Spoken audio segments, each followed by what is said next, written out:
Hi, everyone. I'm sorry, but we're experiencing some technical difficulties here in the studio.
Welcome to India.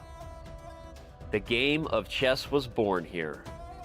Thousands of years later, many of the world's best players have made the trek to represent their countries at the 44th Chess Olympiad, the most prestigious team chess event on the planet. In Chennai, the chess capital of India, circumstance has cleared the way for perhaps more countries than ever to set their sights on gold. India has high hopes for keeping the hardware at home. A top 3 seed in the Open and the top seed in the women's section, the host country has legitimate reasons to believe it can sweep gold. The United States are the top seed in the Open section. Fabiano Caruana and Team USA have come to Chennai saddled with heavy expectations of gold or bust. Norway has never medaled at the Olympiad. Featuring the world's best player, Magnus Carlsen leads a Norwegian squad looking to change its country's fortunes. While medals count, some accomplishments won't be measured in gold. The women's team from Ukraine has overcome adversity just to make it here.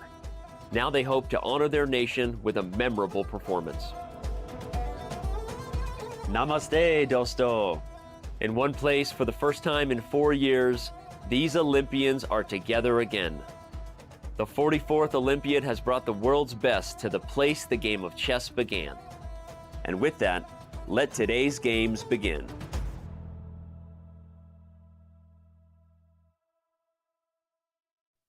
Namaste, dosto.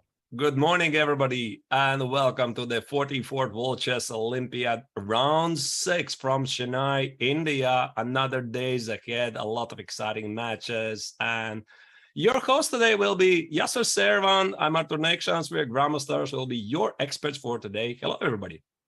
Hello, everyone, and good morning to you, Arturs. As always, a pleasure to be in the booth, if you will, calling the action. Thank you, everyone, for joining us. Excuse me, for joining us and sharing your day with us. I'll be monitoring your chat.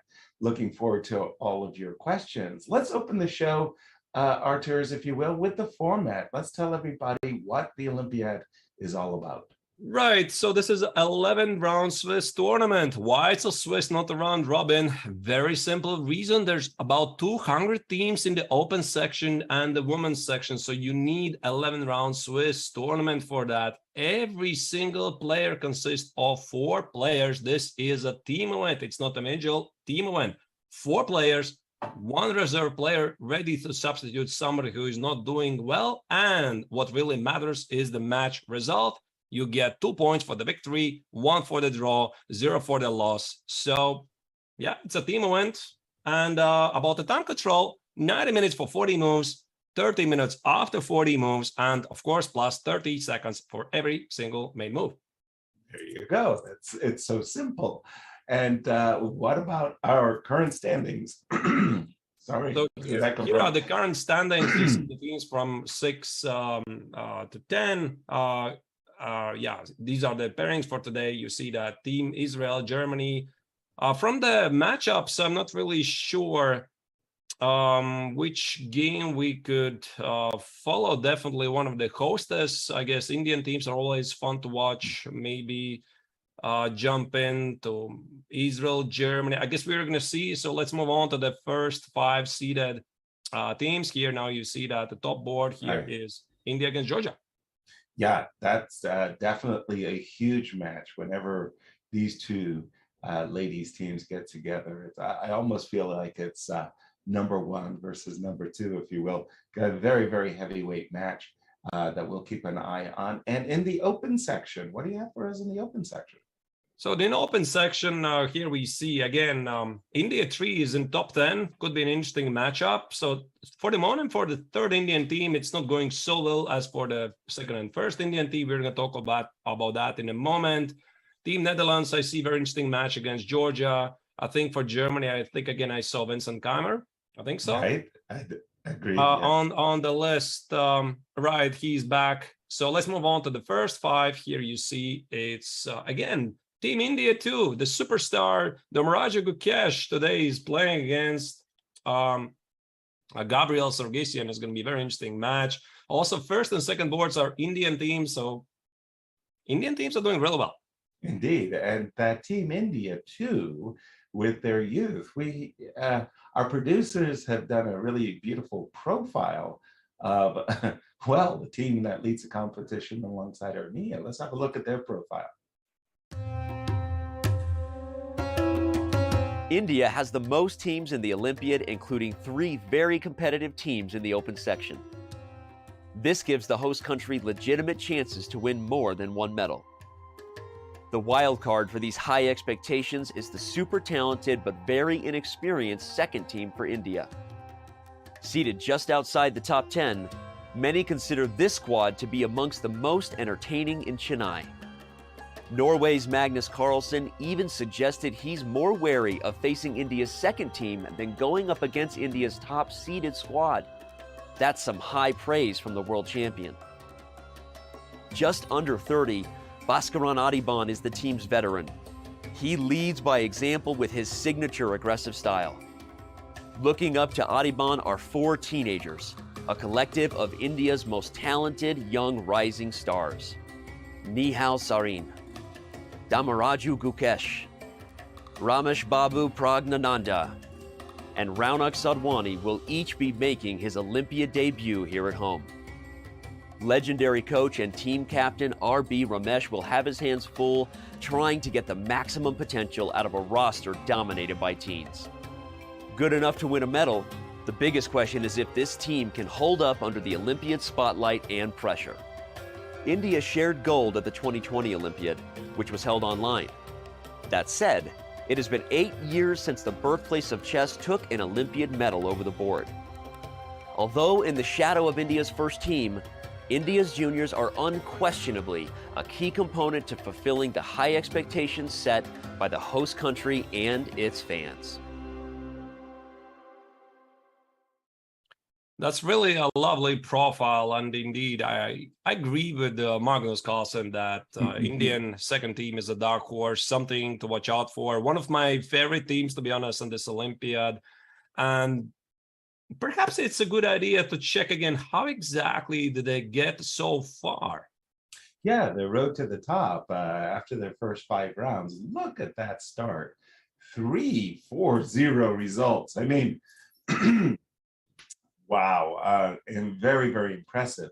Then that Italy match where they won 3-1, that belies how good a result that match victory for India was on day 4, because Italy had just defeated a top-seeded Norwegian team, and Italy to dismantle Italy. And then yesterday, well, very big game once again. Spain is a huge squad, if you will, led by one Alexei Sherov, and it was Alexei losing on board 1 to Gukesh. That was the decider in that one, and that's why Team India 2 leads both in match points as well as board points, and Armenia has the same number of match points, but not as many board points. Today's round, if you will, Artur, for me, it's going to be a great clash on board 1, because it's going to feature this youth versus Armenian experience. And we'll see which side prevails.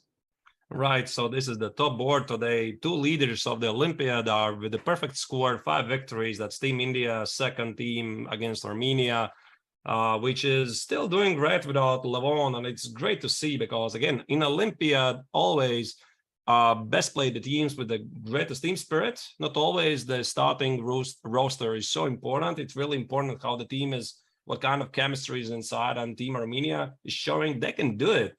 So, like you said, yeah, it's going to be a very interesting clash of Gukesh against Sargsyan.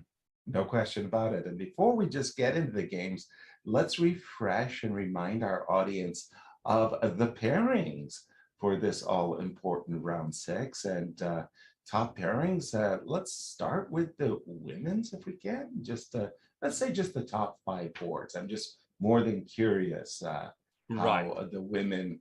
and we know we already got a preview of that earlier, India versus Georgia. Yeah, so India as well is doing the first team really good at the women's section. Konaru Hompi is leading the charge. Everybody else is helping. So far they look set to score medals. And so again, ever strong teams like Ukraine, Poland, Georgia, Azerbaijan, they're doing really good. So not really surprising to see them so up. Actually, it's a bit surprising to see Romania on the second board, to be honest, but they've been doing well so far.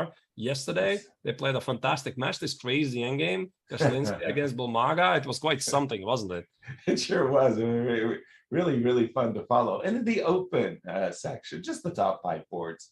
I'm more than curious as to where we stand. Look at that, Uzbekistan, India. Again, that's India A or India 1 on board 2, US versus Iran. And again, talk about teams that could be very underrated. The Iranian team, imagine if they had Fallujah, for example. Oof, that would be something. And talk about outperformance. Cuba, 32 seeded, 32nd yeah, seeded, right? yeah. 32nd seeded, and they're playing Give so well in this tournament. yeah, give a little love for Havana there as they go up against Spain, and finally Poland versus Serbia. Serbia kind of sneaking in. We haven't kept an eye on them, and those are our top matchups. And today, dear audience, you, through the magic of the internet technology, are going to help lead us and take us to some of the key matchups that you want to see. And again, as the games get underway, forgive me, yesterday I didn't get in my 1 hour of Magnus. And I mean, I know Norway's not on the top 5 boards. We just saw that they weren't. But nonetheless, if I don't get my hour of Magnus, I'm very happy. He won so fast yesterday. I only got like 15 minutes. All right. Yeah, definitely. We're going to focus a little bit more on Magnus today. I mean, usually we have to choose which teams to show, but of course we're going to try not to miss Magnus. Team Norway is not doing really so well because they have dropped some points, but I would still give them good chances to score the medals because to my experience, all that matters is what happens in the final about 3-4 rounds. If you manage to win like 3-4 matches in a row, you could just as well be at the top. So despite the fact that Team Norway has already lost, how many? They lost 1 match and the second one was drawn. Right. Everything is still ahead for them. Yeah, they gave up 3 match points. That's huge. But like you say, you can hit a trampoline by winning the last 3 matches. That I kind of call those the championship rounds, if you will. You can hit the trampoline. And the reason why it's so effective is when you're hitting the trampoline, you're also knocking down your rivals. So you're right. I mean, they're not out of it yet, but boy, they're really making it a challenge. And do we have the game of Magnus? Yeah, by the way, we can tune in. The game, there are not so many moves actually being played. So for the moment, there's not even much to talk about. Exactly. Here, Magnus is playing against, what is he doing there? Of course, that's why I was trying to get you to move over to Magnus, because normally he does something a little bit off kilter, and you're kind of like, what? Yes, do you know the name of this opening? Of course not. I have This is no idea. defense declined. Sorry, say that again. Nimzovich defense declined. That's what it is. The Nimzovich defense declined. Yeah, new word in your vocabulary. I mean, I'm surprised, but one thing I'm not surprised is that Magnus is very confident about his chances. Knight c6, first move. I would have to check when was the last time he played this in a very serious tournament especially against 2600 caliber player. But he's like going out, showing his muscles and saying that, listen, everything's going to be decided anyway. He wants to kill his opponent's preparation, I guess. Well, he's definitely succeeded on that. Okay, but I'm a fool. Just tell me why like d4 isn't massively better for white. Well, I think one thing is clear. d4 can't be a mistake, right? So I play d4, I grab the center, I'm very happy. So if I'm Anton here, first I raise my eyebrow. So what is this? And then I try to figure out what's the strongest move when d4 is on the board. Okay, because I remember as a kid, somebody kind of waved a red flag in front of me. And instead of the move knight f6, which was played in the game, my opponent played against me bishop g4. Think high school, okay, scholastics kind of thing. And I went d5. They went, and my opponent went knight e5. I took it on e5, thinking I was a genius. He's hit my queen. I went bishop check. Yes, they pushed it with the pawn, and I didn't take with the pawn. I took with the knight. And I think that was actually a bad move because queen b6 and my brilliancy went up in smoke. like, what? Like I just lost my queen. And like, oh no. So I fell for some cheapo tactic. I was victimized by this. I saw what I thought was a clear win with knight takes c6. But d takes on c6 looks crushing, right? And even that's not 100% clear, is it? Or maybe it is. I think so. I mean, how do you escape this check? I mean, maybe it's not very relevant, really. Well, because it's Right. queen a5 check. It's crazy line. I mean, people actually look at the stuff and they castle long. Oh my goodness. And it's like, you know, who prepares this nonsense? It's not very clear now. Okay. Okay, That's what I see. mean. It's a completely nonsensical variation, and it's a tricky, trappy kind of stuff. But I don't know. People have fun with it. What can I tell you? But this was not played. Magnus, our world champion, shows us the way. This is the way. This is the way Magnus way. says. So he plays here. One of the ideas why he allows this knight c6 and d6. Sometimes he's provoking d5, which is one of the common ideas in the offensive. For example, here after d5, it's not necessarily knight e5. That's the trick. Sometimes you play knight b8, knight e7, or c6, and then white center has a risk to be overstretched. And Magnus has played something like this before, but in a combination of knight c6, d6, I don't really remember. Maybe. I'm not sure either, but knight f6, I guess knight c3, and then black more or less is going to play a Philidor where maybe the knight on c6 is prematurely committed. In the Philidor, it has the flexibility of going to the d7 square. In this case, well, on move one, Magnus committed this knight to c6. Right. You're pointing out a possibility of transposing into a perk defense with g7, g6. In any case, I think the move bishop g4 is probably just wrong. It's a wrong idea for black.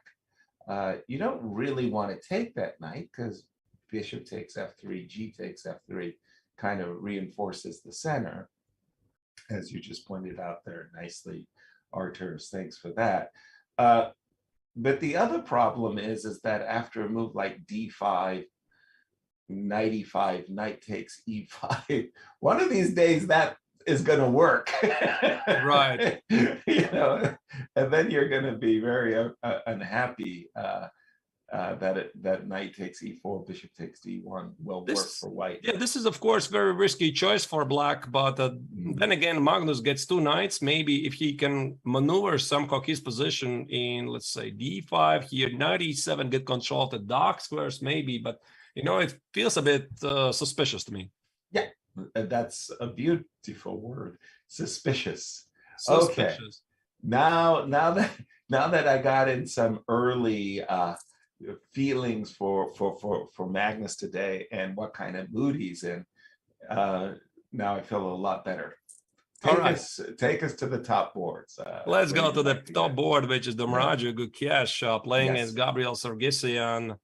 Right, appears to be theoretical stuff with bishop b4. One thing I want to mention here is that this is highly popular line with bishop b4, pinning the knight on c3.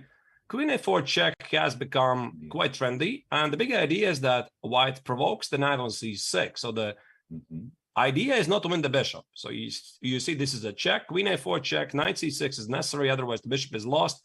And white's idea is usually play moves like queen c2, at some point go back, bishop d2, and not always the knight on c6 stands well, because you want to play somehow queen e7, take on c4, push e5, and the knight on c6 for this occasion is sometimes awkward.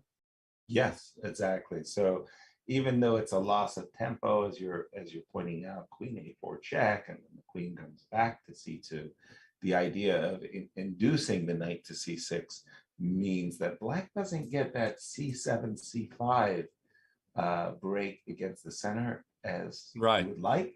And so he has to switch plans to e6, e5, and sometimes that's awkward as well.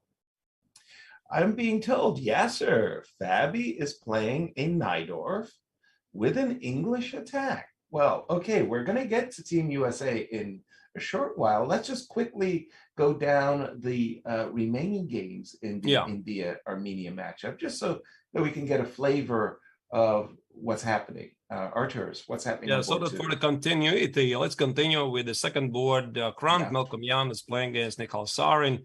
Yesterday, Melkomyan was the hero for the Armenian team. They Mhm. beat England, if I remember correctly. And now, Yes. this, what is this opening? Very quickly, let me go through. I don't immediately recognize Me some either. Tarash. Yeah. Some So Tarash kind of structures with early take on f6. Wow. okay. Not common.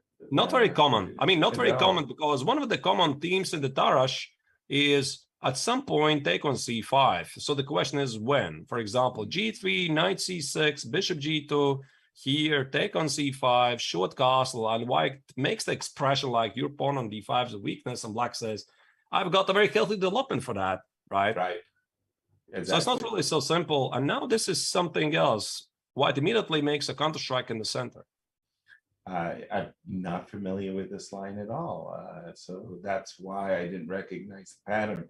So take on e4, knight takes e4, queen f4, bishop check.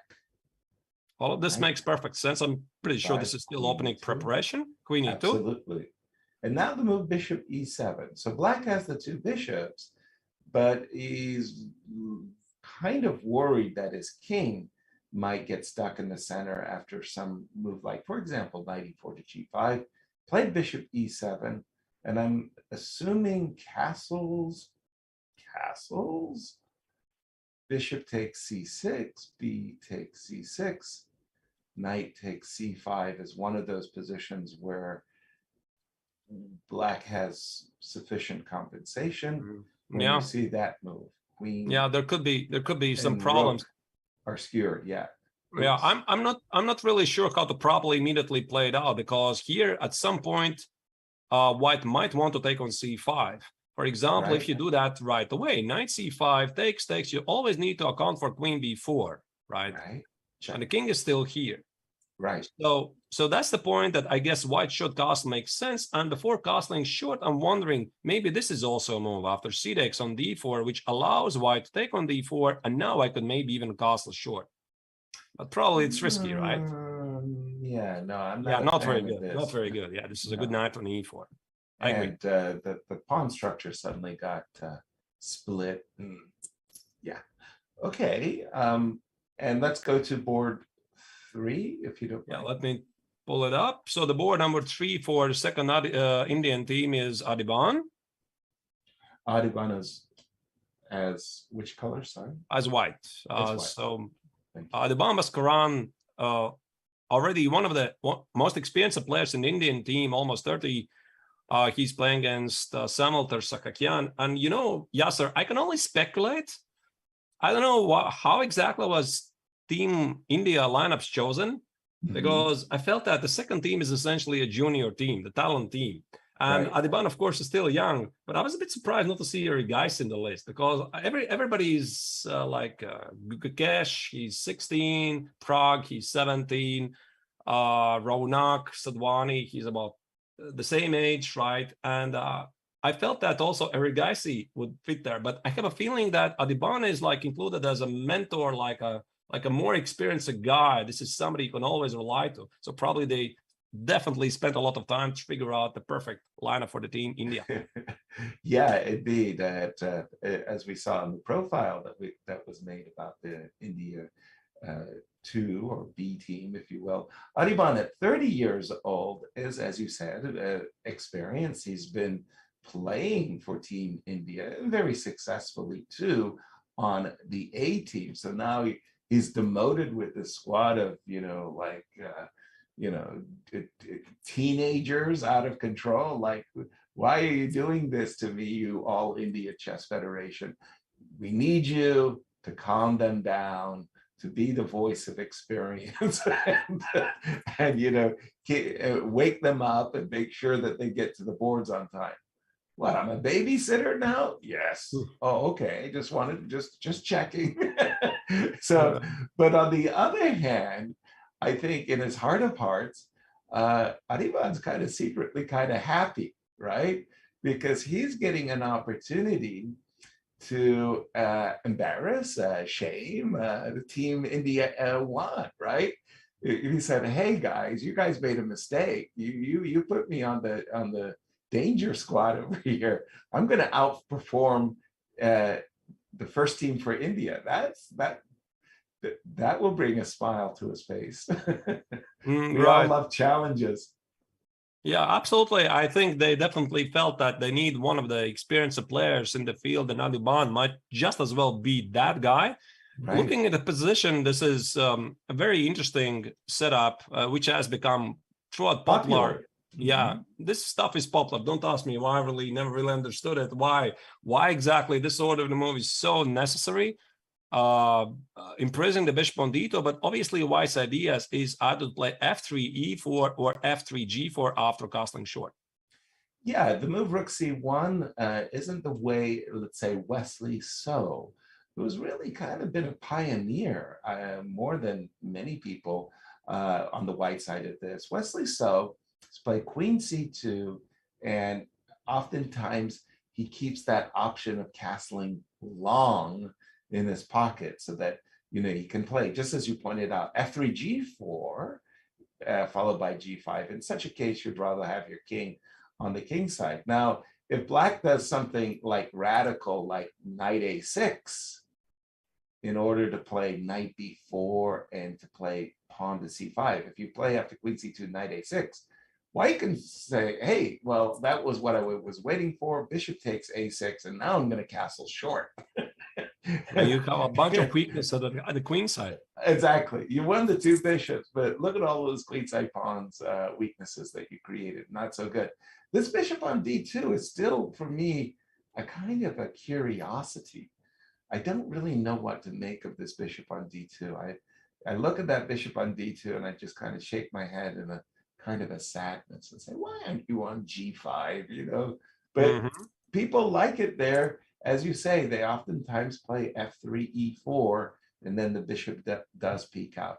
But it's a strange square for me to put the bishop on d2. Anyway, rook c1 was played. Yep. Whatever is the reasoning for the Ban, I'm not really sure. Most likely short castle is going to follow. One thing I would like to pay a little attention before we move on to the next game is this last move, bishop f8.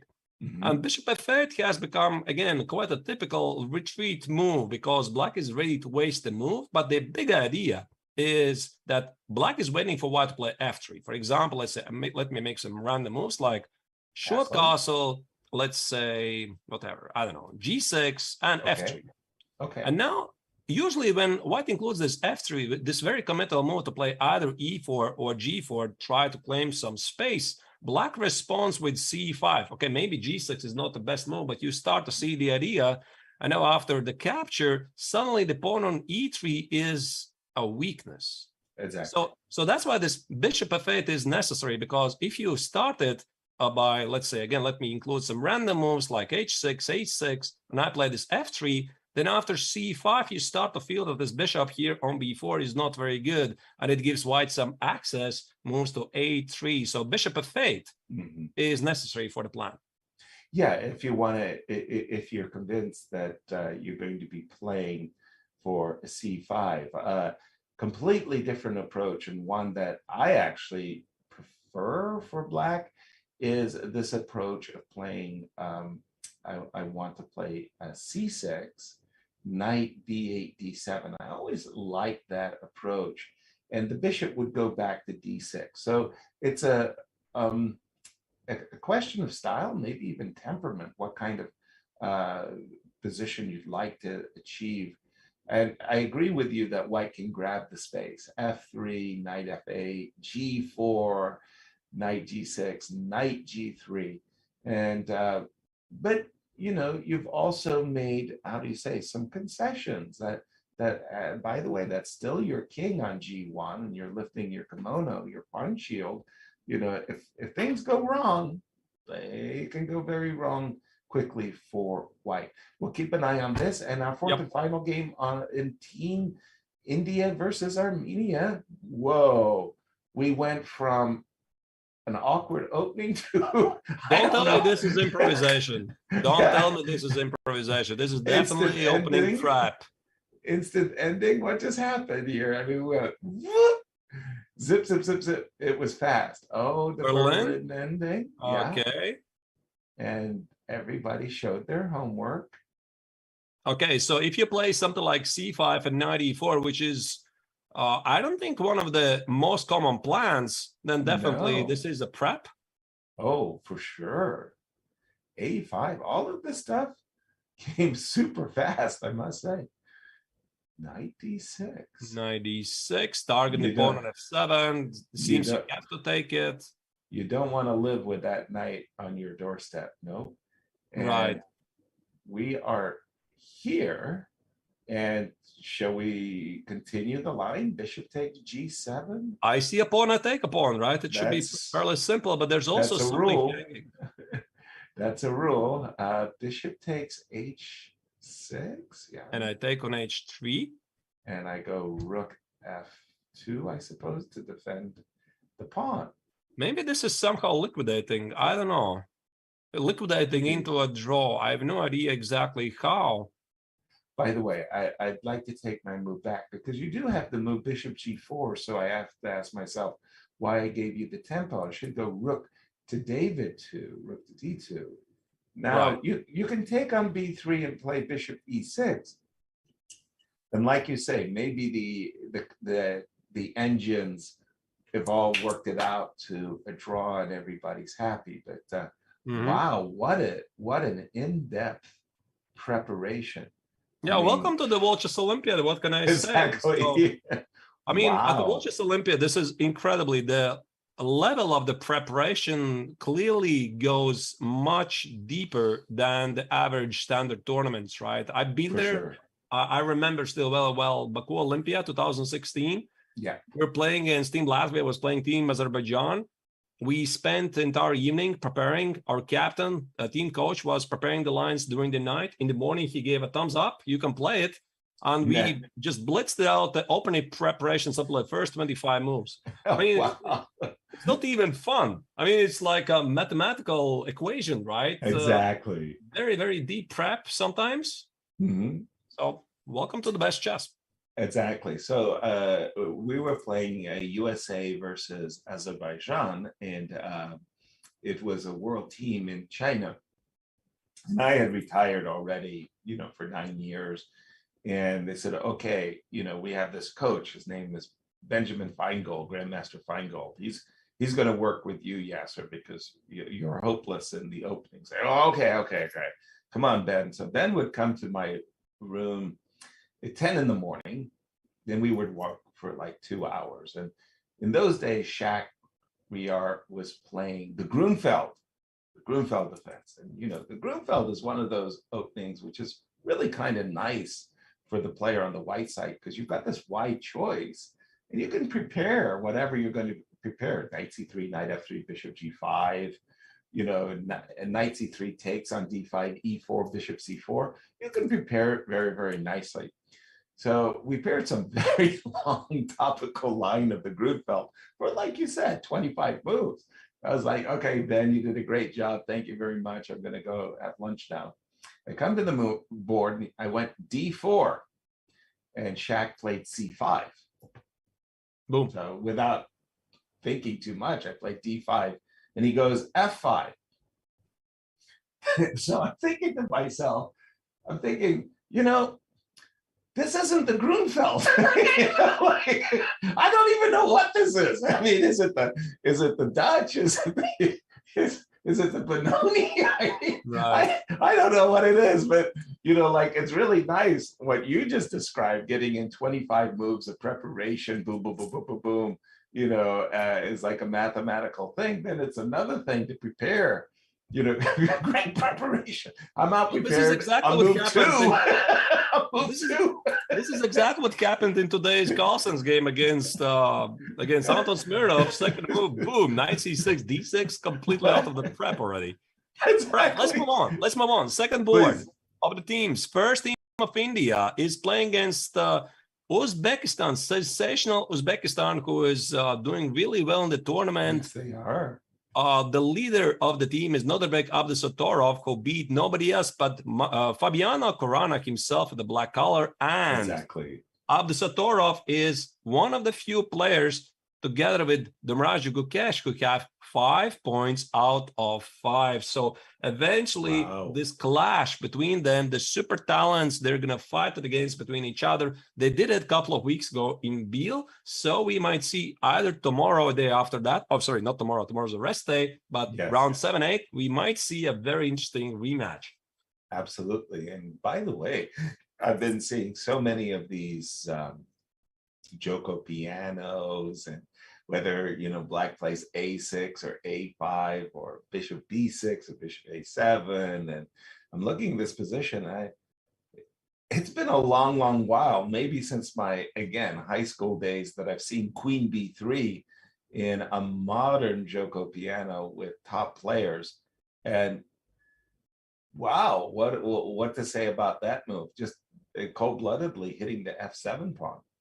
Mm-hmm. And I've noticed one thing, that recently Nodirbek really likes the Italian structures. He's sometimes played knight c3, bishop e3, aiming for a pure positional game, not always giving some advantage. Here, bishop g5, this is a different idea. Voluntarily creating a pin. Right. a5, welcome to the modern chess, fighting for I this know. advantage. Exactly. Very interesting stuff. G5. Yeah, one thing about G5 is that usually if black wants to play G5, probably the safest way to do it is before castling. Because if you castle knight e2 and you find the wrong moment to play G5, you might be up for a surprise. Exactly. These piece This could be sacrifices, they're very awkward. And even with the help of a chess engine, sitting on a practical game with your clock ticking, it's just a grandmasters hate being in these types of pins. Right. So that's why G5 happened before and after. Bishop G3, knight E7 here. Hare Krishna's idea is to play knight G6, maybe expand at the king side. Now after queen B3, I think what Nodirbek wants to do here is persuade black to castle short, so that the king side that's solved doesn't look so scary anymore. Exactly. Once you've got your rook on f8, as opposed to, let's say, rook to g8, where you could go h5 and h4 and g4 and get the things going. Once you've castled the rook on f8, but on the other hand, this queen on b3 and the bishop on queen on b3, bishop on c4 make a strange impression. So great, you forced me to castle short. I beg your pardon. So I castle short. I'm still going to play knight g6, and why is the queen on b3? You forced me to make a move. Maybe I want to play castles anyway. Right. No, that's a good point, right? Because you look at this position, where exactly this king is going to go. Long castle looks quite unlikely, having a5 already included. Exactly. All right. So whatever the reasoning, queen b3 was played. I guess we move to the second board, which is first team of India playing against Nodirbek Yakuboev. Yesterday we could talk about maybe for a moment, how does it feel, for example, the first India? I mean, there's obviously some kind of a rivalry, I imagine. No question. First team, second team, and suddenly the second team is leading the tournament. What kind of message it gives for the first team? It's like we have to overtake them, or are they just happy for their younger team, or what's the psychology here? Well, first of all, again, I mean, it feels to us, Arturs, I mean, we've been calling the action and there's been plenty of action. It feels to us like this tournament has been going on for quite some time. In truth, it's still early days. The championship rounds are still distant, 11, 10, 9. So seeing the early upsets, or who's playing on board one. We just mentioned that Serbia kind of came out of nowhere. Team Cuba is doing well. It's like, eventually, once we get to the championship rounds, we'll know we'll see the quality teams at the end of the competition. So for me, it's still early days, and it's very nice to look down and see, your team, your B team sitting there on top boards is sort of like, yay, yay, yay, yay, really good. What's going to be interesting though, Arturs, what a day that's going to be, is when the Indian teams start matching up with each other. Then you start talking about rivalries and clashes, and like, no. Now we play for blood. So early days, still too much ahead of us to really drill down and say this is shocking or something of that nature. What do you have in this game? What's going on here? Some sort of a King's Indian. Maybe let's not play out the entire opening. Just one Sure. thing I would like to pay attention to. Yes, sir. What like some old schoolers would say about bishop takes on c3? David Bronstein might appreciate it, but he'd be like one of the very, very few to say, did you consider bishop takes c3? Because he was the root of all evil. No, nobody my generation is playing bishop takes c3. It's sort of like, okay, we're going to send that guy back to school.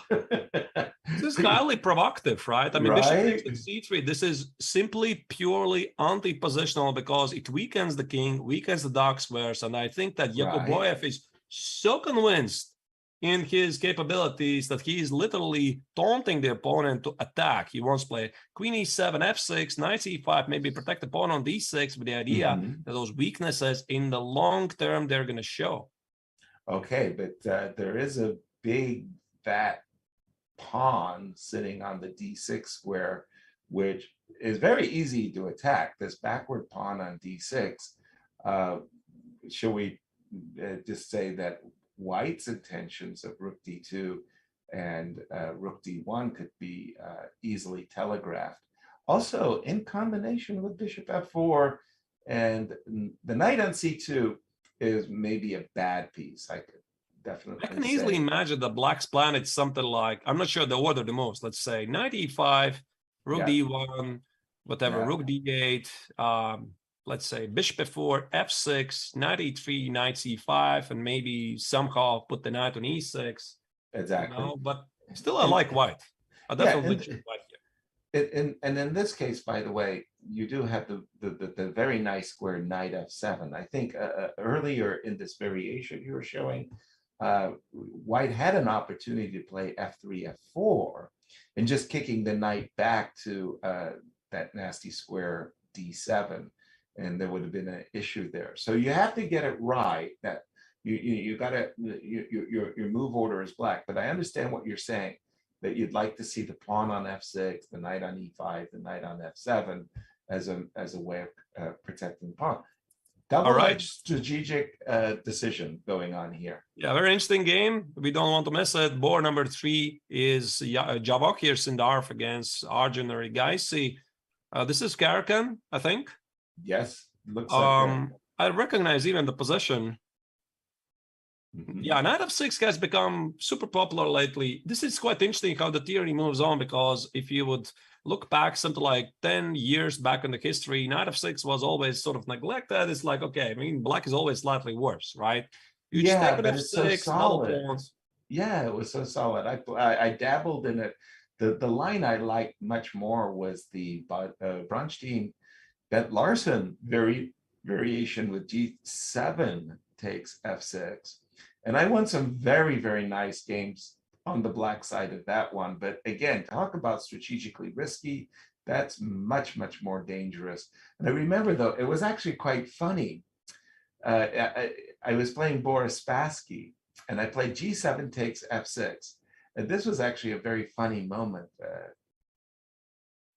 Yes. Boris played, what do you think of the move c2, c3 here? This is what I play myself, yeah. Okay, good, because that's what Boris played. And I played the queen, I played queen d5, and I thought I was better. Just better. Like You're an optimist, yeah, sir. What can I yeah, say? yeah. Well, I'm playing a Scandinavian, if you think about it, with my queen on d5, and Boris played knight e2. I'm not sure if that was a good move. I played e5, and E5? Edgar 5, sorry, Echo 5. Yeah. Echo I 5. played Echo 5. And then my next moves were Bishop E6, Knight D7. And that was just better. It was very, very fortunate to make a draw. But I always thought that that was very funny that I played the move Queen D5 like it in the Scandinavian. And I was better after like 6 moves with black. Wow. Yeah. Against It was, Basket. against Basky. Yeah. Who at the time, I mean, Boris Spassky at that time, but seriously, not a joke. I mean, he's playing in these world championship candidates, and he just lost to Viktor Korchnoi. So he was really, really a top guy. To get an advantage with black in 6 moves was pretty funny. Anyway, this variation I've also played against Robert Byrne, Grandmaster Robert Byrne as black. And I made an easy draw also with white. Now this move, knight a6, that's not a move that I would highly recommend. I mean, black, I guess, is not very afraid of bishop takes on a6 because his idea is that after c5, bishop b7, rook b8, black has 2 bishops. Mm-hmm. And I recognize knight a6 as one of the core ideas. I think it was here, take it, c3, and there was this wonderful video series Alexander Ryazantsev was recommending to learn Karakhan easy way on YouTube, and he was recommending some early knight a6, and very interesting move, by the way. Knight a6, knight c7, knight e5. So I think it's just the idea is that if white is not going to take on a6 and knight b4 now is an issue, after c3, knight c7, black wants to put the knight on d5 and secure the outpost by b5. Yeah, no question about that. You can get to d5 without risking bishop takes a6. Often you That's go a good point, knight to d7 to b6 to d5. The problem for me is, yeah, I'll take that knight on a6, bishop takes a6, b takes a6, knight e2, and even if you were to successfully get in the move c5, I think you're going to suffer a long term. So, for example, go ahead, play bishop b7 if you want, or c5, whatever move that it is that you would like to do. Yeah, c5, bishop to f4. I want to deny the 2 bishops. So I think my overall writing point that I really want to make is that you've got this beautiful majority on the king side, but it's 4 versus 3 and the pawns are doubled. Whereas I think that it's very easy for white to sit there and say, okay, but look at the queen side. As soon as I win the pawn on d4, I'm going to have a passer, pass c pawn. So in any case, the move knight a6, I'm going to call it really risky, double-edged. Okay, I agree. It's interesting. It's double-edged. Let's move on to the fourth board of first Indian team is Krishnan Sashkaran is playing against Shamsuddin Wakhidov. This looks like Moscow oration with Ante Naidorf with bishop b5 and c4. Very quickly to show you, bishop a4. This is really becoming trendy against knight e7. I've played it myself several times. I do believe this is the best move. Short castle. Long story short, you're gonna take on e4, right? It's super risky. Right. This is theory. You're gonna do that. So e6 is the most precise move. I'm not playing a6. Again, there's a long discussion why, but let's just stick to this. And white just is trying to build up some sort of Fermatzi bind.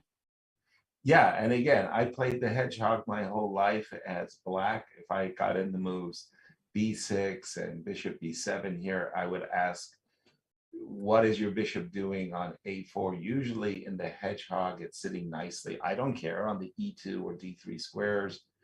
And in the hedgehog, you don't lose the tempo to play d3, d4. You just play d4 right away.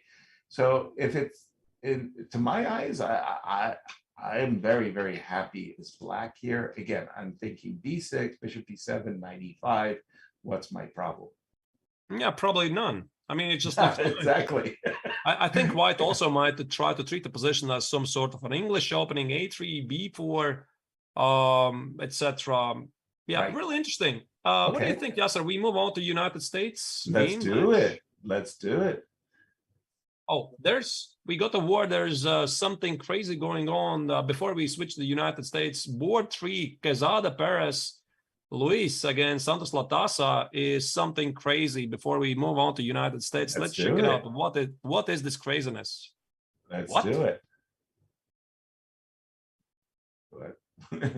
There's a bishop on h1. Sometimes I have to orient myself like, oh my gosh, white is just checkmating. What's crazy about this? But it's not a rook on h1, it's a bishop. How did this happen? Just a second, I'm curious. White is down a piece for a pawn. He can take on g5. With a Hakasito, yeah. Yeah, let's check very quickly. h4, there you go. There goes Right. White's ambition. Boom, knight g5. Right, this reminds that. me of a blitz game I once played with Timur Radjabov ages and ages ago, but okay. Takes on g5, takes on g5, bishop takes g5. And it's just a sacrifice. I think it's a shock kind of a sacrifice, right? Because you're just, as black, you're not expecting, your king's not even on g8 yet, right? So Right. like, how could you be sacrificing a piece when I might play d6 and king d7? So it's a kind of a shock.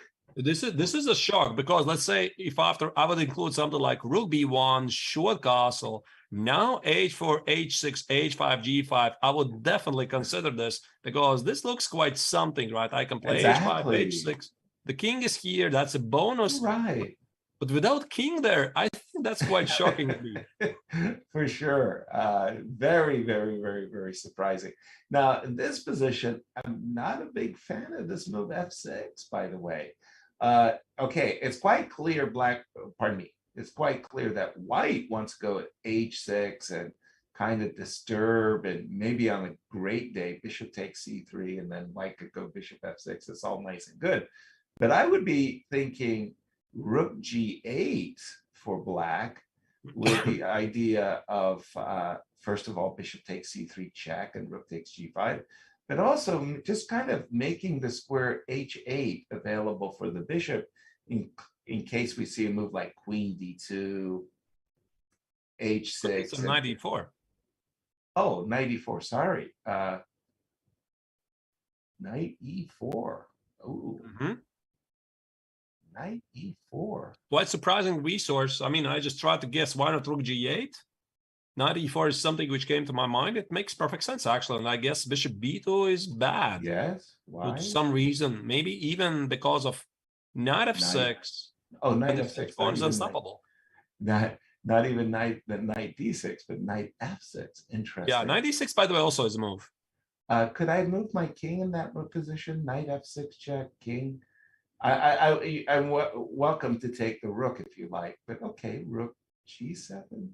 This is such an unusual position for me. I'm having a hard time trying to figure it out. Yeah, super unusual. I mean, maybe you're right. Maybe it's 96. I don't know. Both of them look good. What happened in the game? Because what happened in the game also looks very confusing. F6. I guess the idea is to push away the bishop and then play bishop h6. So actually it makes sense, right? If you go away with the bishop somewhere, I can always play something like bishop h6 and the h pawn is blocked.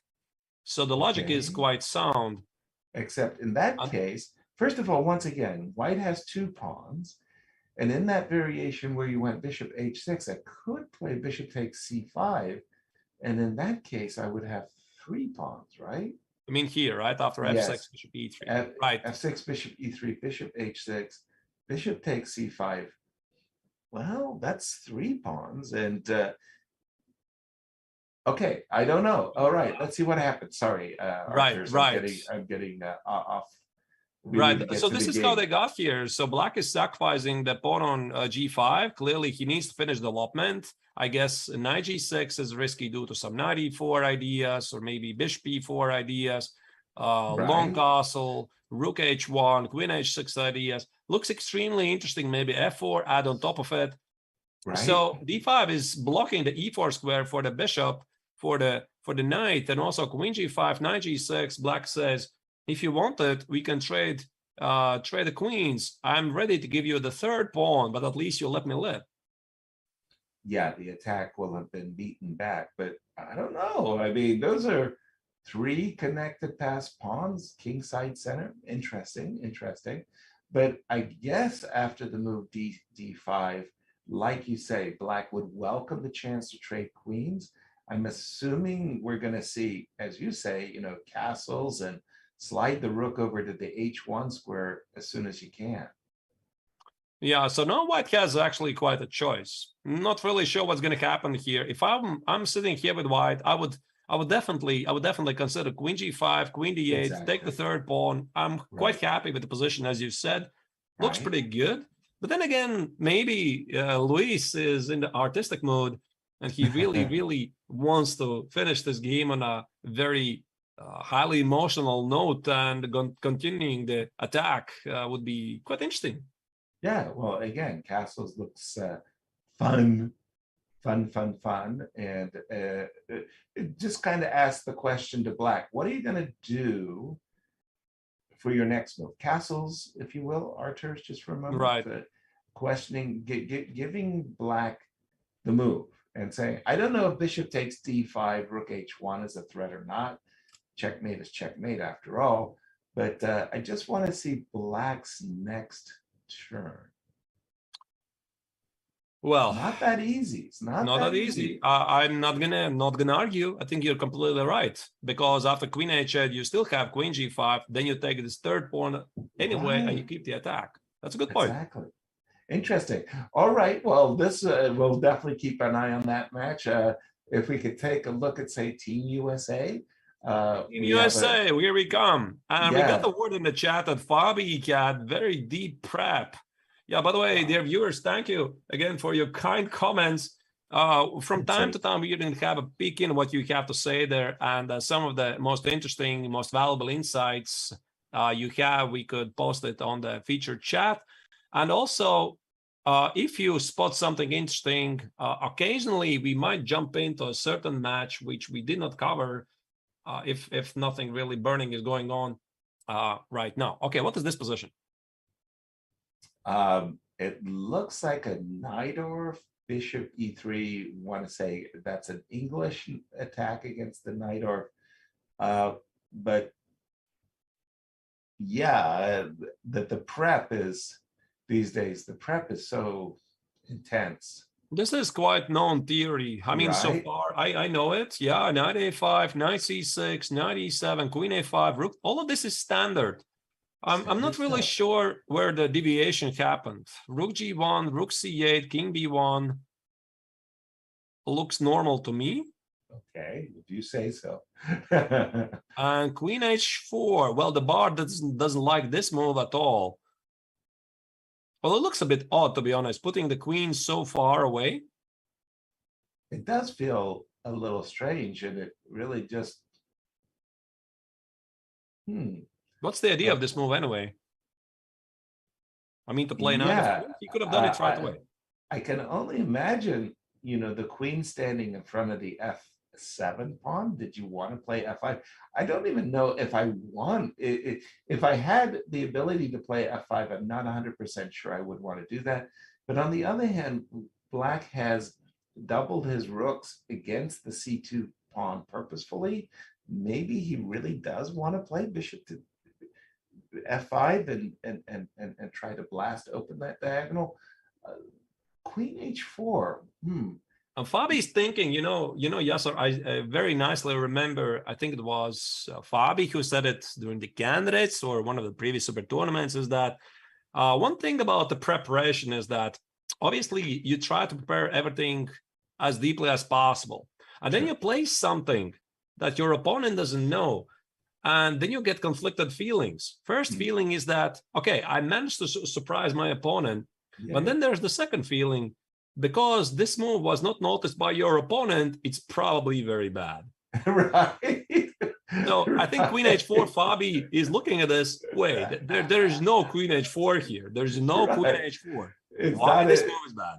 Yeah, it's not on my list of moves. I remember also going back to this World Team Championship where I had retired at 6 years retired, and I was playing against Ilya Smirin. In Ilya, you could always count on Ilya as white to play one e4 and go in the sharpest lines. And in those days, it was a Karo Khan advanced variation with e5. And I was planning a counter c5, and there's all of these pawn sacrifices for white. And I, along with Ben Feingold, once again, we had done some really fantastic preparation for Ilya. I was like, okay, I got this. Let me at him. So we go bang, bang, bang, bang, bang, bang, bang. We come to this incredibly complicated position without hesitation. Boom, comes this pawn sacrifice by Ilya that wasn't in my preparation. What can you imagine? Wasn't in my preparation. Like, oh no, he's got the supercomputer and I got a lousy computer.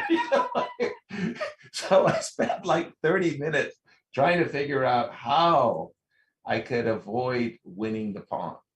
And I found one, and it got me into a slightly worse rook and pawn game. It was 3 versus 2, and I could make a draw. So I escaped this pawn sacrifice. So I was so very proud of myself that I didn't get killed by this brilliant pawn sacrifice by Ilya. And I asked him after the game, what would have happened if I had taken the pawn? And he says, well, sorry, Yasser, I made a finger failure. It was a blunder. I was so scared of this pawn sacrifice, I refused it. But he had mixed up his own preparation and was planning a future pawn sacrifice. He played Don't talk about confidence, right? I mean, the way you execute your moves is very, very important. Agreed. You have to convey this message to your opponent like it's all part of the master plan. Psychology obviously plays a huge role in chess, and if you make this move and you're not looking very confident, you look nervous, your opponent is like a predator. He feels something is wrong, like sniff it. I mean, something is there. And you just play it very quickly. You're super confident, take a cup of coffee. I mean, nobody's going to even suspect that was a mouse slip. Yeah, exactly. Well, that's exactly what happened. And I kind of I'm like, okay, I just have to register that for the next time, because unfortunately, the preparations are so deep that sometimes you don't recall accurately. And the move Queen H4 that Fabi is currently facing, he's saying, wait a minute, that's not on my list. Like, did my opponent A, mouse slip, or B, really work harder than I did on the position. Now, if you don't mind, just talk about this position for a second. Yeah. Arturs. And dear chat says B4 is the best move here. Well, I can promise you one thing. Fabi is never, ever going to play it. B2, B4? Yeah. Does this look natural to you? Only because I'm a pawn grubber, Artur. I would love to play the move bishop takes A6. Unless, indeed, the idea is to play bishop A6 and B5. All right. Then it's something. Maybe it's not as ridiculous as it looks. Exactly. And it does look ridiculous. Let's be very, very clear. The move B4 is not what you would call a natural move. But if you did want to play bishop takes A6, and you did want to meet rook A8 with the move B4, B5, well, that's why you would play the move B4. Now, it was funny because I didn't look at the move B4 so much as I was looking at the move C4. I was thinking of the move C2, C4 with the idea of just, closing down, shutting down the action, and any bishop takes C4, I was willing to make a trade, and I was thinking that this pawn on D6 after queen takes A6 was a little weak. And I thought, well, white might be for choice here, but I don't know the theory of this line, so I I needed guidance, and Artur, Let's talk about like this. If it even comes to Fabi's attention, I mean, because it's very easy not even to think about that. I mean, you look at position, you're thinking about, okay, I cannot. Obviously, he played rook f to d2, big surprise there. So I'm looking at some human moves, right? My mind, I would say this is Fabi's mindset. Is bishop a6? Okay, I mean, rook a8 is not very good. Okay, the pawn on a6 is not going anywhere. So he has a weakness on d6. He has a weakness on a6. I could play b3. I could play c4. Let me make some kind of a normal move. So he plays rook d2. And then after the game, maybe you say to Fabi, listen, Fabi, why do you play b4, right? I mean, b4. Right. Okay. This is so weird move. It is. And again, not the first move that comes into mind. For me, this is a very normal human move. This move, rook to d2, that's a backward pawn on the d file. You double your rooks and you take it. I mean, as Ruben Fine would say, it's natural as a baby smile. Right. b4, yeah. If I was very, very well prepped, I do it hesitatingly. And that's only after being very, very well prepped. What other games are going on in the... Let's move to the second board. Levon Aronian is playing with black against Tabata Bay. It's quite interesting that today is another rest day for Samuel. Sam Shanklin, yeah. Right, so he's not playing a second game in a row. I find it be interesting. I guess the team captain feels that this lineup right now is doing well. Obviously, Dominguez is doing really good so far. There's no need to trade him. Exactly. Another important match. Again, we don't really know too much of. Hopefully, everybody's healthy. But in fact, for me, the role of the reserve player has always been, if somebody's doing badly. If nobody's doing badly, the reserve player is going to play a very few number of games. Like if you play 3 or 4 games as a reserve player, that's not a surprise for me. If the reserve player, on the other hand, plays as many as 7, 8 games, it's because somebody is stinking up the joint on boards 1, 2, 3, or 4. Because you go with your top guns, and so Sam Shanklin getting 2 rest days in a row, nothing surprising about that, provided everybody's playing. Now that we look at this position, first impression, Yasser, I have here. Do you know what was my first thought process? Levon is white. Yes. Because it feels like one of those typical Levon's positions. He's known to play these setups. He loves early H-pawn pushes, H4, H5, H6. Very improvised stuff, but no, Levon is black and Tabata Bay is showing very interesting improvisation. Yeah, these, what was the chess engine, Alpha Zero? These Alpha Zero, H7, H2, H4, H5, H6, Alpha Zero is teaching us so much. But as we get into this round 6, I think, Arturs, we need to take a first break to get all of our systems go.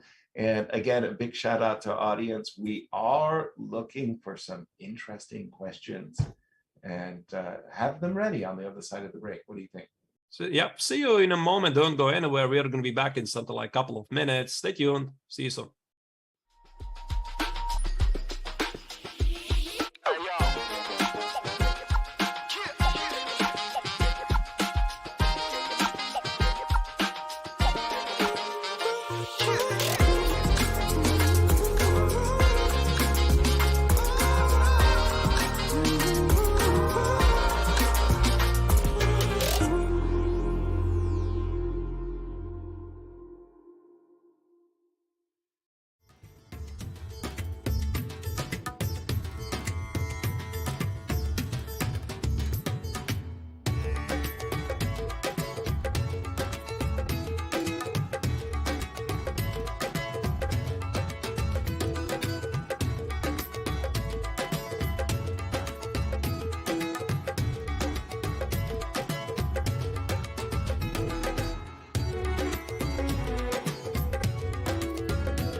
That's one of my goals with chess. More people play chess than those that play football. Like millions of people play chess around the world. So why not, like, why isn't it more mainstream in terms of like pop culture and stuff like that, you know? Yeah. So that's one of my goals with chess, just to make it to where people actually enjoy watching chess and being a part of the chess community.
Welcome back, everybody. The 44th World Chess Olympiad, round 6 is underway, and that's Yasa Serra, and I'm Artur Nekšans, we're Grandmasters. We're your host today. Before we jump into the ongoing games, let's check the current standings in the open section. I like that graphic really much, as it just shows 5-0, 5-0. Two teams have won their first 5 matches. They are India too, Armenia, as you see, and a couple of teams have given up a draw, including USA and Uzbekistan, who did make a draw against one another. And by the way, America was a very fortunate recipient of that draw. And talking about Team USA, we have a very nice profile created by chess.com. Let's check out this video.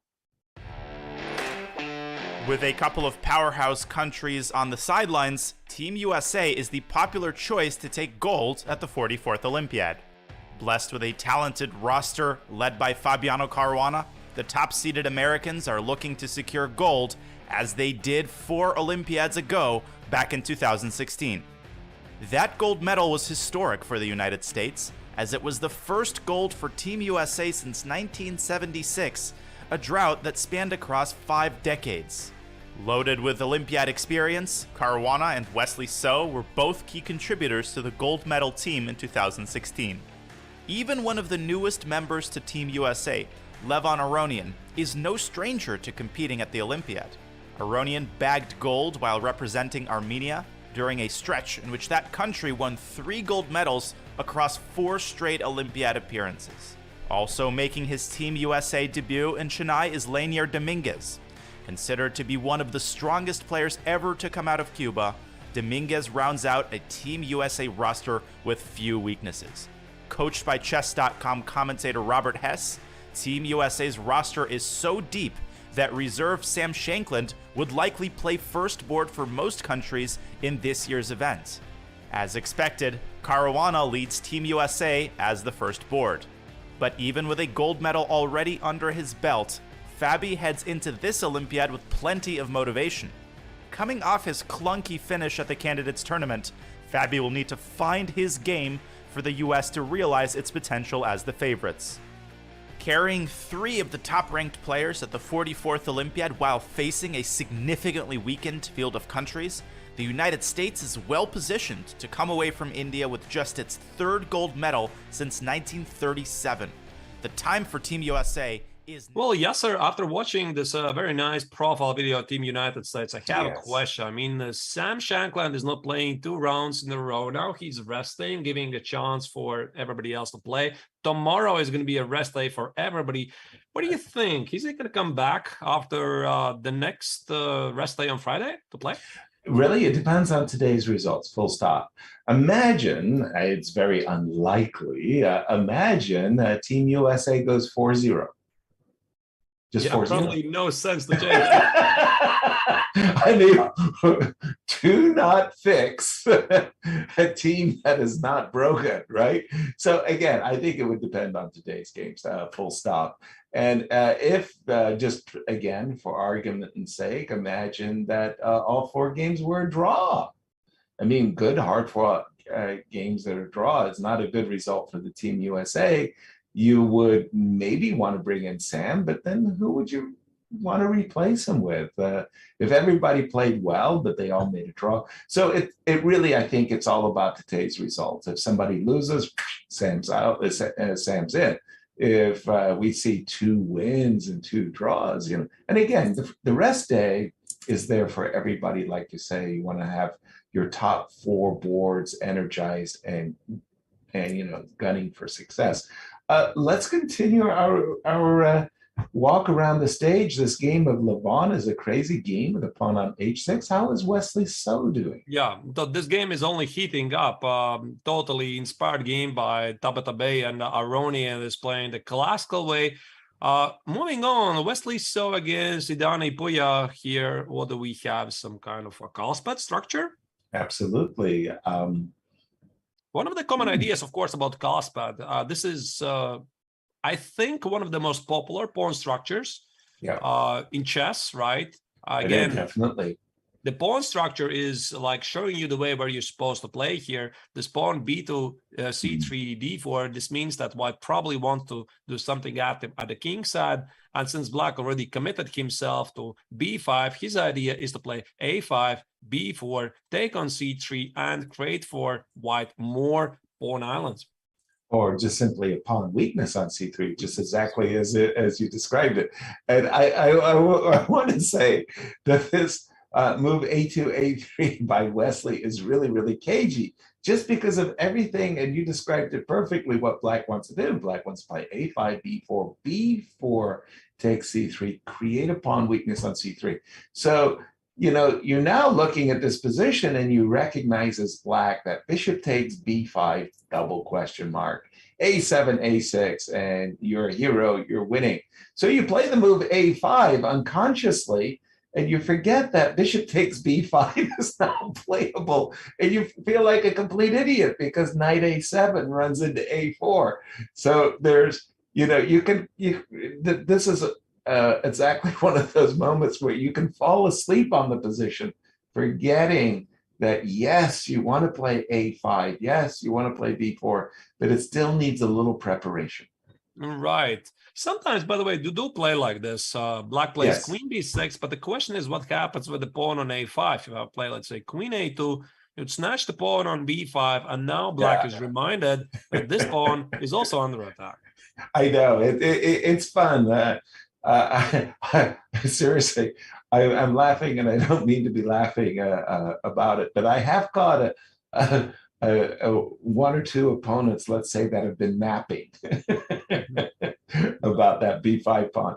Okay, again, still plenty of play going on here. I would evaluate the position slightly better for white. I do like the two bishops after all. And what about our fourth and final board? Lanier has been playing the role of a hero in a number of these matches. Yeah, it looks like another Carlsbad pawn structure. It's not the Bath, but the Carlsbad, as you said, very popular pawn structure, as is the isolated queen pawn. Mm-hmm. Right. So here, what white says, it's quite an interesting moment here that queen b4, white invites to ruin his pawn structure. And the big point is after queen b4, 8x on b4, these indeed are slight weaknesses. But now white has access to the open a file. And after moves like b5, he would essentially manage to achieve what he wants, creating some sort of weakness on either c6 and a6. And this prompted Dominguez to respond with queen b6. So it's really interesting, right? So white says, I'm happy to trade queens, but under my terms, black says, no, let's do it my way. I mean, if you want to take on b6, it opens my a file for my rook. Exactly right. I always think of those marketplace trades. I'll trade you my copper coins for your loaf of bread. Well, I want actually a silver coin. Let's do it on my terms. So I like this last move as well, knight to d7, because I do feel at a certain moment, black will say, okay, let's trade queens. I'll go queen takes b4, a takes b4, a6, and it will be very hard for you to create a weakness on the c6 pawn. You desperately want to play b5 takes c6, and you're not going to be able to do that with the double pawns. You can't play a4, b4, b5 anymore. Right, but it also opens some options for knight e2, knight b3, right. and put the knight here. So again, you need to evaluate that, which is the right moment to do this. Yeah, and again, when I am thinking about these positions, two names really come to mind. I think that they were great players. Anatoly Karpov on the white side, Ulf Andersson on the black side. Use those two players as your guide, because what Ulf Andersson would do in that position, what you just showed with the knight on d2, Ulf would put his knight on d6. The black knight would come to the d6 square. The white knight, as you were mentioning, would go to the c5 square, and Ulf would think that the knight on d6 perfectly holds the b7 pawn. So those two players in particular were wonderful examples of how to play these positions with both white and black pieces. Use them as your guides. And the knight on d6 and knight on d3 very often is widely regarded as the best place for the knight because it guards pretty much everything. So I won't be surprised that either in this game one of the knights is going to land on d6, on d3, or in Wesley's third board game also, they might get the same. Exactly. Let's jump to the ladies and pay our respects to Kaneru, the #1 player for Team India, the leader, and all of Indian hopes are riding on her fortunes. How is she doing? Right. So here we have some sort of a Benoni structure. Absolutely. Very dynamic, right? It's difficult to tell, but one of the common themes of the Benoni is that a black voluntarily gives away the fight for the center. He allows white to push e4, f4, sometimes even aggressively e5, and really relies on what's going to happen at the queen. So this is like a clash of styles, right? So black is busy at the queen side, white is busy at the king side. There's so many famous games like f4, e4, e5, sacrifice the pawn, push forward the f pawn, establish an outpost on e4. I mean, so far it's quite difficult to judge. And I see this 10th move, Yasser, here after e3, Yes. 98. And 98, I think this is immediately regarded by everyone who plays the Benoni as quite a standard move. And this is something what really allows the Benoni, modern Benoni opening to stand out, because it feels different. Like the Dutch Leningrad, for example, one of my favorite topics is it's just so weird that the normal rules don't apply. Yeah, the move 98 in the very strangest way is a kind of a fight for the center control. Black finds it a little bit awkward to play the desired knight to d7 to e5 to control the e5 square, and somehow the bishop on the open diagonal does a good job, and you need to protect the d6 pawn. But for me, the move knight e8, I've always associated, rightly or wrongly, with the move f7 f5. And in the Benoni, you try to, keep certain squares under control, whether it be the e4 or the e5 squares. But also what you were just about to say, the vagaries of theory, they take us in all kinds of directions these days. And I've got to tell you, I mean, the Benoni for me was always one of those openings that, you risk strategically a lot. And I think that the modern engines almost start to give, white a plus half a pawn. And in the case of the King's Indian, almost a plus one pawn. They just think that white's center control is too great. Yeah, indeed. Very sharp battle ahead. So we are going to move on to the second board where Harika Dronavali is playing against, with the black color, against Nino Batsashvili. Mm-hmm. And again, we see this kind of paradoxical bishop on d2, which in this case has kind of transferred itself to e1 to f2. And even though it's kind of trapped behind the pawns, it has a role. Defending e3, and after moves like knight g3 to f5, ready to pop out to either h4 or g3. Mm-hmm. So this position, by the way, reminds me of one of the potential positions we were discussing in one of the early games. Was it Gugesh's game? Yes. Or at the bonds. One of the games where white plays early, black plays c5 in the typical Ninja structure, although this was even a different opening. But I mean, it's quite interesting. I mean, always been amazed how the ideas of chess about structures, they are so common. So, for example, you talk about Italian game, Ray Lopez, sometimes it switches to something, I don't know, I mean, a different opening, but still the ideas remain the same. And I think that's what also coaches are usually teaching their students. I mean, mainly focus on the ideas, understand the structures. So I love black's position here, actually. Really? Because I'll take the reverse. I like what grandmasters always do too, is they literally take ideas that you might see in one particular opening, a Sveshnikov, and then apply it to another type of position, a Botvinnik pawn triangle. They go, oh, I saw that working in the Sveshnikov. I'll put my knight on d5 and I'll recapture with the pawn, and then I'll use my majority. Oh, I know what I'll do. I'll put my knight on d4 and I'll use my majority over there. Okay, so for me, what I'm seeing for white is I'm seeing this idea that black is going to go c5, c4, b4, and kill me on the queen side.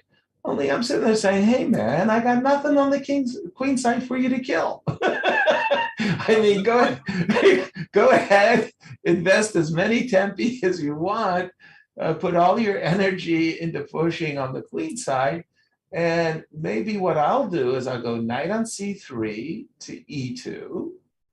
knight to f4, knight to f5, and I'll make some pretensions that, like I'll go and I'll sacrifice on your king side and win a great victory. So in other words, if I evacuate the queen side with moves like, I don't know, b3, bishop b1, you kind of throwing punches at a ghost. There's nobody over there. So I'm not just saying that I do it right away, but I am seeing, at least to my eyes, moves like, I don't know, knight f4, and I mentioned bishop h4. Maybe that's premature. So I'm just wondering if I'm hitting you on the king side, I could land a blow somehow, somewhere, right? And I think this is also the reason why Dronavali, she is not rushing with c4. She could have played c4 right away. She's keeping tension in the center. So in case you're going to start these ideas to counter-strike, she might take on d4. Exactly. That's exactly what I was thinking too, Artur. But it is funny how, I think it was the game of Adiban, by the way, where Adiban played bishop on b4 to f8, waiting for white to play f3 so that he could counter-strike in the center with c5. And even though this is a different opening, similar ideas are being enacted in this game. All right, let's move on. The third board is Vaishali against Yavalakashvili. Easy for you to say. I remember when Roman Djindjiashvili first made it to the United States. Boy, I tell you, that was a tough name. I was so happy when Roman, I don't know if he played d4, g6, Roman's black, c4, bishop g7, knight c3, c5, d5, bishop takes c3. And this was known as the Djindjiashvili Indian. And we said the Gingy Indian. And I was like, Gingy, I can support that. That Djindjiashvili, that was tough. But Gingy Indian. What do we got here? Who's knight on b7? That's a head scratcher. What are you doing there? I have conflicted feelings because the bishop on f6 looks one of the strongest pieces on the board. Wonderful. Or bishop on a6 is stuck, but then again, so is the white knight on a3. Right. Not doing anything. There's a lot of strange looking pieces. If I'm in black shoes, I'm dreaming of queen f8, followed by rook e8. Why do I want to play rook e8? It's the open file. Hello, everybody. Wake up. Rooks belong on open files. And I'm thinking that the queen on f8 on a good day could land on b4, and maybe the knight would then land on c5, and I could somehow coordinate my pieces. But there's some strange looking pieces, and I agree with you wholeheartedly. The bishop on f6 is an all-star. It's black. But I think both players here are going to mainly focus on improving the pieces, and the last move for black already is signaling that the knight on d6 is standing not so well, right? So black is thinking ahead. I think for Lela's, one of the Lela's plans indeed is to position the queen somewhere else, find a good suitable square for the knight. Depending on the occasion, it's going to be c5 or a5. But let's move on. Let's check the fourth board. The fourth board is Salome Melia is playing against Tanya Sachdev. By the way, I read in the chat there was a suggestion also to check out Azerbaijan, Kazakhstan matchup, Abdul Malik's match. Yeah, this is something we could do. There's a very interesting battle between some of the best players in the world. We are going to try not to miss it. Yeah, thank you for your suggestion. Absolutely. And just once again, just to emphasize, I was a captain for the ladies team in Baku. And to my mind, this match that we're witnessing right now today, India versus Georgia, if you were to say that this was the last round match and it was for the gold medal, I would say, yeah. yeah, that's exactly right. I mean, because when India and Georgia sit down, it's a match that's worthy of the gold medal. That's why we're just spending a lot of time on this one. This is a big match. It could really, really determine a lot. Hi, from the chat. Which match would you like to see? This is to the chat. Give us your suggestions and we'll make an effort. And you were just saying, Artur's, about Kazakhstan. Yeah, this is the next game I'm going to jump in. And if you have some interesting suggestions you would like to see, I mean, no promises. We're going to be able to follow every single one, but some of them we could do. Perhaps. What is happening here? After Bishop G5, sorry. Yeah, this is Ra Lopez, right? Yes, definitely. And I'm thinking that as White is very, very anxious to get in the moves. Knight G3 and Knight F5. And I think from a Black's perspective, that move C5, C4 really shows that Black really wants to keep this bishop on A2 out of the game. And one of the best ways for Black to do that is to go quickly Rook to D8 and D6, D5 to try to make sure that that white square bishop on A2 never sees the light of day. It's actually quite interesting, Yasser. I mean, I already noticed in the previous game that you mentioned this kingside attack, White is slowly building up something. And there's this, in the wake of the modern chess engines, there's this eternal discussion. Is attack overrated? What I'm talking about, there's many openings where you gather the pieces towards your opponent, and according to the modern chess engines, it's nothing. And I'm remembering one of the first examples that jumps to my mind is the closed French King's Indian attack. And, and the engines give Black a significant advantage, and yet everybody loves to play with White. And why is this? Because you're attacking the king, and people are not engines. We're human beings. We make mistakes. We're worried about the king's safety, and this is something that engines simply don't understand. And I absolutely wholeheartedly agree with you, Yasa, when you say you gather all the pieces at the king's side, you make the opponent's king worry, even though if the engine says, it's nothing, kill. Yeah, agreed. And again, the engines are just wonderful. They're great training tools. And it's very easy for us and our audience to sit there and say, Archers, what are you doing? The engine says triple zeros. You have nothing to worry about. That queen and those two bishops and the rook that were attacking your king were not fearsome. And you're like, dudes, my clock was ticking. There was a queen, and there was two bishops, and the rook. I gotta tell you something, that was fearsome. I was afraid. I saw a ghost, and I didn't defend like an engine. Yeah, you're right. The King's Indian attack, people like to play it as White. The engines say there's no attack. Yeah, sure. If you can defend like an engine, big applause. Not so easy when your king is under attack. Let's jump into this one game. I would like to still see Jansai Abdulmalik from Team Kazakhstan. Very interesting matchup against Azerbaijan.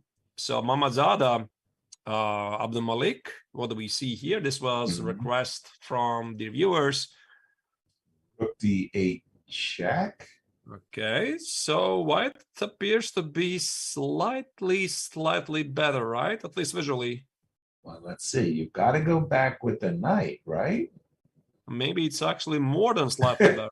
Well, if you go back with the rook, bishop takes f6. Wait. Is lights out. Well, this is really lights out because I can still take it and play bishop d7. Are you in a couple of pawns? Correct.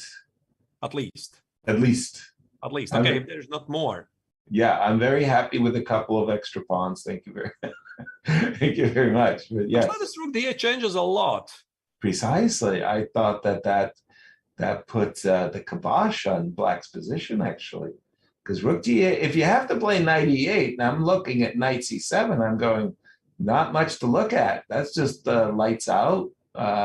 That's a fork, and I could play even bishop e3 in all good time as well. So no, something went wrong here.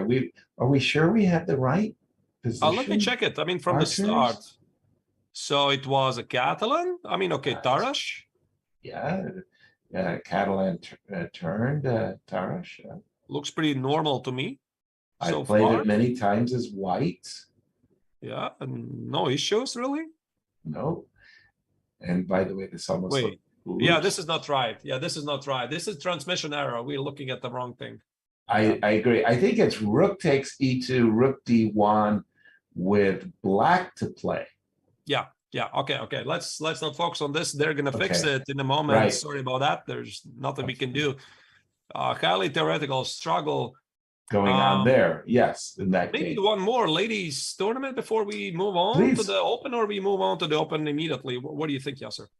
One more, ladies, if you don't mind. One more ladies. All right. Yeah, all right. just One more ladies.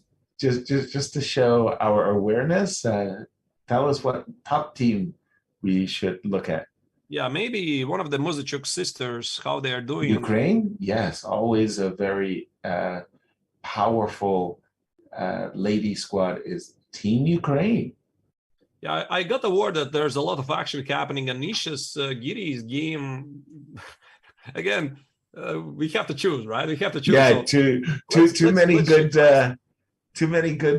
Well, it's great that we have as commentators such a plethora of games to choose from. Sometimes the choice can be overwhelming. This looks like a nice two bishops advantage for white. I would feel very happy to be in white's shoes in this position. So Anna is doing all right and has all the chances to conduct a kingside attack. Yeah. And whereas her younger sister, she's also playing here today. Whoa. This is boy. Snap. Holy smokes. There's a king on e2. There's a king. Whoa. What is going on here? My head hurts. Just looking at the position, my head hurts. I mean, black has an extra rook at the moment, right? This I can calculate. According to chess experts, I think you're right. If I play something like rook d6. Yes. Oh, the bar says white is slightly better, 0.2. Look at that. Okay, it took a while for the bar to catch up because I was wondering why white wasn't better. It looked like white was lost for a little bit of a moment there, but now the engine's turning things around and recognizing that white's for choice. Wow. Yeah, this is kind of a position. theoretical line. It's easy, easy to misplay it. It's totally nuts. It's totally nuts. I mean, that's what this line is all about. This is not Right. bank law, and welcome to the modern chess. The king and eagle is very much legal. I agree. It is crazy. Nikolai Nenev would call it an opening circus. What's going on in the circus today? This is very deep prep. There's no way they play it over the board like, oh, look at that. I mean, I'm so glad. Come on. I mean, King d8, g6. I guess the idea is somehow. Come on. Get out of here. Queens. Rook e6 and another queen. Right? Oh, I'm glad we didn't just jump to the Anish Giri game because we there's a lot missed. of action in Anish's game as well. Wait. I mean, this is amazing. Let's not spoil everything. And rook e8. This is not the same queen, by the way. It's just freshly baked. Yeah, a newly minted white queen. Now, at first blush, with both kings in the center, you kind of think that white is for choice, but wait a minute. This is really, really double-edged stuff. This is how we got the rook to c7. That part I get. Yeah, white just occasionally plays the rook. Just occasionally. Yeah, by the way, gone. Whoa, that's how we got here. What a mess. Now, here's where I'm the team captain, right? And that's why you can't have the coach in the playing hall alongside the team captain. I mean, there are rules against this because as team captain, I'm nervous as all get out, right? Like I'm looking at this position. I don't know. I want to rush to the coach and said, hey, did we train for this position? Is this a position you had on your board when you woke up this morning? And if the coach says, yeah, you got this, we got this, I mean, our players are well prepared. Then I've got this great confidence. I come swaggering back into the playing hall. This is all really good, right? And maybe I'm conveying some kind of information with my swagger. So that's why, the coaches and the captains have, separate roles. Can we play it out in a slow motion here? If you want. Just for the pure enjoyment. I'm going to put it on a wall instead of Mona Lisa here. I mean, Exactly. This looks so lovely. Every single piece, like looking one of the legendary Mikhail Tal's games. Right. Queen f6, rook d6. But Yasser, I feel that this is definitely some kind of a prep because I looked at Irina's clock, 1 hour and 7 minutes. Yeah. I mean, you have to get some ideas, not necessarily exactly this position. Maybe she knew at some point there's this idea g6, g takes. Right. A lot of adrenaline is flowing in her veins, I imagine. Oh, I can certainly imagine that as well. But again, my first impressions are that, it's a Donnybrook, 3 results. It's crazy. Both kings under a duress. And, whoever came with better preparation is a big, big favorite to win this position. All right. I think our audience is just jumping up and down. Yeah, and let's saying, jump to maybe Anisha's. Yes, Anisha's please. Yeah, maybe. I hope we didn't miss the action there. I hope we did. So much that last going one. on. That looks like Lanier for a moment there. Yeah. Wow, look at this 9 on d5. What a beauty. What a beauty. How did they get there? Just a second. I mean, okay, this obviously looks crushing for white. I don't understand why people are so excited by this. This is just splat, like gone. All righty.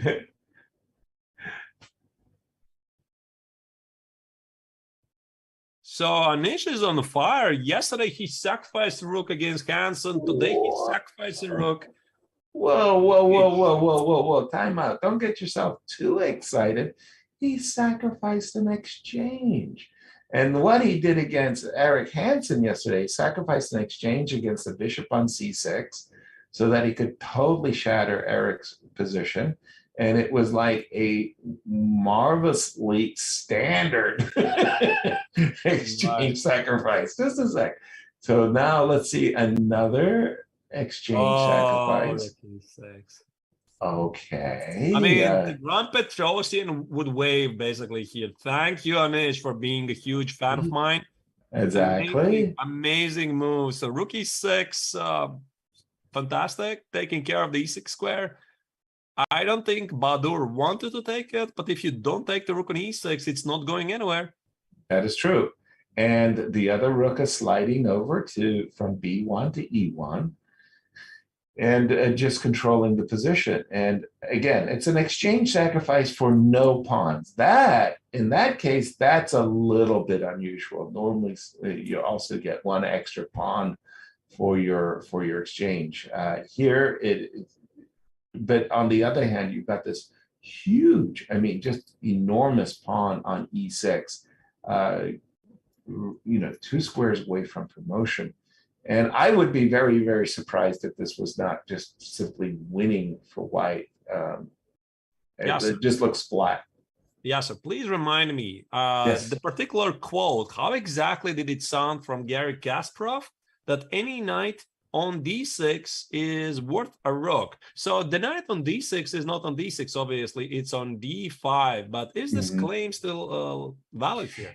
I don't think it's a claim, a quote that's attributable to Garry Kasparov. Actually, I think it's attributable to Alexander Alekhine, and he said a knight on the 6th rank, not d6, but he really meant a knight on c6, a knight on f6, a knight on e6, a knight on d6. A knight on the 6th rank is worth an exchange. And I attribute that to Alekhine. And if Garry, refined that, and Tal and others. But yeah, for me, a knight on the 6th rank, especially the f6 square. Why is the f6 square so sweet? look at the black king on g8. You know, when you secure a knight on f6 against a king-side castle king, there's just so many checkmating patterns. It's worth an exchange. Right. I mean, I'm already looking towards, can I finish it immediately with e7? But I think even something like queen f4. I like that move especially. Right. Just Targeted pawn, this right. pawn. So you need to make sure what happens after queen g5. Maybe just wins the game on the spot, like take, knight c7. Adios, amigos. Bingo. Adios, amigos. Looks pretty simple. I think for Anish's caliber, this is well played game. And I have a feeling that Badur simply did it too much, because we go back to the opening, the way he played, it was interesting, you know. I like it. So he trades on f3, he plays knight e7, and he's claiming that he's going to have a good control of the dark squares. Sure. And again, there's a book behind me, Grandmaster Preparation by one Lev Polygaevsky, and Lev Polygaevsky played this position as white for a living. I mean, I like to say he furnished an entire apartment on the white side. The idea is very simple: two bishops, cramping pawn on d5. Now, if black on a very, very good day ends up with a piece on e5, Victor Korchnoi would say, congratulations, you have one good piece. Now, as we're about to see, Anish played the move rook b1 because he was thinking on a good day, he's ready to play b4 and open up the b file, and let's see what goes on. But I think it was the move g6, g5. That's the overreach right there, because that allows this very powerful move, bishop on e2 to h5. So from White's point of view, the bishop on e2 a little passive. You know, you kind of like, how am I going to? Now you just opened up the door. Yeah, why don't you play bishop e5 right away? This is bingo. Why do you need g5 at all? Exactly. Like exactly. This takes and something like f4. And that's fine. And I totally respect that. But in these positions, you almost always recapture with the d6 pawn. Why? Because that d6 square is a dreamboat square for a knight. You put a knight on d6, and it's a great blockader. That's all it is. It's just so going a little bit deeper. I think Anish already anticipated that, and that's why he played rook b1, so that after bishop e5, take, he could have b4 immediately. So that's really advanced stuff right here. Exactly. All right. And yeah, but this move g5 opened up this position. And by the way, I don't know exactly how it happened, but there's some bad blood between Jobova and Anish. I think it came from a Tata Steel Vaikanze, where Jobova was just having a bad tournament, and Anish did not mean to insult Jobova, but he said something that Jobova mistook as an insult, and Jobova said, "Why?" I remember he said, Badur said, I have a very big attack there, and Anish said, there's no big attack there, and this is how it started. Exactly. So for Anish, you know, this game, there's some charged emotions. Queen f4 sure looks like black is doomed. Black is doomed. Doomed. And while we talk about it, it looks like Anish is going to score an important victory for Team Netherlands. What about continuing your hourly fix of Magnus Carlsen? What do you think? Thank you so much. I mean, I got in the first 15 minutes. I feel good, but it's time. When we left it, we were just laughing about Magnus's approach to the game. He played one knight c6 and d6, and you called it the Nimzovich delayed. Nimzovich delayed Magnus Carlsen modern counter-attack. I don't know. Right? Yeah, throw that time. By the way, White played knight f3, an invitation to bring it back home to e5, right? Not trying to play, not playing d4, but Magnus and it transposed quickly to a perk defense This is where, what's interesting is that he didn't play d5. I think that Magnus was provoking his opponent to play d5 so that he can retreat knight b8 and then try to, again, prove white that he has overextended the pawns.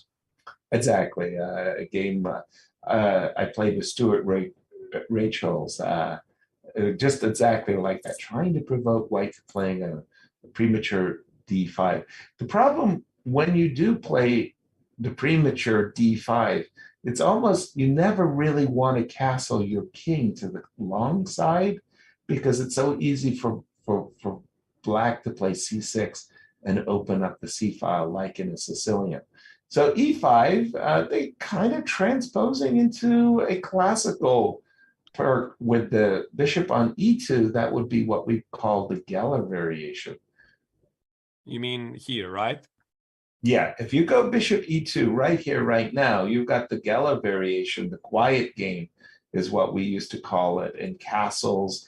And then what Geller would do, sorry, short, sorry, my bad, castle short. And what Geller would do is go d4 takes e5, d4 takes e5 as white, and then try to prove that the bishop on g7 was a little bit passive.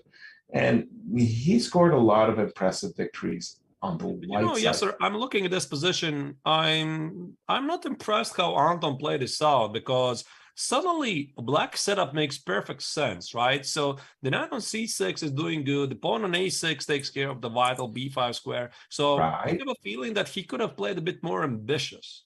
Yes, yes. A bit more ambitious. Maybe this d5 should have been played, and I think that Magnus achieved exactly what he wanted. He kicked his opponent out of the preparation. He wanted to provoke the d5 move.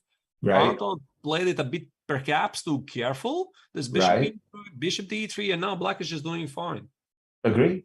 And sometimes as black, you take these types of risks where you say, I'm going to play something maybe less sound, certainly off the beaten track.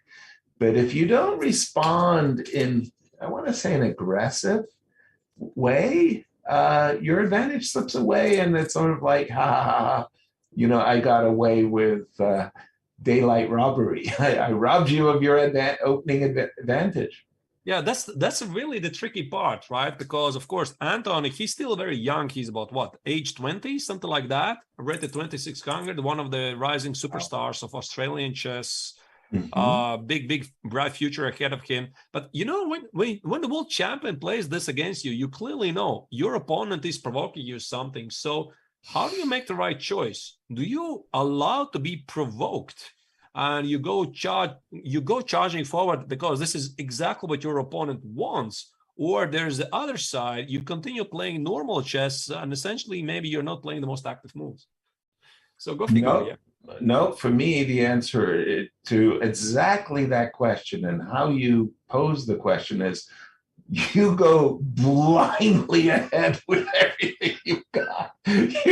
You go nuclear on the guy.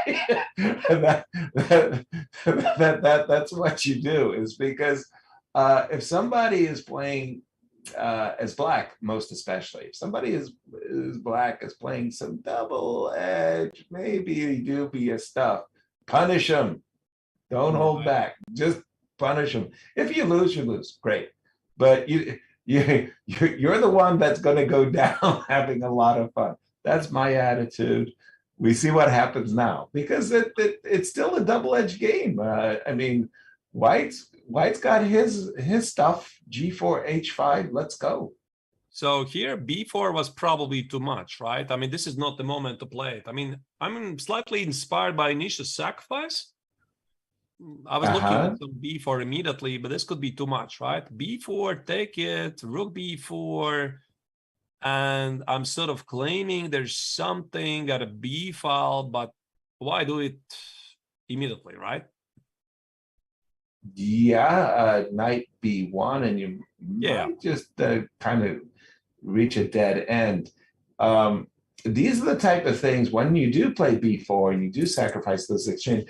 The problem is also there's this knight D5 moves that somehow, if you miss your mark, you really miss your mark badly. Knight d5, queen a4, what else? I mean, not here. I mean, not here. There's queen d2, but at some point. Oh, right? sorry. Yeah. That's a good point. Sorry, I apologize. You're completely right. Not here. So this is knight b1. Yeah, and Yeah, if you, B1, I guess. yeah, and if you don't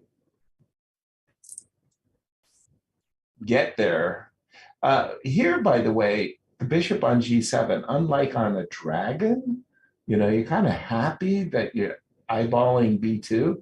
But this pawn is not on e7, it's on e5, and the bishop on g7 just doesn't lend itself nicely to the attack.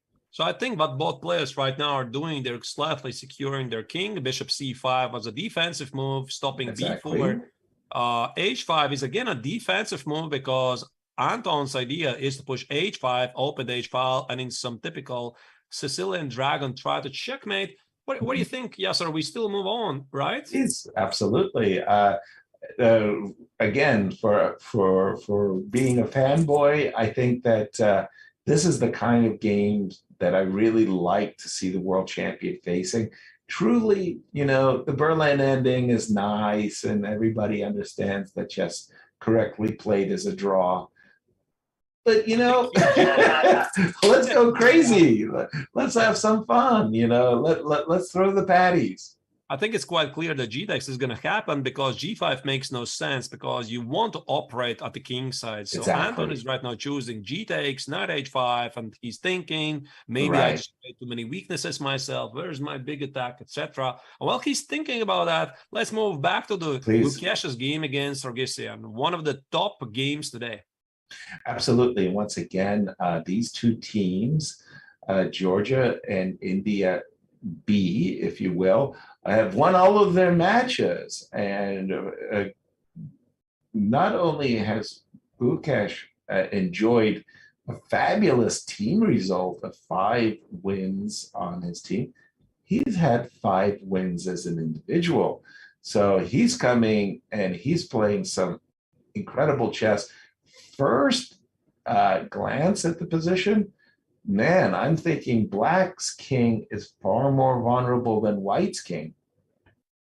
So does it look like something positional for you? No, I mean, I felt that Sargsyan is going to try to play something positional. Instead, we got something really sharp. I mean, very quickly to review. We left it. Double-edged. Yeah. There you go. We discussed this some time ago. E5 ideas. Yes. Right. Oh, look at that. Oh, GF. Okay, a clear indication that we may be playing a team tournament, but I want to win as White. I'm going to open up the half-open file, and the clash began. This is how it started. Boom, everything is charging for. It's just amazing, right? Seemingly, Gukesh is making all the normal moves. He gets a lot of excitement. And to remind you, the Mirage's current score in the previous games, he is one of the few players in the Olympiad who has scored 5 victories out of 5. Yesterday, he beat Alexei Shirov with the black color in a superb positional game, just outplayed completely with the black color. And the other player who has 5 out of 5 is one of his probably future greatest rivals, Norbek Abdusatorov. Wonderful. And Novak's string, it includes Fabiano Caruana as well. So it's wonderful to watch these youths, enjoying themselves. Now let's jump into this game between Sargsyan and Gukesh here, because a lot of I want to say sharp variations to calculate here for both sides. The first thing when you're attacking your opponent's king, the first thing you want to do is create weaknesses. When I say create weaknesses, I want to be very, very clear. I want to articulate as clearly as I can what I mean by weaknesses. I want to induce the pawns to move forward. So if I can get Black to play g7, g6, Then the square f6, the square h6, I'm creating weaknesses on the dark squares. Conversely, if I can get black to play h7, h6, then the squares g6 become ever so weak. So when we're attacking our opponent's king, one of the things we try to do, very, very much so, is to force pawn weaknesses. So if we start with rook g3 and rook g1, what's the purpose of, why are we doubling the rooks on the g file? We're trying to provoke the move g7, g6. Once we've got a weakness that we can lock in on, then we can play moves like bishop d3 and capture a pawn, or h4, h5, and opening up the position. So here, the moves, I don't know if you think in the same way, the moves that I find very attractive are rook g3, rook g1, provoking weakness. I find the move queen e4, followed by bishop to d3, very attractive. What am I trying to do? I'm trying to provoke a weakness. And finally, what you were just showing, Artur, bishop to d3, trying to get black to play h7, h6, so that a future g7, g6, there won't be a pawn supporting. All of that is a long way of saying that it's difficult to make a choice when you have so many compelling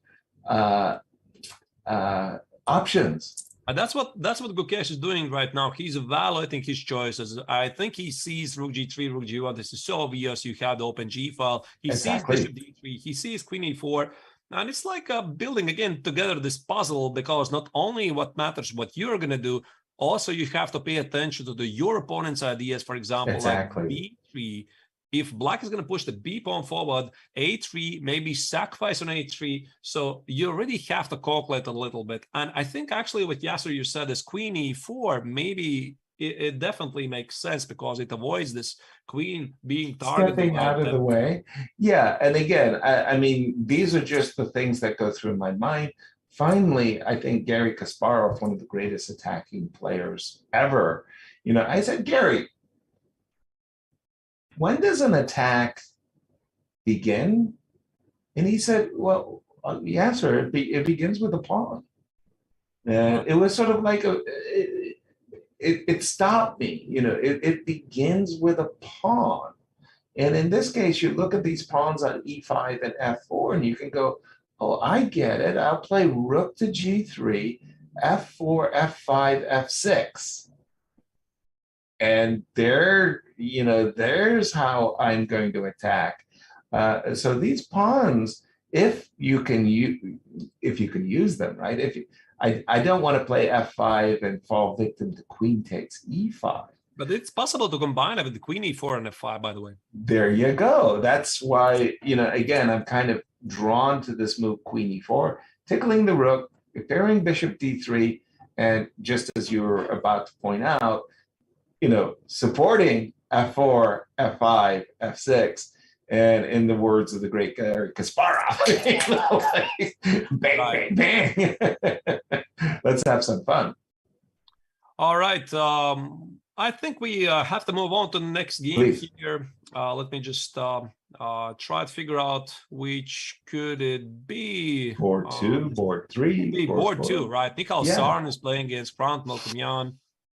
Whoa, we've got an extra pawn for white, but the dark squared bishop and these double pawns on f3, f2 means compensation. Similar position in another game, I think in the ladies section a couple of days ago, where we said that black normally should be drawing this somehow, but then white managed to keep the pawn and win the game. Yes, exactly so. I remember that very, very much. We really thought that the compensation was even overwhelming. Here, it looks like white is just only going to be slightly better. How about board 3? We'll move it right along and try to catch even some more games if we can. Right. So let me pull it up. So board 3 is Adiban. Let me find him. There you go. The Beast. By the way, he's got that reputation. But he did not play b3, I'm afraid. He is widely regarded one of the experts who plays the first move b3. But yeah, I mean, Olympiad, I'm not sure that's the one. That's the one you want to make. So yeah, d4 he played. My gosh, I'm looking all over the board. I feel like a complete idiot. I'm looking all over the board. Where's White's queen? White's queen's supposed to be on c2, on a4, on e2, maybe on a bad day on d3. I had to look all the way across the board. The queen is on h3. That's great. I love it. Right. Yeah, okay, I'm not sure. Very, very interesting game. Right. Here at the barn, he has mixed ideas like going after the king and maybe target the pawn on d5. Right. Let's jump to the fourth board. And Okay. the fourth board is Robert Hovhannisyan against Ronak Sadhwani. And oh, wait, there's a couple of moves being made. Sorry. Yeah, this looks like that Berlin ending that we left. We were looking at bishop takes g7. We thought white was for choice, and we still feel the same way. Yes. Bishop This is swap quite is a unpleasant color. for black, is it? I think so as well. This bishop on b4 stops these two pawns. It's protected by the Right. pawn. The pawn on d6 is a monster. If black wants to play bishop d7, this means a passive defense. As I don't well as care the what the G6. bar is saying. Bar's Yeah. saying it's about equal. No, I'll pick white anytime. Exactly. Exactly. We can definitely agree on that one. And finally, we are getting ready for a break. Before we go on a break, I really want to ask the chat, give us some guidance. Tell us what matches that you'd like for us to focus on as we come back from the break, and we will meet your requests. We'll see you on the other side of the break. Post your ideas. Don't go anywhere. See you in a moment.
India has the most teams in the Olympiad, including 3 very competitive teams in the open section. This gives the host country legitimate chances to win more than one medal. The wild card for these high expectations is the super talented but very inexperienced second team for India. Seated just outside the top 10, many consider this squad to be amongst the most entertaining in Chennai. Norway's Magnus Carlsen even suggested he's more wary of facing India's second team than going up against India's top-seeded squad. That's some high praise from the world champion. Just under 30, Bhaskaran Adiban is the team's veteran. He leads by example with his signature aggressive style. Looking up to Adiban are 4 teenagers, a collective of India's most talented young rising stars. Nihal Sarin, Damaraju Gukesh, Ramesh Babu Pragnananda, and Raunak Sadwani will each be making his Olympiad debut here at home. Legendary coach and team captain R.B. Ramesh will have his hands full trying to get the maximum potential out of a roster dominated by teens. Good enough to win a medal, the biggest question is if this team can hold up under the Olympiad spotlight and pressure. India shared gold at the 2020 Olympiad, which was held online. That said, it has been 8 years since the birthplace of chess took an Olympiad medal over the board. Although in the shadow of India's first team, India's juniors are unquestionably a key component to fulfilling the high expectations set by the host country and its fans.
Namaste, dosto. We are back from the 44th World Chess Olympiad, round 6. Grandmasters Yasu Servan and I'm Artur Nations. We're your host today.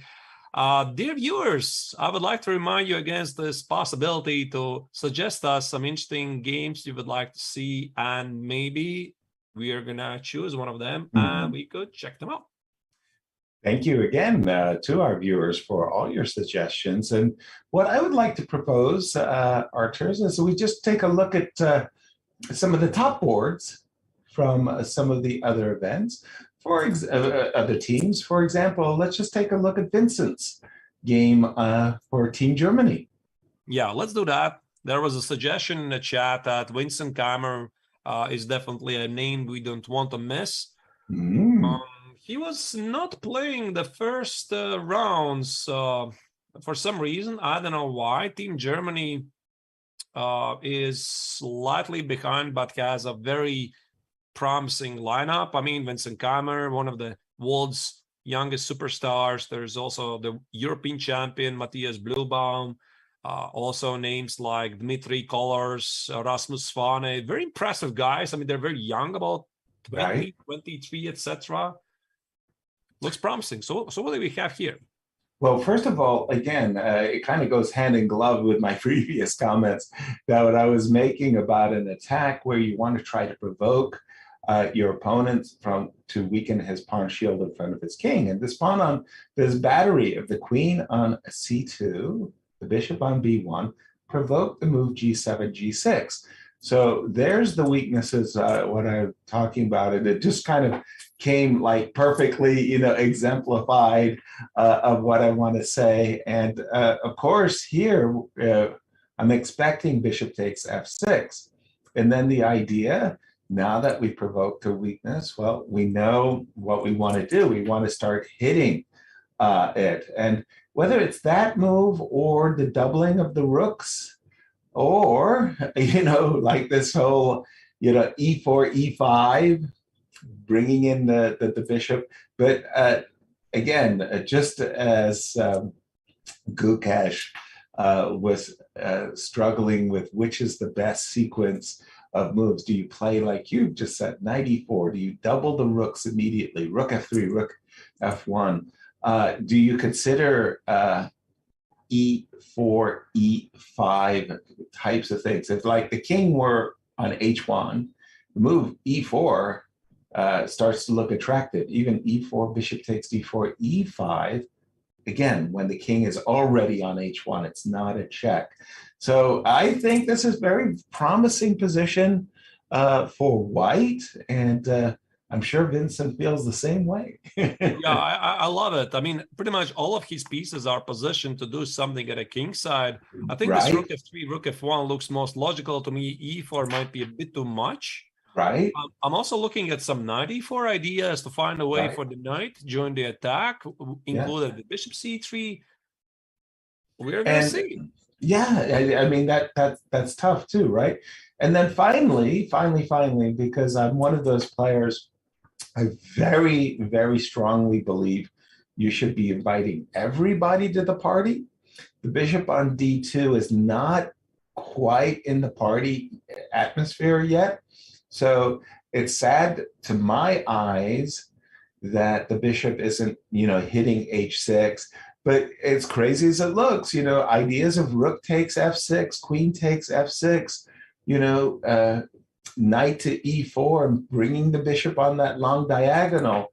You start thinking, like, how do I invite the bishop on d2 into the party? So Vincent is weighing all of these possibilities in his mind, and he's doubtlessly thinking, there's something good is brewing. There's something good, yeah, and he just needs to definitely make a choice. All right, we're going to leave this game for now. Vincent is doing all right. So if you're cheering for the Germany and Vincent, things look good for you. Exactly. Let's jump into another game, which I really, really would like to see, which is another superstar of Uzbekistan chess, Nodirbek Abdusatorov. We already discussed he is 5 out of 5 in this tournament. Wow. Well, it doesn't look like 6 out of 6 here. Well, this was my head is exploding as I'm trying to figure these ones out. Both sides have something that they can claim goodness for.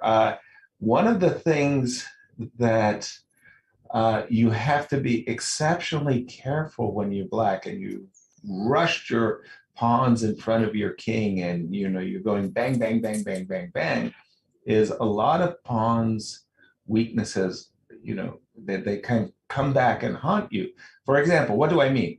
If white in this exact position gets to play knight f5 check, I I got bad news for Black. Your king is going to be far more exposed.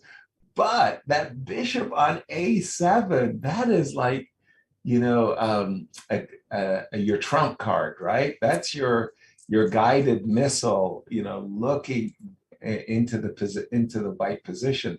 How do you combine?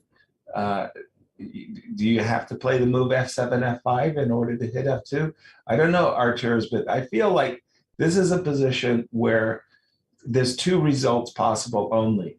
A victory Everything for white. has gone totally wrong for Abdusattorov. A victory for Black. Those are the choices. No draw. No draw. Oh, this is not a draw.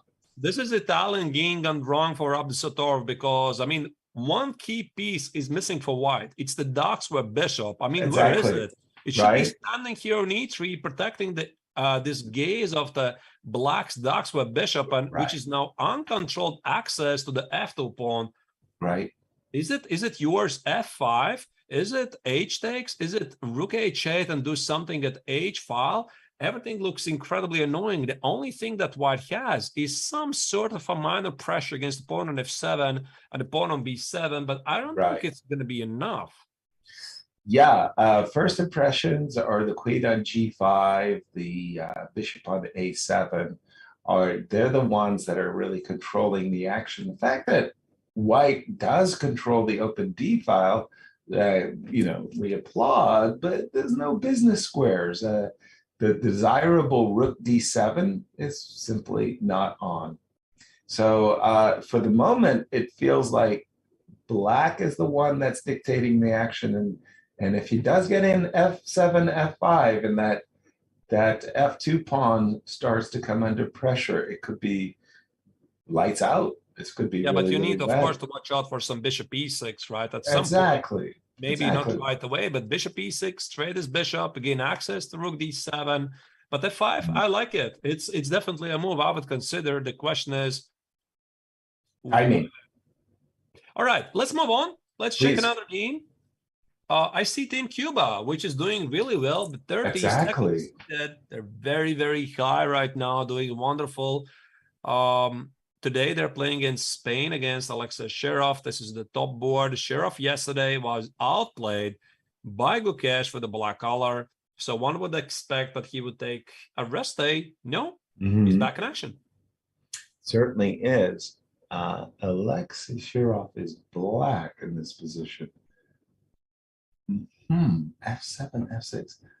Every time I see one of every time I see one of Alexei's position, it kind of defies description. It does. I mean, you know, I like clear, logical positions, and I never feel like I'm getting them with Alexei. Like this last move, F7, F6, it seems to invite F4, F5, which just looks overwhelmingly crushing, until you see a move like after F5, Queen C7, Rook E1, Bishop E4, and you go, oh, well, Black has his own ideas as well. It's not just play on one goal after all.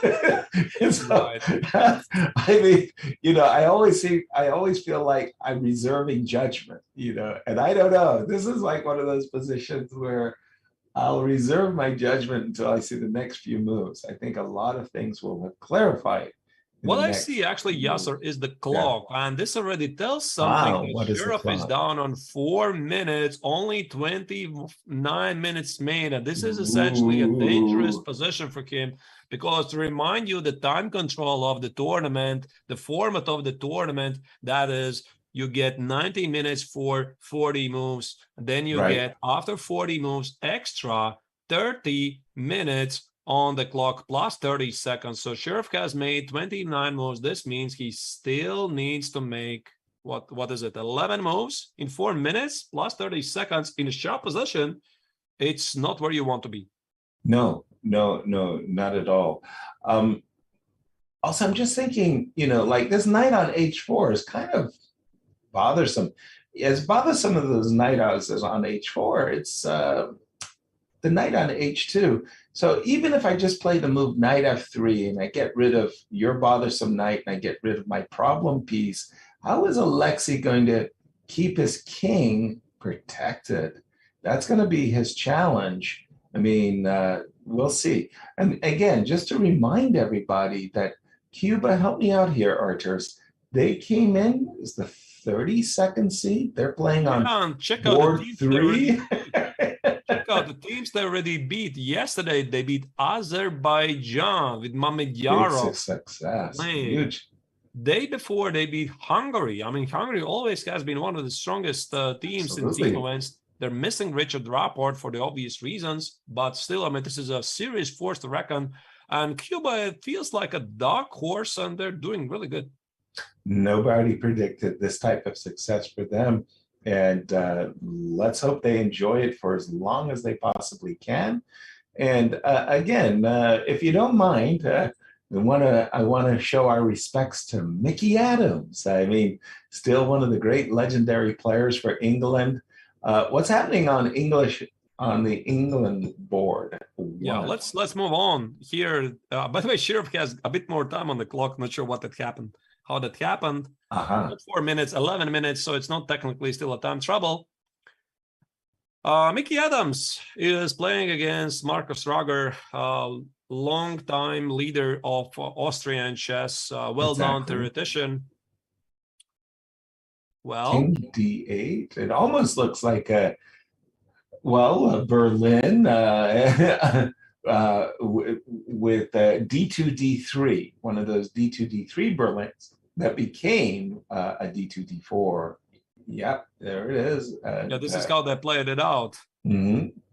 Right. Very positional stuff. White has some targets on the king side. Look at this move, G5. Wow, that's Trying to stop any H6, F6 business. a perplexing move for me, that move G5, by the way. Right. And the black is slightly suffering because the pawn on F6 is a weakness. White has a pawn on E4, which is slightly perhaps weak if black is going to include the trade. Not sure how to properly evaluate it, but probably white is slightly better. I like the space. I like the space. Something to be said for B3, C4, gain some more space. Maybe even on a tragic day where I'm forced to play something as positionally suspicious as D4, D5, if the knight lands on F5 and has complete control, like it just lords over the square. Yeah, by the way, this is possible immediately. Yeah, that will be the kind of concession. I'll give up the C5. Bobby Fischer said it, to get squares, you got to give them. I'll give up the C5 square to black's knight if I can get a knight to the F5 square. Looks like Mickey's for choice. And again, thanks to everybody for joining us and asking us questions. I feel like I'm not getting enough social media questions as well. I mean, I'm getting my 1 hour of Magnus Carlsen, but I'm missing. We're gonna get the Magnus social media questions. Not just yet. I mean, there's plenty of other players we want to check. Definitely, we can come back to Magnus. Maybe let's jump into young Krzysztof Duda because he's one of the most creative players and very, very, very promising chess talents in the world. Recently, he was playing the candidates, which was not exactly what he was looking for because, I mean, young Krzysztof, he's never really hidden his ambition that he wants to become a world champion. I think in one of the interviews, he said that at an early age, he already imagined that at some point he's going to be the world champion. And I wish that he's going to do it someday. But here, right now, today, against Alexander Ingic, the position is sharp. I mean, he's missing a pawn, but look at those bishops. Oh, yeah, big time. My first impression is if it's my move, white is winning. I'm going to play bishop c4, queen g6, and rook on a3 to f3. And it's going to be wham, bam, thank you, ma'am, game over. So it better be black's move because I know what's on my agenda. I don't know about you, Arturs, but boy, those bishops sure make a powerful impression on my mind. Black to move, yeah. which might make all the difference in the world. Think about moves like bishop d4, rook g5, knight g3. Maybe black even goes for some sort of a counterattack. Well, But that one rook thing on a3 also defends. yeah, it's very, very sharp. By the way, Yasser, there is a feature chat question. I believe what was the funniest moment that happened at the Chess Olympiad in the playing hall when you played? Well, that's not the kind of question that really belies an instant answer, because in truth, when you get into the playing hall and you overcome that like giddiness and excitement, like here I am, I'm at my first Olympiad, it actually becomes a very serious matter, like, representing my flag, where's my board, where's my table, and everybody kind of goes into this kind of serious modes. So we don't really have funny moments in that sense. We have dramatic moments, we have tension-filled moments, we have emotional moments when the match goes against us or something like that. I've had people faint literally behind me. But it's not really funny. It's kind of like concerning. It's disconcerting. But for me personally, one of my funniest moments, and nobody's laughing about it, it's just a funny moment in my mind, was in Baku in 2016. I was the ladies captain, and there was this incredibly arrogant and ignorant rule that you had to ask the arbiter for permission to go to the bathroom. So it was day one, round one, and they had this incredibly stupid rule. You want to go to the bathroom? You got to ask the arbiter. So what did Yaz do? I introduced myself to the arbiter, and there was an arbiter for every table, right? Every match had a match arbiter. So I go up to my arbiter and I'm like, Mr. Serwan, nice to meet you. Well, thank you very much. Excuse me, can I go to the bathroom? Well, yes, said the arbiter, you can go to the bathroom. Oh, that's wonderful. Thank you so much. It's very nice of you. Could I go to the bathroom 30 minutes from now? The arbiter listens to my question, and she goes, why, yes, Mr. Serwan, you can go to the bathroom 30 minutes from now. Oh, thank you. That's such a great relief. That's such a good. Could I go to the bathroom 1 hour from now? So now she understands that I'm pulling her leg, that I'm actually being facetious. She goes, Mr. Serwan, you can go to the bathroom anytime you want. And I said, that's exactly what I wanted to hear.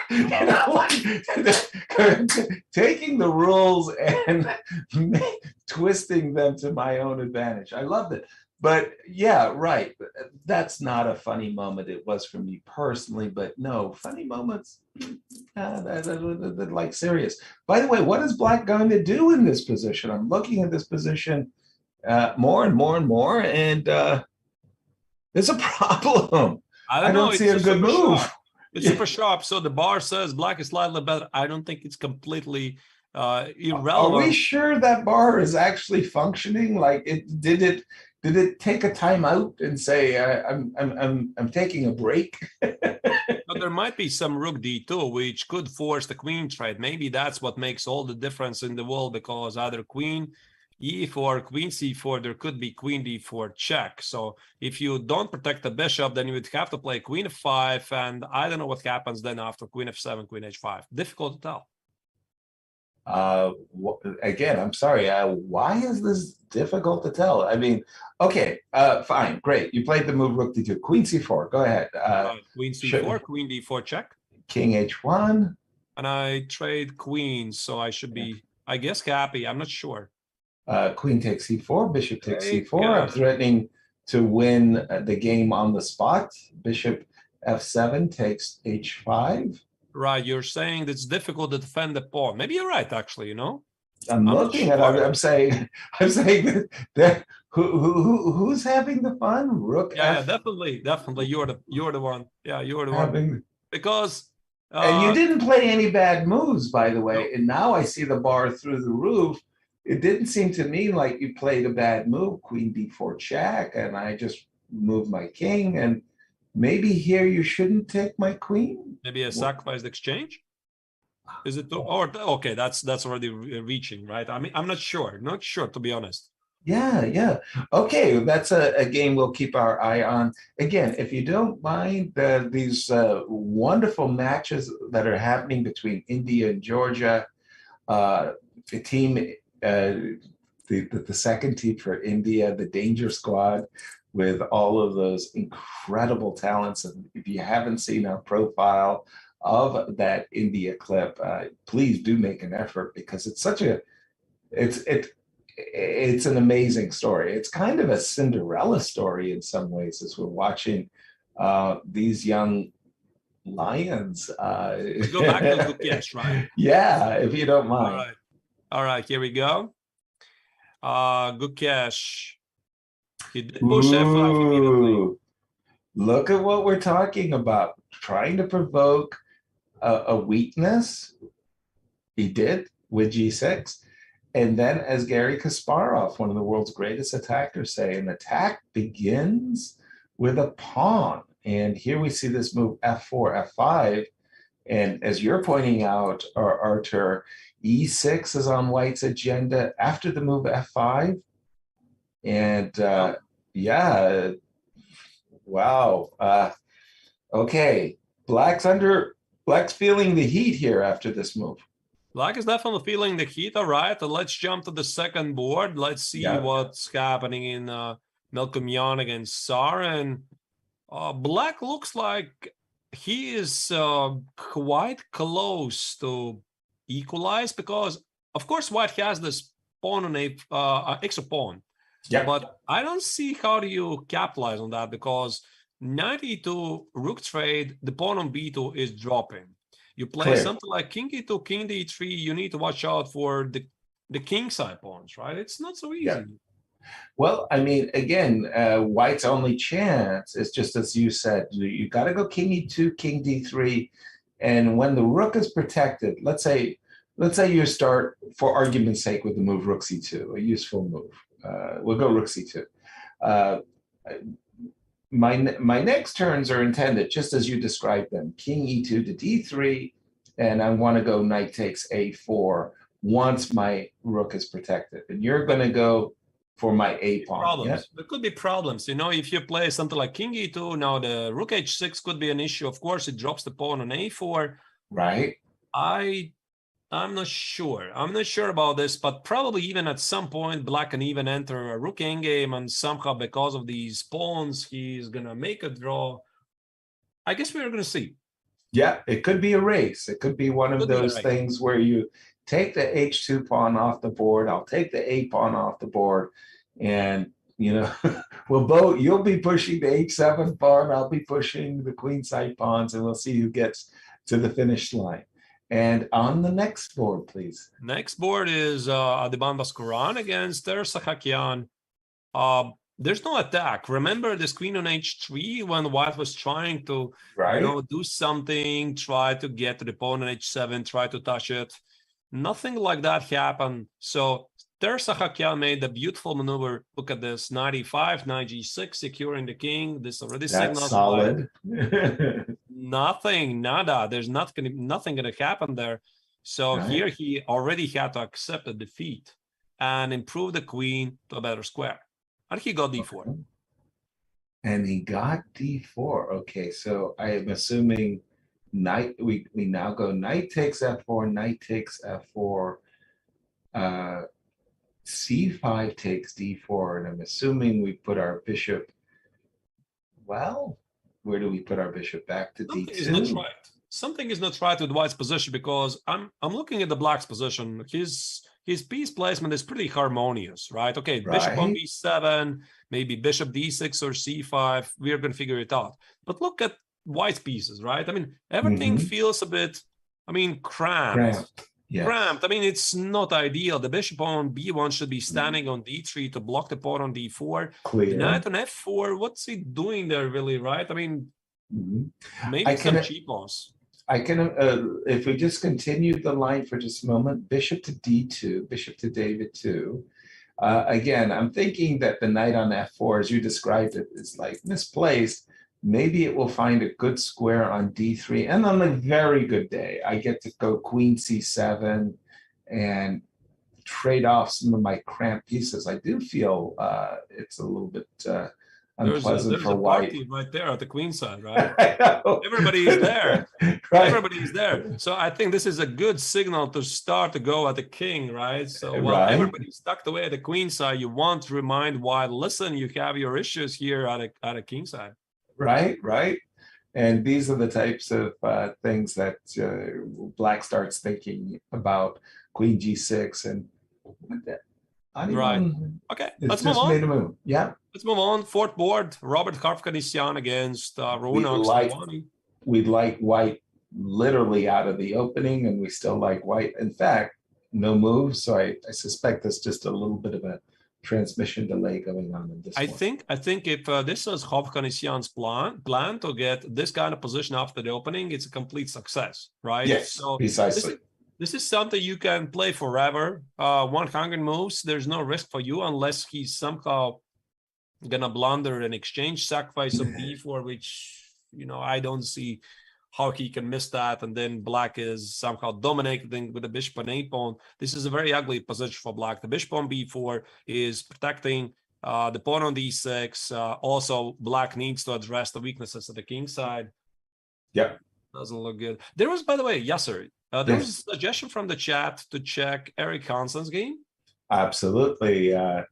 Eric and I go way back with the chess bras, as Eric was like a pioneer in the world of streaming, and he just opened up a whole new world for our beloved sport. White sacrificed an exchange, but For got the second day in a row. two healthy pawns.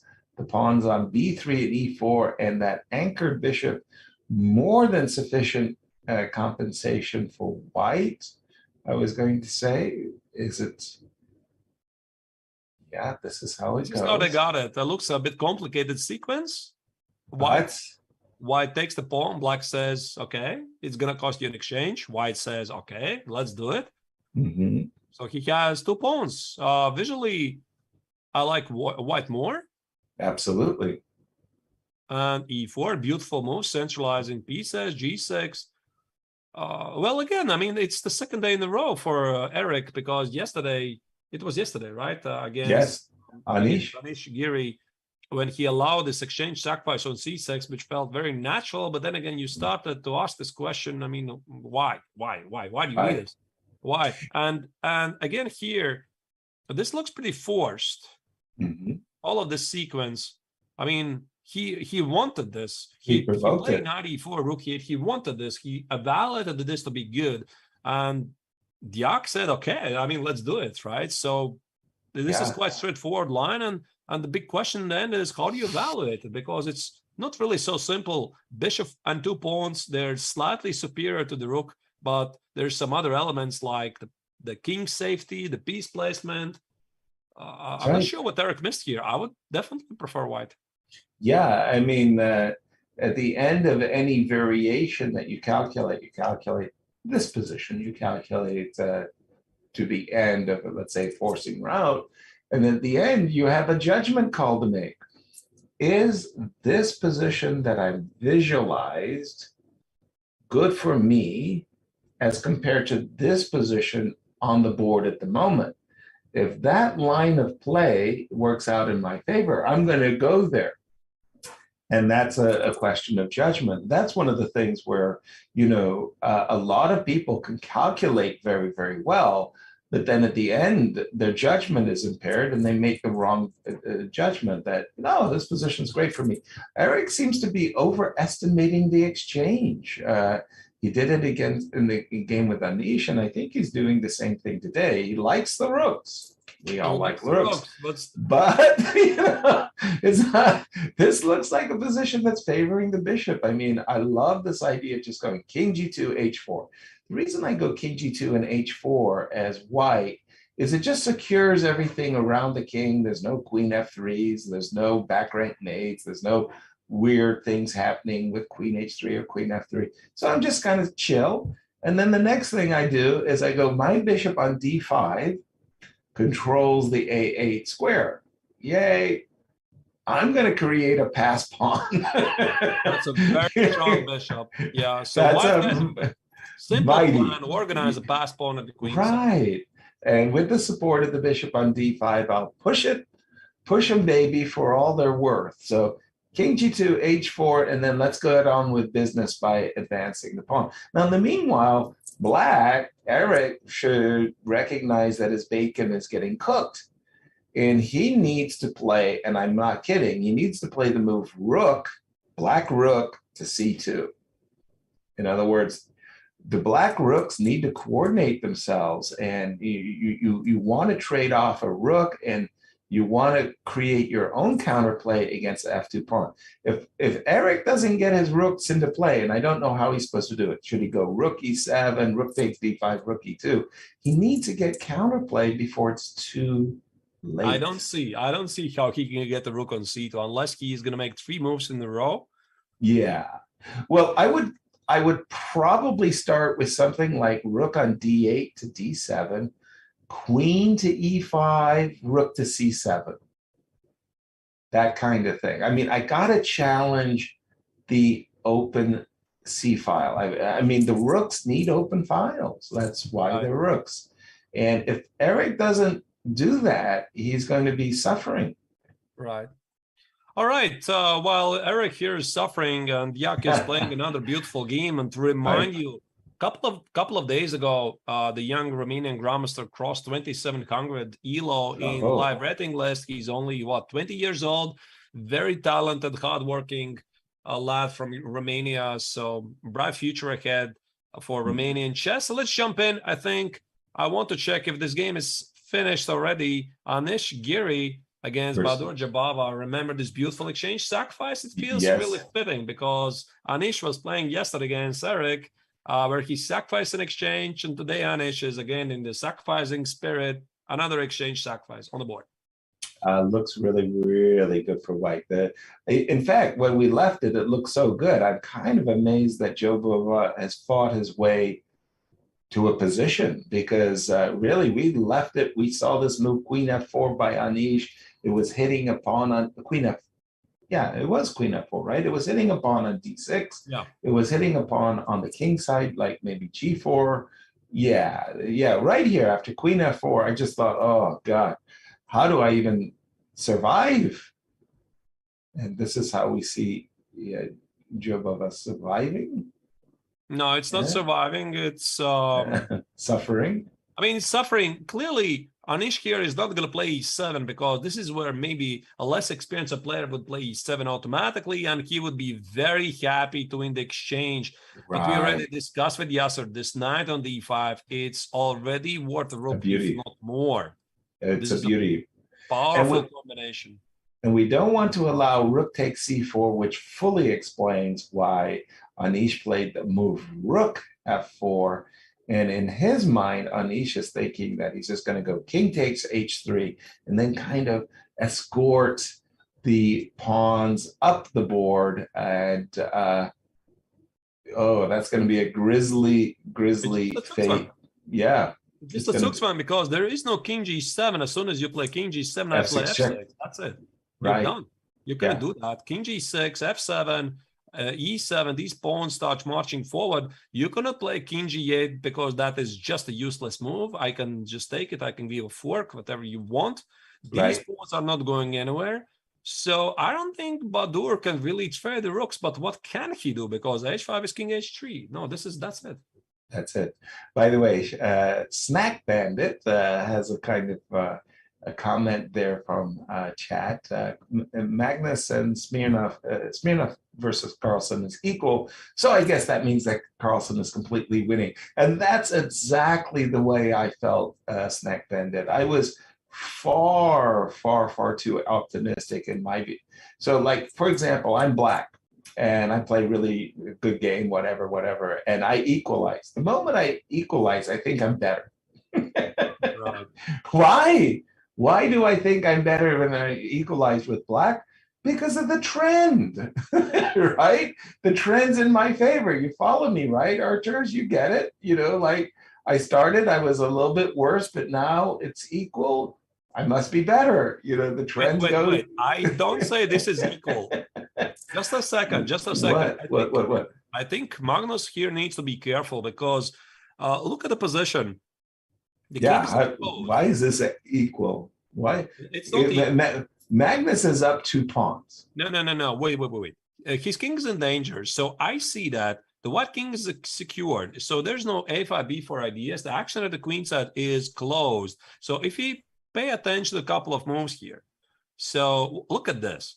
Okay, this is where we left it, in fact. Yeah, this is where we left it. Knight e2, insisting on the pawn grab on g4, knight g3. This is a very common idea of the Sicilian dragon. And I think that Anton knows this. He has definitely studied Sicilian dragon. He thinks if this is applicable here. So you sacrifice 2 pawns, get to the black king. And I don't think that Magnus really likes this. I mean, maybe he's confident in his chances, but this means that Smirnov is meaning business here. He's gathering all the pieces towards the black king. I'm seeing moves like rook g1, getting the pawn on g6. I see moves like knight f5. There's a dangerous attack. Oh, no question about it. The attack's very dangerous. When I saw the chat question comment there, I was thinking that the position was equal, not that the position was, a mess with imbalances, material imbalances, and, like you just pointed out, king position, dangerous kind of king position. Well, and now that we are on a Magnus's game, our producers have created a very nice profile about the Norwegian team. Let's have a look at our profile. The Olympiad is the ultimate team competition in chess. However, Norway's chances for medaling for the first time likely rest on the shoulders of one player. That player also happens to be the reigning world champion, Magnus Carlsen. Carlsen will be in Chennai to represent Norway for the first time since 2016. Inevitably, he is key to a potential Norwegian success story. If Team Norway is to find a spot on the podium, or even shock the world and win it all, Carlsen must dominate. Still, even a dominant world champion will need help. Fortunately for Norway, the supporting cast is the strongest that it's ever been. Arjen Tari, the 2017 World Junior Chess Champion, is one of the world's top 100 players and will play the second board for Norway. Tari was just 14 years old when Carlsen became World Chess Champion, but now, though young, he is an experienced competitor and a valuable Norwegian star. Also representing Norway's post-Carlsen generation are Johann Sebastian Christensen and Frode Urkedal. They too were but teenagers when Carlsen reached the pinnacle of individual chess. Now they must hold their own if Norway is to reach the top of team chess. Jon Ludvig Hemmer, Carlsen's longtime friend and a former 2700 player, rounds out this exciting team. Hemmer also has been a valued second to Carlsen in some of his greatest successes. The Norwegians have never medaled in the Olympiad, but this year, Norway is seeded third. With their high seeding comes high expectations of taking home their first medal.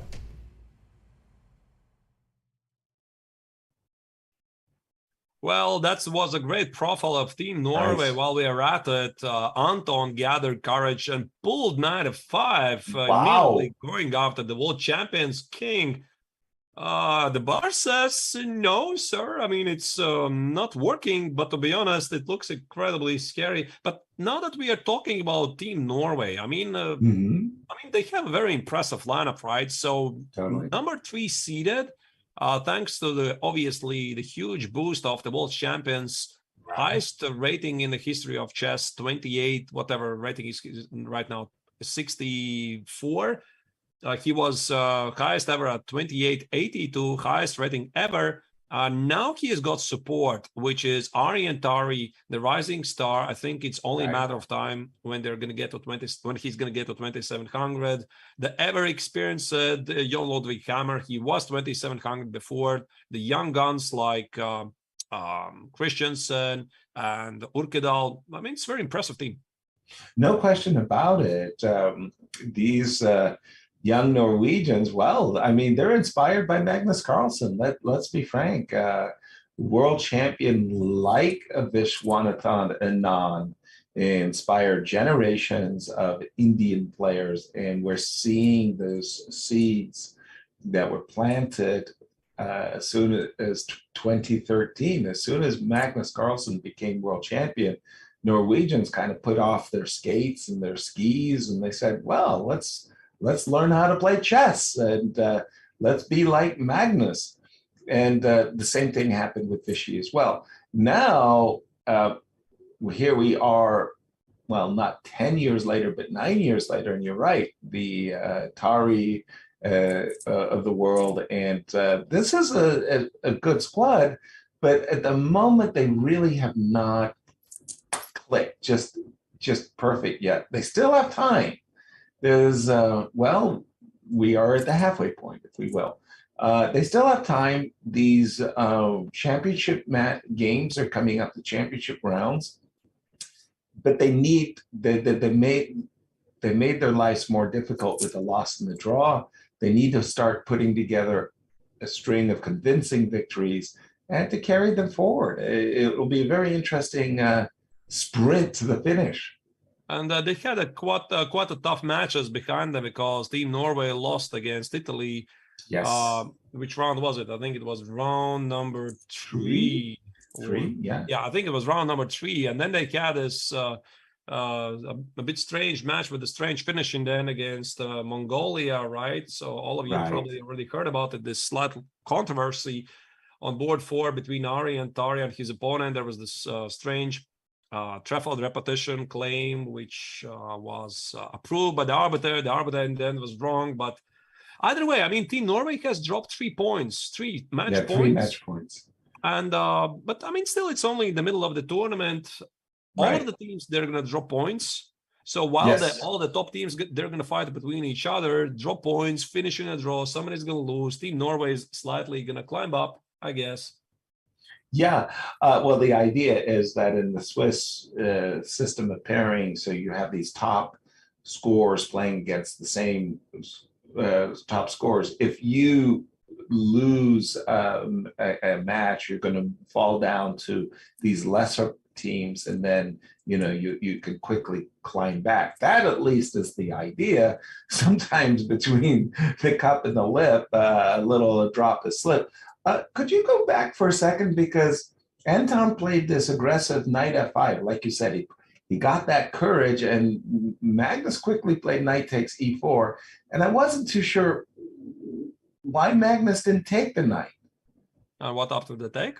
Take and say bishop, I don't care, bishop to c4, let's go. That's mate in one threat, no? Oh wait, it's not a mate. I felt it's a mate. I just magically escaped this king g8. By the way, well, and I'm thinking the rooks along the 7th ranks on d7 and b7, apologize, cover a lot of good squares, protect the bishop on g7, which protects the knight on f6, and the queen on d8 is patrolling the open d file. And I'm like, why can't I take the knight?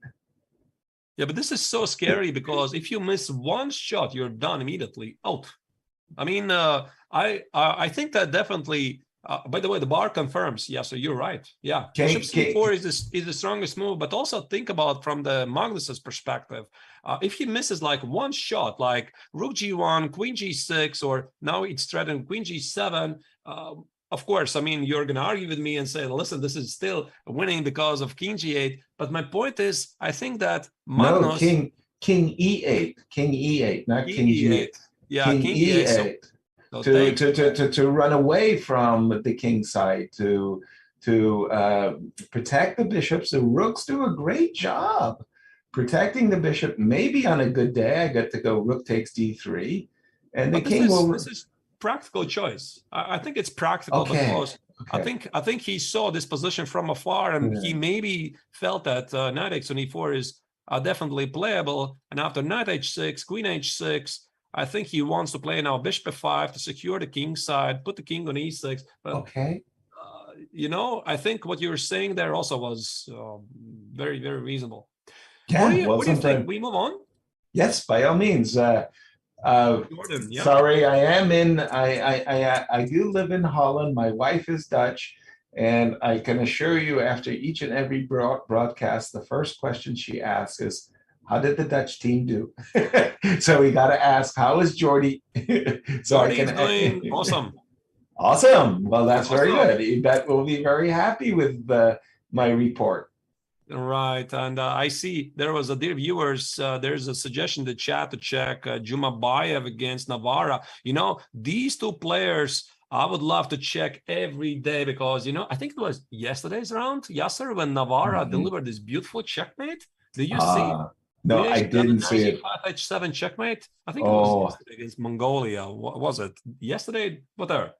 yeah. One of the most beautiful combinations where David sacrificed the queen and delivered a mate. Super nice checkmate pattern. And here we are gonna jump back to that game very next. But here Jordy has the whole world in his hands. And the move rook d2, bishop takes c4 check. Oh boy, oh boy, oh boy. It looks like black is just cruising here. This looks really, really nice for Jordy. You have to go king g1, and now there should be some killer blow. Absolutely, absolutely. Okay, queen g3 drops the rook. Unfortunately, there. Now where is it then? Do it. d1. Rook d1 check is nice. And something like queen h2. Does it win it? Yeah, that's the one. Queen h2, and oops, that's the one. Yeah. That's I love. I don't know about you. I'm a big fan of the puzzle rush. I think first of all, I think it's a really, really great training tool. I regret that I didn't have such a training tool when I was growing up in chess. Instead I have these books, you know, winning chess tactics, and you got to find the but I love the puzzle rush, and I like puzzle survivor. What about you? Are you a fan of these puzzle? I mean, contests? I'm streaming that. Even so, you love I'm it. streaming my Puzzle Rush runs of 3 minutes usually on Puzzle Rush Survival, so I know all about it. So good. Yeah, I mean, it's not like I discovered it only for myself only, but I like it. I really do. Jordy found something even more convincing for his taste. The move queen. It's probably going to be pretty much the same, no? Rook, bishop c4, bishop c4, and rook d1. Yeah, that's even better. Yeah. Chat? Nice. Beautiful. Upload. Applause. Where's the gold coin? Also in the studio. All right, let's jump in. I think that Van Forest is going to do it, and also he got some help from Anish, who has already wrapped up his beautiful exchange sacrifice game against Badur Jabava, who clearly slightly overpushed. Well, I wanted to say that Jobava provoked Anish into attacking, and Anish said, "Okay, I'm happy to do so." Jumabayev has had, I think, a bit string of not very successful results lately, because I still remember how he knocked out from the World Cup Fabiano Caruana. Previous World Cup, whichever round it was, one of his greatest achievements in the career so far. And I think I see the rating has declined a little. It's understandable, right? You like reach the highest point of your career, you beat one of the best players in the world in a mini match format, and then it's difficult sometimes to get back. Here this looks quite equalish. It's the weirdest thing, Arturs. It really, really is the weirdest thing. You look, today we're talking in glowing terms about Kakesh and Prague, like they're up and coming 16-year-olds, and they're breaking the 2,700 barriers. I saw this young kid, Phenom, from China. His name was Wei Yi. And the kid was breaking every kind of record in the books. And you just, oh my gosh, the world is this oyster. This guy is going to, rewrite history. And then sometimes they just plateau. Wei Yi, it's always dangerous player. But in the last, dare I say, pandemic years, the last, say, 3 years, he seemed to have just kind of plateaued. Right. Can't make it. You can't understand why people keep soaring and others just kind of find a ceiling. I think it's because it's incredibly competitive environment in today's chess. There's so many strong players. So I Right. mean, that's why you need to keep working. Sometimes need a bit have a luck. But while we're talking about it, I think, Yasser, we are going to make another break because Good idea. I have a feeling that first time control is about to approach us. The finish of the first time control is going to approach us very soon because this game of Rinat Jumabayev against David Navarra, they already reached 40 moves. Then after 40 moves, everybody's going to get extra 30 minutes. And usually this is the moment when a lot of games finish. So I think this is a very good moment for us to take the break, come back in 5 minutes and jump in back in the action with the top boards. See you on the other side.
Play chess online or learn how to improve? Join us at the #1 chess destination in the world, chess.com. With hundreds of thousands of people playing at any moment, you'll quickly find a game with someone at your level, whether you're a total beginner or a grandmaster. You can play games at any pace against friends, other members, or one of our many computer personalities. Chess.com makes improving fun and easy. Sharpen your game with tactics puzzles and enhance your strategy with our videos and lessons by top masters. Learn from your own games with Chess.com's easy-to-use analysis tool. Regardless of your skill level, Chess.com has all you need to take your game to the next level. Chess.com is your go-to source for chess news, live coverage of tournaments, events, and everything in between. Experience Chess.com anytime and anywhere, whether you're at home on your computer or on the go with our mobile apps. Signing up is free and easy, so what are you waiting for? Join Chess.com today.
And we are back live from the 44th World Chess Olympiad, Chennai, India, following the action between here, the Mirage Gukesh against Gabriel Sorgesian. Your host today are Grandmasters Yasa Servan. I'm Arthur Nekshans. This is round 6.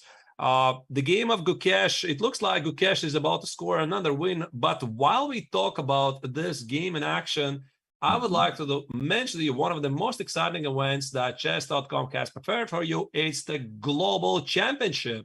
So Chess.com Global Championship play-in phase has reached its conclusion. Catch the final chance for titled and untitled players alike to join people like Fabiano Caruana, Jan Nepomniachtchi, Hikaru Nakamura, and more players in the 64-player knockout phase. It's Chess.com's biggest prize fund ever, with $1 million up for grabs and $200,000 for the first place. Catch all the action right here on Chess.com. Thank you very, very, very much to all the sponsorship and to Chess.com for providing an opportunity for players to get ahead. Jumping back into the game, I see what has happened. Somehow White's promoted a pawn, and it's a rook and bishop versus queen position. Now, in these kinds of positions, it's really about the quality of the king positions.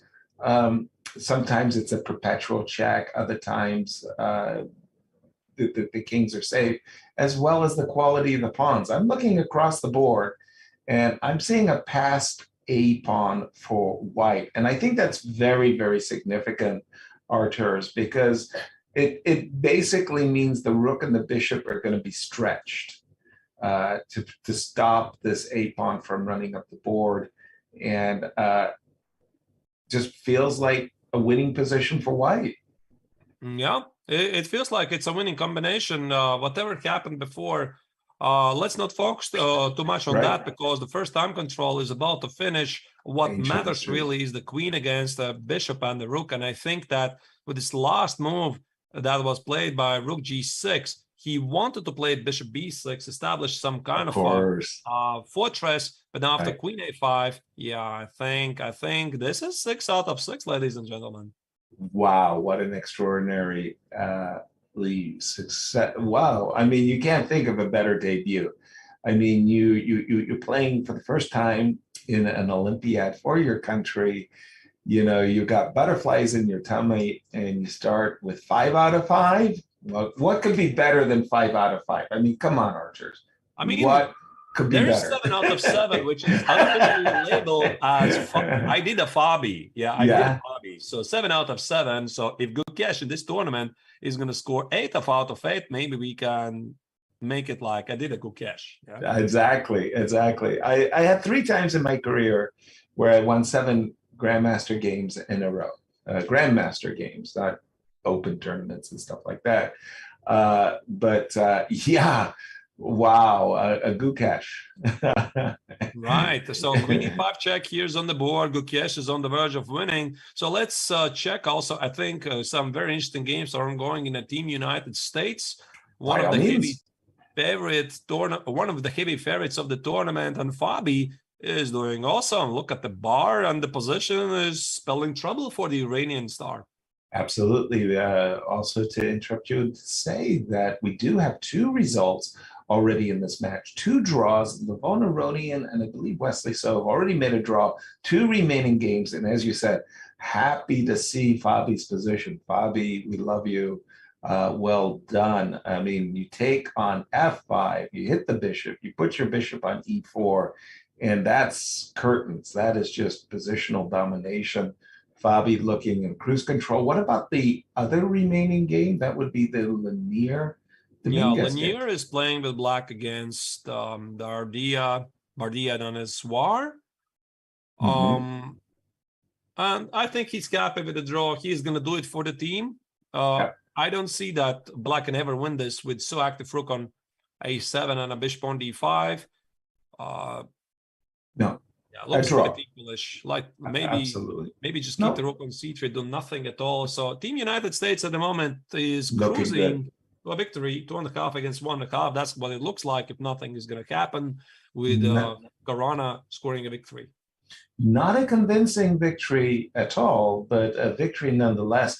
Again, those board points will be crucial for any tiebreakers. America is looking at this competition increasingly like we can't go into a tie with India 2 for the gold medals. India 2 with their board points, their extraordinary number of board points, are going to win any tiebreaks. America is getting itself further and further into position. We just got to win all of our matches. That's it. Whether it's 2.5. This is the team match result. That's exactly. 2.5, whatever, 4-0, whatever. I mean, as long as the team wins, that's it. That's what really matters, because it's the big points, the team points, and then which are counted. And in case there is a tie, okay, sure, then the small points, like individual points, are counted. All right. I think we can now pay a little also attention to the ladies section. Since we are talking about Team United States, I think we could also check how the Team USA ladies are doing. Let's do it. Let's do it. And who, first of all, who do we play? Who is America? America, unfortunately, sorry to say it, has not performed very well in the first 5 rounds. Hopefully, they'll be able to improve their performance in the second half. And where are we playing? Venezuela? No, wait. It's actually, it feels like some sort of a continental championship, right? Because Team USA already has played how many teams from American continent, right? It's Venezuela, Peru, right? Which was, again, I forgot. There was another country. We lost, in fact, to Mongolia. Oh boy, right? Yeah, Mongolia. What do we got here? What is this position? Right. So, I mean, if I would have to choose somebody, it's definitely black, because I have the greatest respect for the knight on f4. Yes. Knight on f4. Let's say I play g6, I play queen e5. I'm not sure what's the right order. and the knight on f4 appears to be dominating the bishop on d1. However, Exactly. White's last move a5, trying to get something going at the queen side. Yeah, but you're not going to win the game with just your king, your queen alone, right? So let's say black, just for argument's sake, goes king a7 and say, okay, where are your supporting, so your supporting attackers? King a7, you go a takes b6, king takes b6, and unless you can play queen a5 mate, you need a rook over there to be able to do that. The rook on g1's not performing. So I'm with you on this one. I like the knight on f4. I like the dark square, dark squares for black. Right. Yeah, the dark squares look really good. So what could really play a big role here is black's time management, because she has only 2 minutes and 40 seconds. Still, the position doesn't seem so difficult to play. Maybe let's move on to the second board. Please. Very quickly. Let's very quickly check how they're doing, and so that we know. Okay, you're in a crush. Everybody else is finished. Nobody told What? me. Everybody else is finished.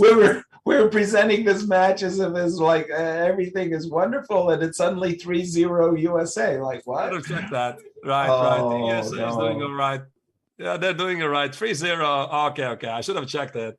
All right, this is the only game then. Tokirionova is playing the final game, so this means that USA is going to come back. They're doing great, but now we have to pay attention also to the top boards and maybe have a peek in the India against Georgia.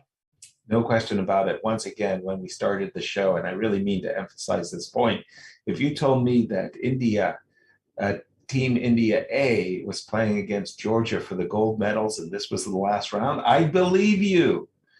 These are two powerful heavyweight teams in the ladies' game. And so let's pay our respects to this clash between India and Georgia.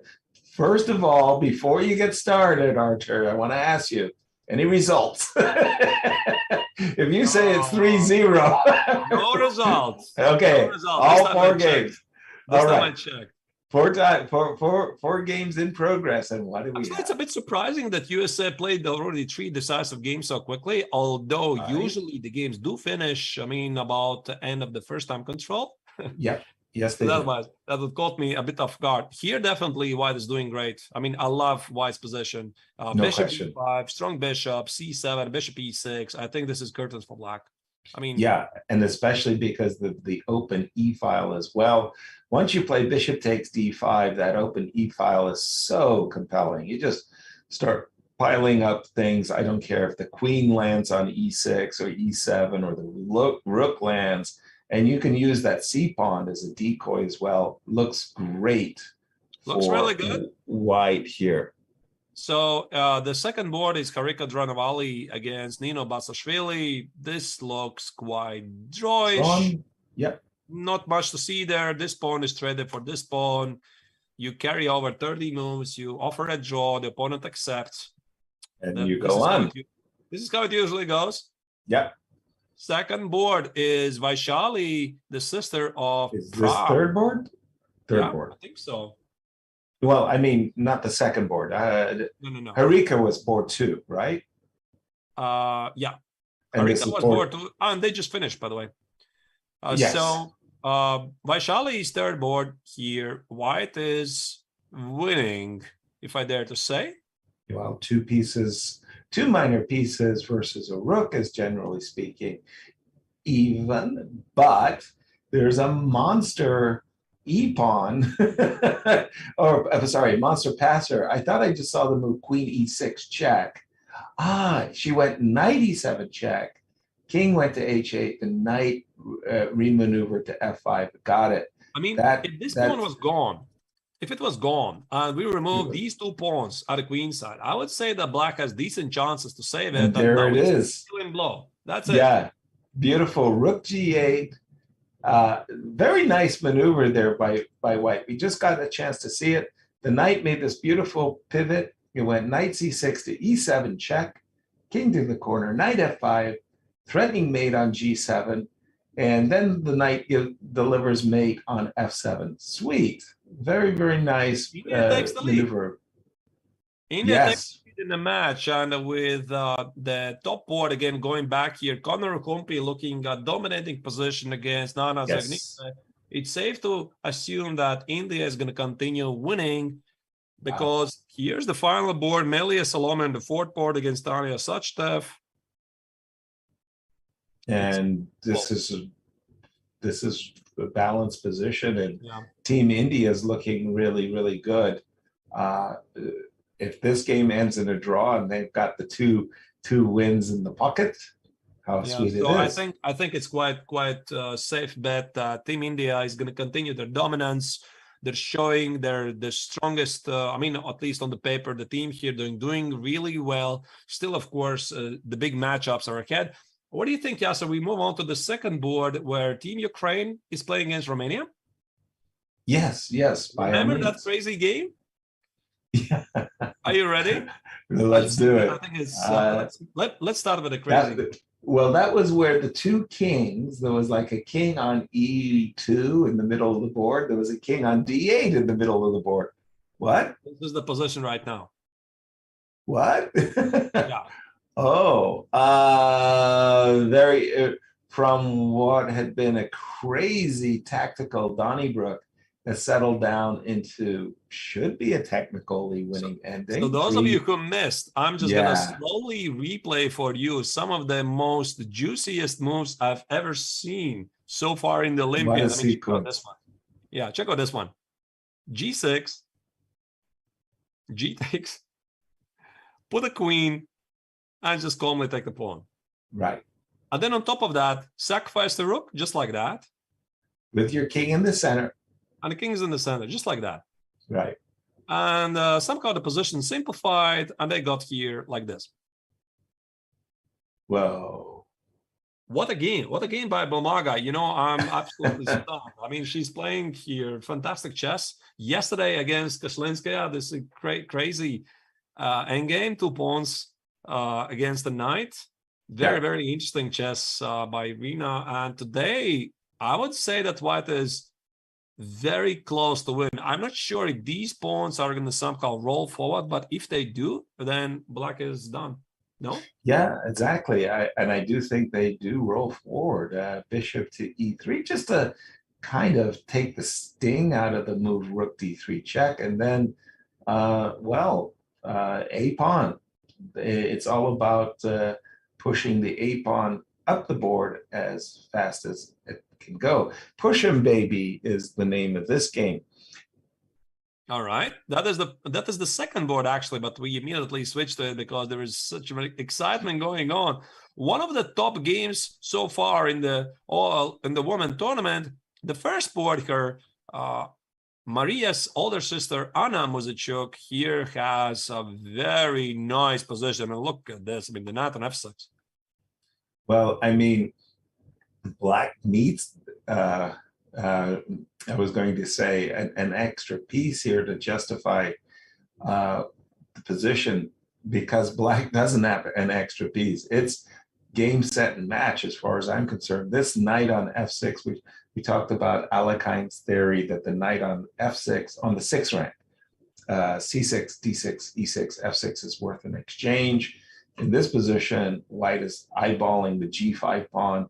Compensation, attack, and material all for white. And we have a beautiful profile, by the way, of the Ukrainian team. Shall we share it with the viewers or keep it for ourselves? No, I think we shared it. Okay. Let's check it out. We'll be generous. Perched as the 2 seed, Ukraine's women's team is the only squad in either the open or the women's section with the luxury of carrying more than one world champion. Loaded with talent, this team has also dealt with adversity, rising above the difficulties in their home country and leaning on support from the chess community to get to India. One world champion on this squad is the formidable Maria Muzichuk. Crowned world champion in 2015, Maria will play the top board.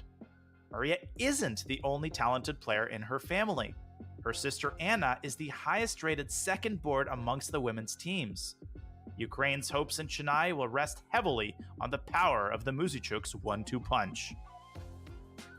On board 3 is Anna Ushenina, the other world champion in Ukraine's lineup. The team's most experienced player at age 36, Ushenina captured her world title 10 years ago. Now a decade removed from that success, she remains a pesky matchup for any opponent. In contrast to Ushenina, the youngest players on this squad are the international masters Yulia Osmak and Natalia Buksa. Each of these up-and-coming competitors round out this solid top-to-bottom roster, making Ukraine one of the favorites. The only team in the Women's Olympiad with 3 Grandmasters, Ukraine looks poised to bring home a gold medal for the first time since 2006. A national victory for Ukraine would doubtless be sweeter than ever before. Wow, what a profile of Team Ukraine, Nice. the woman team. And here, Anna Muzychuk looks about to equalize the score because the top board, I think Irina Bulmaga is, I'm sorry, the second board is Irina Bulmaga is set to win her younger sister, Maria. Right. And probably everything is going to be decided on the fourth board where Yulia Osmak is playing against Daria Lechachi Miruna, which is actually quite Wow, a close match, I want to say. This is very unclear, right? Yeah, Romania has been playing a wonderful tournament thus far. Great fights going on across the board here, and this feels like a match that can go in many directions still. It can go either way easily, because if this rook lands on c3 and somehow black can persuade white to take on c3, this pawn becomes a monster. On the other hand, if he just look cold-bloodedly at the position white has an extra pawn, and if white manages, for example, put the knight on f5, trade the bishop on g7, she might simply collect the pawn on d4 for free. So it's quite difficult to predict how the game is going to progress. No question about that. And again, if you don't mind giving me my daily dose of Magnus. I mean, I'm like 80%. But I just need to fill up. Yeah, the last 20. If you don't mind. I don't mind. All right. Let me try to find Magnus Carlsen's game against Anton Smirnov. And by the way, once again, this was a crazy Nimzo defense, knight c6 on move 1 by Magnus against 1, e2, e4, showing he wants to mix it up. Anton decided, let's go. Went boom, boom, boom, boom, boom, sacrificed some pawns on the king side, forced Magnus king to walk the plank. And This sacrifice on f5. Yeah, he got the sufficient amount of bravery to do that. But it looks like Magnus has kind of kept. Wow. Queen kept the g8, pretty position. cold defense. King g8, king f6, rook h7, trying to simplify the position, queen d5, centralizing the pieces. I mean, Magnus is very cold-blooded defenders, right? But when we're talking about Norway, he needs to be, because guess what? Team Australia has actually taken the lead in the match. Who lost? Whoa. Timur Koibakarov, who has been doing exceptionally well. I think I remember he also beat in one of the previous rounds Radoslav Wojtaszek. Now I pulled up his profile. He has scored so far 3.5 out of 4. He beat Wojtaszek. Wow. He started 3 out of 3 now after beating Tari. The young Australian is 4.5 out of 5, and performance is going to be something like 2750, if not 2800. I mean, it's unbelievable.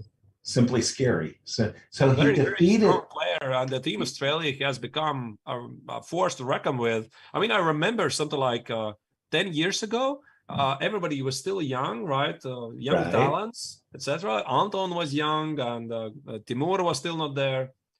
Yeah, I mean, they had, I think, maybe 1-2 grandmasters, but now look at them, right? They have Smirnov 26, Koibakarov is soon about to become 2600 level player, very hardworking guy. Very interesting team. No question about it. And again, it's Ariantari that went down on board 2. And I'm guessing in this position that Magnus, with his extra pawns, is going to equalize the match, which means that down boards 3 and 4 is where it's all going to be decided. By the way, some updates.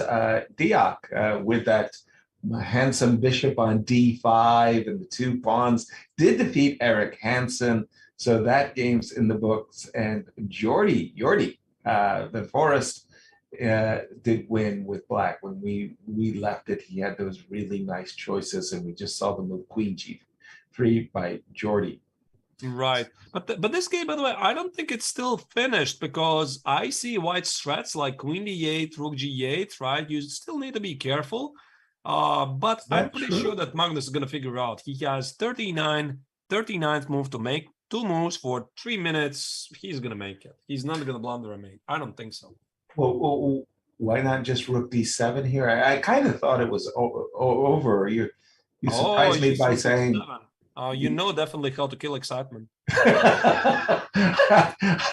I lose all my invitations to parties. You'll be surprised, Archer. It's not like queen h6, there's a mate, yeah? There's a mate on c2. Yeah. It's so simple. And if I play something like queen h2? Maybe it's not so simple. I didn't see that move, funnily enough. A queen... Okay, I just have to sidestep the action, don't I? Or maybe... I mean, maybe you can just sacrifice, of course, the piece, right? I mean, if you really want, but at least that's... Well, then it's... how do you say? Then I feel like I've given you reasons for hoping. Right. Okay, he went king g7. Same question in this case, right? This is his idea. F2. You're right. And now we sacrifice. And Magnus. Oh, that was tricky world champions each and every time. World champion. Right? Yeah.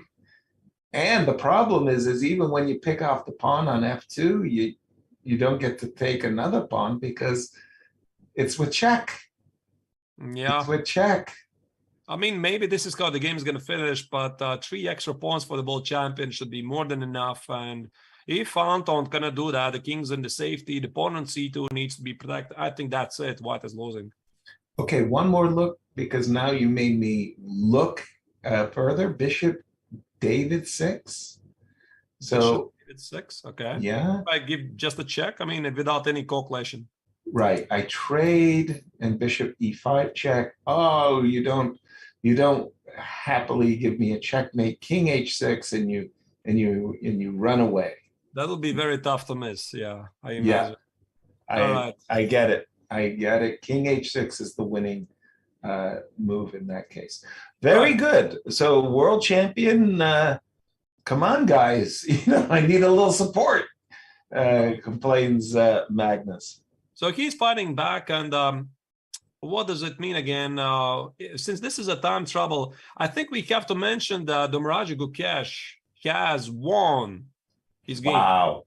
By the way, defeating Sargsyan, that Gabriel, I want to say not that player, but Gabriel, I remember him along with Levon Aronian anchoring some gold medal teams. He's got quite a number of gold medals on his cabinet, let's put it that way. So that was a big win by Gukesh. But the big news is that India too is about to lose, and this is something I did not really expect. So India's second team is going down today, because now look at this. What happened? What happened? Adiban is about to lose a piece, a full piece, just like that. Knight f2, knight c3, d2, d1. That's it. Lights out. That's it. Okay, so that would mean 1-1. That would mean, one draw already has been finished between Franz Melkumyan against Michal Sarin on the fourth board, decisive board. Remember this annoying endgame? Yeah, I do. Remember this one? I told you it's not so simple. You're right. You agree with me. And indeed, this pawn still remains, and Hovhannisyan is slowly managed to increase his position to a better and better. Now, this is a monster here on d6, and the Black King's in danger. Yeah, as we started the show, I said today's round 6, would be this wonderful, wonderful clash of youth versus experience. Armenia comes in with a world of experience, a lifetime of achievement in the Olympiads, and India's looking, okay, with this young danger squad, how can we do it? And if you said the youth, if you supported the youth, I couldn't argue against you other than say, well, it's not over till it's over. And guess what? Armenia, I've said it before, I'll say it again. Youth is unsound, Artur. Yeah, but anyway, age and experience. Like an amazing match, and I'm very happy for Team Armenia, who have lost their leader, Levon Aroni. And actually, I'm curious what's going to happen when Armenia is going to face Team United States. One of the things that might very well, and by the way, Adi Adaban has resigned, which does equalize the match, which does make this our hero game as we're watching. It often happens, like if I'm the team captain and Wesley So is on my team and we're playing against the Team Philippines, because I don't want you to play. I want you to be a tourist. I want you to be friendly with the Philippine team and just enjoy the day. So I would not want Levon Aronian to play against his former teammates. It's just a very uncomfortable feeling for everybody. Right. It could be really stressful, but I guess let's not jump to that conclusion. We still have a lot to go. Right. Right. But this is definitely a possibility. Somebody switches the federation, and at some point you are facing your former countrymen, your friends, people you have been playing together for many years. This is a really interesting topic we could talk about, but let's not just do that for the moment. We still need to see it happen. What is else happening there? By the way, I'm just seeing all of these mating patterns for white. Rook to E1 check, king to F4, rook to F2 check, king to G5, bishop to D2 check. And, you're walking into this mates with the 2 rooks and the bishop. So I think this is dead. White has completely got this. Can I try, please? Can you also show the mate board once again if I play some random move like rook d7? Oh, sure. I thought rook e1 check, king f4, rook f2 check, king to g5, bishop to d2 check. You have to go. I should have played h5 better. I just for the sake of the mate, yeah? Okay, here we go.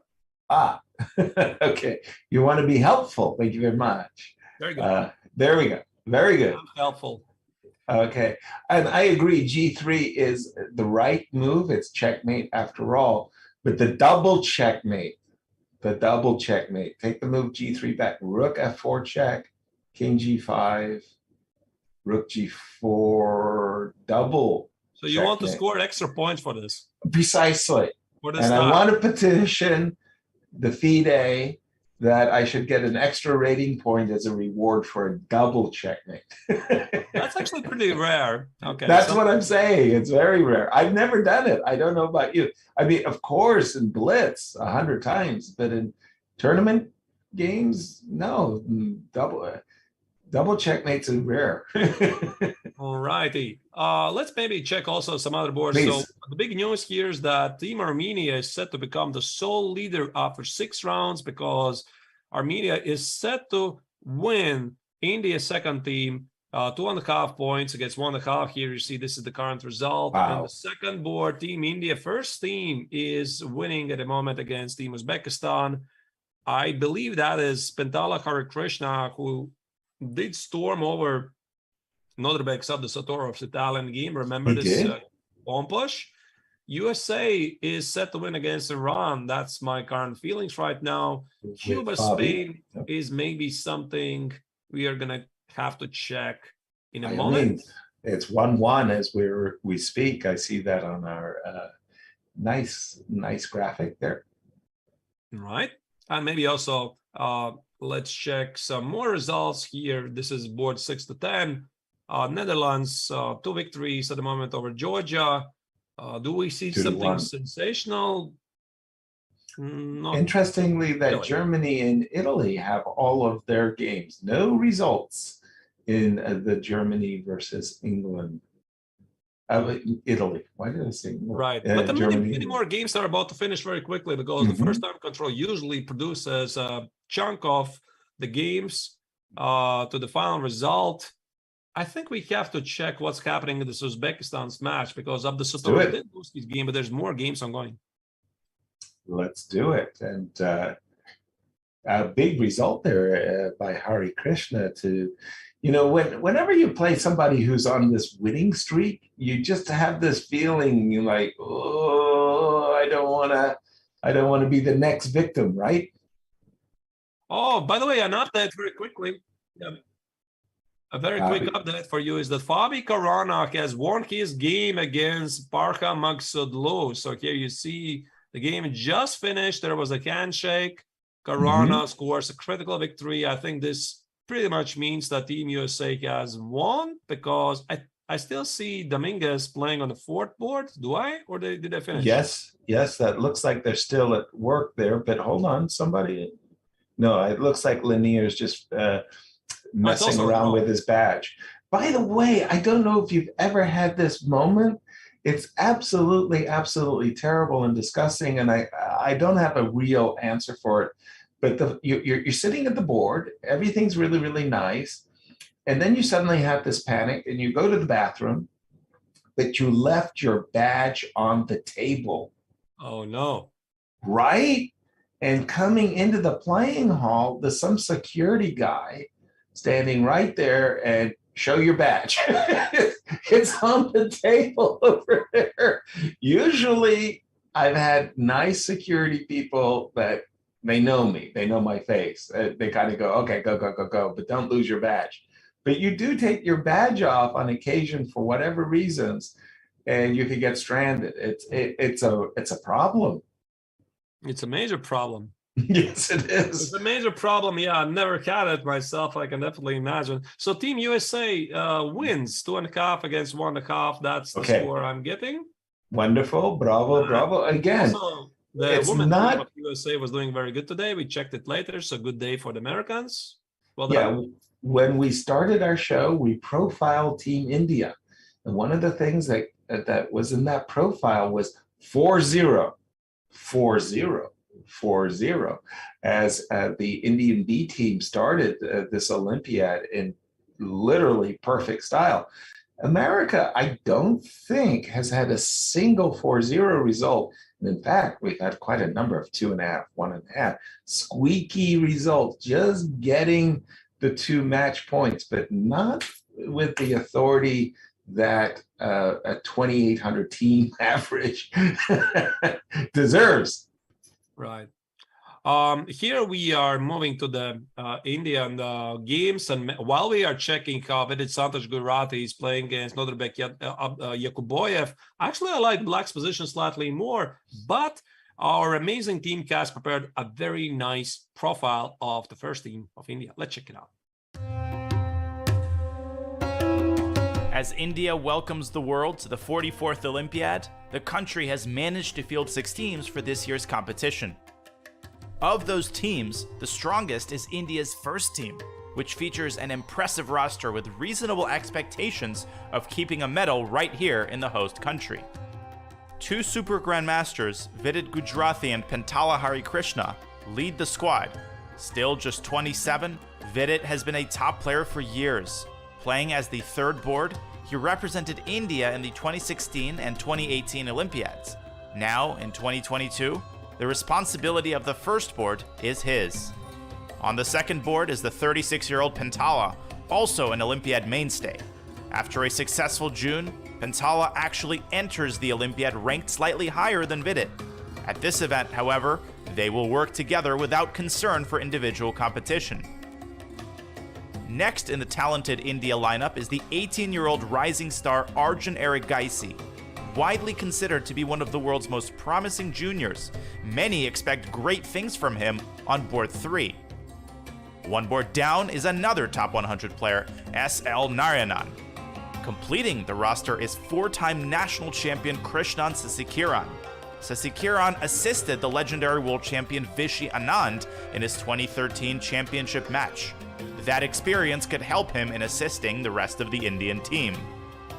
India has long been represented by a strong squad in the Olympiad, but their best result came in 2014 when they placed third. Sasikiran is the only player still around from that success. Another bronze would certainly be welcome, but first place and a gold medal is the ultimate goal. And it's quite important to mention that the former world champion Vishy Anand is not even playing for the top team. I mean, the chess legend from Chennai, he's taken the role of a mentor of Indian chess of the Olympiad, promoting the Olympiad in how many towns was it? Something like 75 towns in total, bringing this torch all over in India. Amazing new tradition, which we might see ongoing. And yeah, by the way, while we're talking about Team India, I see that the third board, Jawahir Sindarf against Arjun Rigaisi, have finished in a draw. And this means that Team India, first team, is currently leading 1.5 against half a point. So yes, sir, I have a suggestion. Please. We could go through some games. Okay. And we try to predict how the match is going to finish, right? So we stroll through as many matches as we can and give our expert evaluation. Exactly. My crystal ball is a little bit cracked, but I'm game. All righty. So this is Vidit Gujrathi. Since Abdusatorov has lost, I think that Yakoboyev feels that he needs to play. But how would you rate this game to finish? I like Black's position, so I would give Black draw odds here. I think that a draw is a likely result, but if anybody's going to win it, it would be Black. All right. I also think so. So here, fourth board, Sasikiran against Vahidov. Whoa, now Black is doing really good here. I mean, look at this pawn structure, very healthy. Right. Pawn on e4 is very weak. Bishops of opposite color, but this bishop on b4 just kind of feels like a very big pawn. And I would be much happier playing Black. I think that Black is a heavy favorite to win this position. So do I. So I think that then Yakoboyev is in a very pleasant situation because once again, if you go back to, I lost it slightly. Where is it? This is, here it is. Yeah. So if his teammate is going to win it, he can still pull it forever. I mean, try to play it for the win, but now he is not really stressed to win it. Right. Because the team is not losing. Most likely they're going to equalize on the fourth board. I would expect still 2-2. That's my prediction. No? You disagree? 2-2.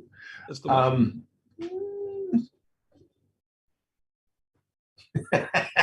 Just not my crystal ball is not revealing. 2-2 sounds fair. Sounds fair. I just trying to predict, right? All right. So one of the top matches today is also Spain against Cuba, the surprising Cuban team. I see that there's a couple of results. I see that Alexei Shirov has played a draw against Yasser Quezada Perez. It's so strange for me to hear you saying Yasser has made a draw. I'm the only Yasser in the chess world.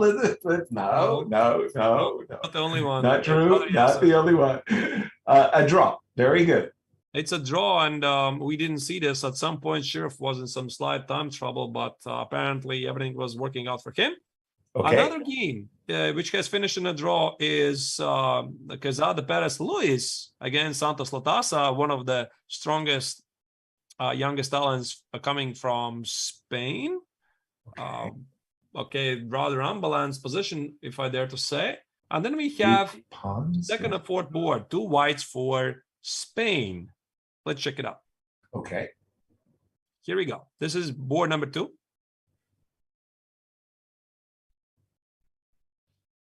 Wow. You think that white is going to win? Why not? After all, you've got these extra pawns, but boy, those are some active pieces, right? The rook on b3. I'm going to go with the pawns just because, hey, look, I've got to represent the Pawn Grubbers Association, and I'll say white's going to win, but it's I do recognize that the active black pieces are providing some counter chance. So I'm slightly surprised how this is a draw. I mean, according to the engines, at least, why this is equal. I'm telling you, the engine is on vacation. I mean, it's taking a break. We've stressed it. Yet somehow, according to the Silicon Bees, this is an equal position. I'm not really sure. Maybe because of this very strong pawn, something like rook c3, knight c4, somehow this pawn runs forward and these pawns don't matter.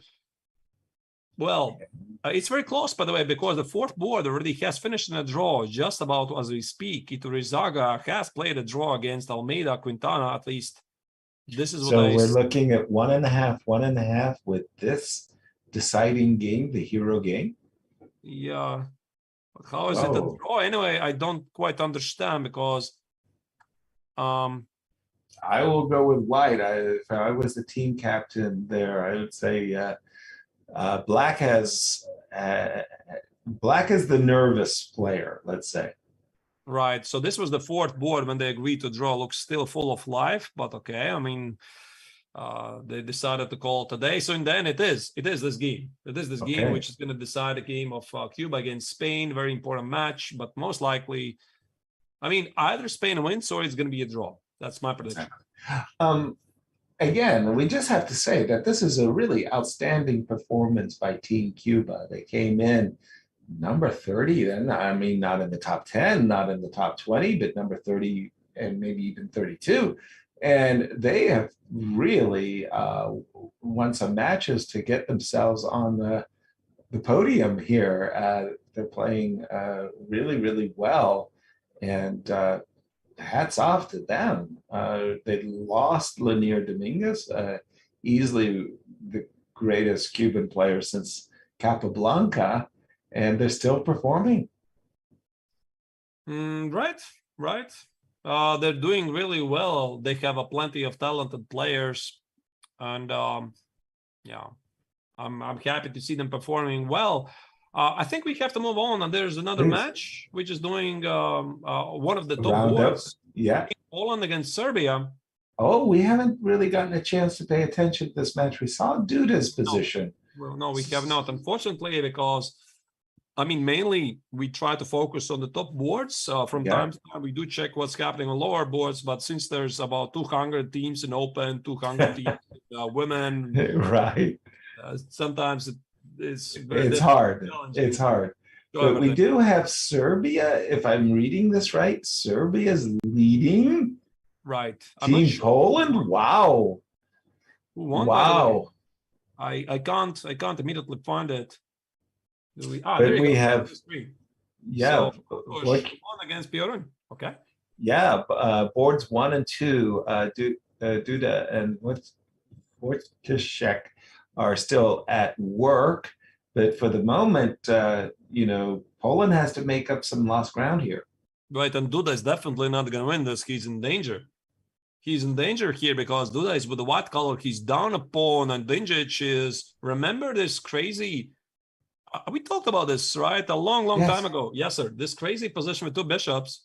Yes. The pawn was there. Yeah, we thought White was doing it right here, right now, and. I'm really, really surprised because we are now in a position where Black is the one in the driver's seat. He's the pawn up and has every right to think that he should be winning this game. Absolutely. It looks very real, to be honest, because a5, b6, rook b4, a4, b5.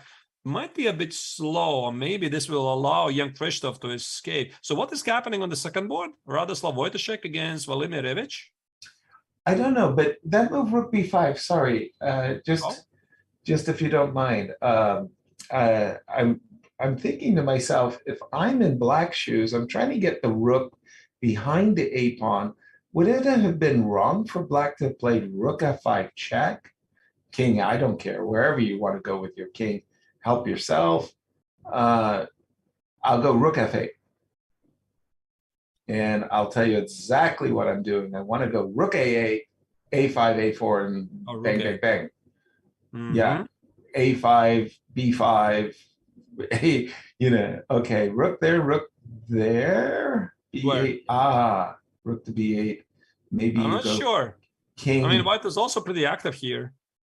Yes, exactly. b5, king takes, or something like that. There could be rook b6, decisive check, yeah? This is what I was thinking. I was trying to get the rook behind the pawn, but rook b5 is a perfectly fine move. That keeps the white king out of h5 and g6. And what if I play rook c6?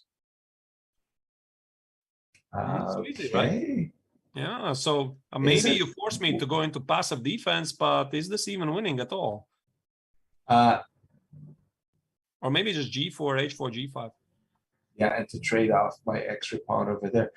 Did I have to give up my pass pawn on a6? Could I have played in that position that you showed, king, rook c6, a5? But then you go rook a6, a4, and I'm not behind the pass pawn. I get it. Now I just take it and you're stuck. Good point. Very, very, Yeah. very I mean, nice. it's super tricky, yeah? It's not easy. Not easy. Not easy at all. And that's why rook b5 was played. I'm not saying that rook b5 is the right move, but I understand the motive at least. Why is he doing this? Is there a term for this? Actually, yes, or some kind of a ladder, or how do you yeah, escort. Well, I know the ladder checks. That's like queen b2 check, queen c2 check, queen c3 check, queen d3. A ladder check. That once happened to me. I was victimized by Larry Christensen, the big galoot. He did me a ladder check. But this means this is more like an escort. It's slow, tortoise-like, a5, b6, rook b4, a4, b. It's tortuously slow, but when the pawns get up the board, they're decisive. So yeah, I would think that dude is in trouble. What about board two? Right. So the board two is Radoslav Wojtaszek against Ivic Velimir. And again, that's also bishop endgame, but if somebody's pushing, it's Ivic. Absolutely. No question about it. That's an extra pawn. Oh, well, but how do you draw this? By the way, it's not so easy, right? Bishop to d2 to b6. Right, a bishop b6. And the point is, black will always have to watch out because the white king wants to go after these pawns. The white king wants to go after these pawns, and this king might be like divided. Where do you want to go? What do you want to guard? The king side, the center? Well, king g4 will be met by bishop to d8. But if I'm on the white side of this, the thing that I really, really, really want to make sure is that somehow the pawns on h7 and g6 remain on light squares. I mean, the dream for white is that he could go g5 and h4 in one turn. Because then maybe that's and maybe that's not even relevant because Team Poland is losing. That is clear. Yes. So Serbia is winning against Poland. That's, I think, an upset. Actually, no question about it. Huge upset. Huge upset. Right. So they're doing really good, have awesome positions, and no stress for them. 3-1, 2.5, 1.5. Big result for Team Serbia. I congratulate all the fans. Things are looking great for you. But yes, sir, we make a break now? Absolutely. Let's do it. We'll see you in a couple of minutes. In a few minutes.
This is going to be a real-time breakdown of Danny Wrench's games all time on chess.com. That's cool.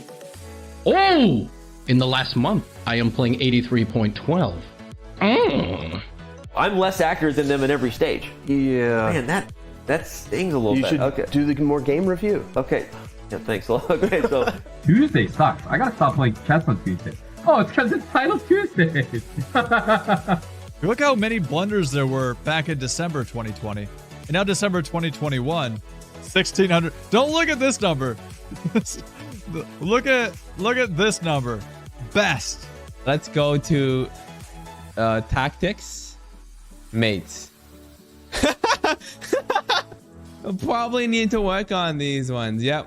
Every single rook fork that has presented itself to me, I have found. No one has a higher percentage of rook forks than I do. Yes, correct. These are literally the knight forks that you missed. I missed knight d6? You saw it just now. What the is wrong with me? I could have done here and then taken this pawn, and I'm winning because my pawns get held together. That's probably the coolest part about this feature. Like these positions against Hess? Rook there for rook e2. And he blunders mid and one. Oh my goodness. I'm awful.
Welcome to India. The game of chess was born here. Thousands of years later, many of the world's best players have made the trek to represent their countries at the 44th Chess Olympiad, the most prestigious team chess event on the planet. In Chennai, the chess capital of India, circumstance has cleared the way for perhaps more countries than ever to set their sights on gold. India has high hopes for keeping the hardware at home.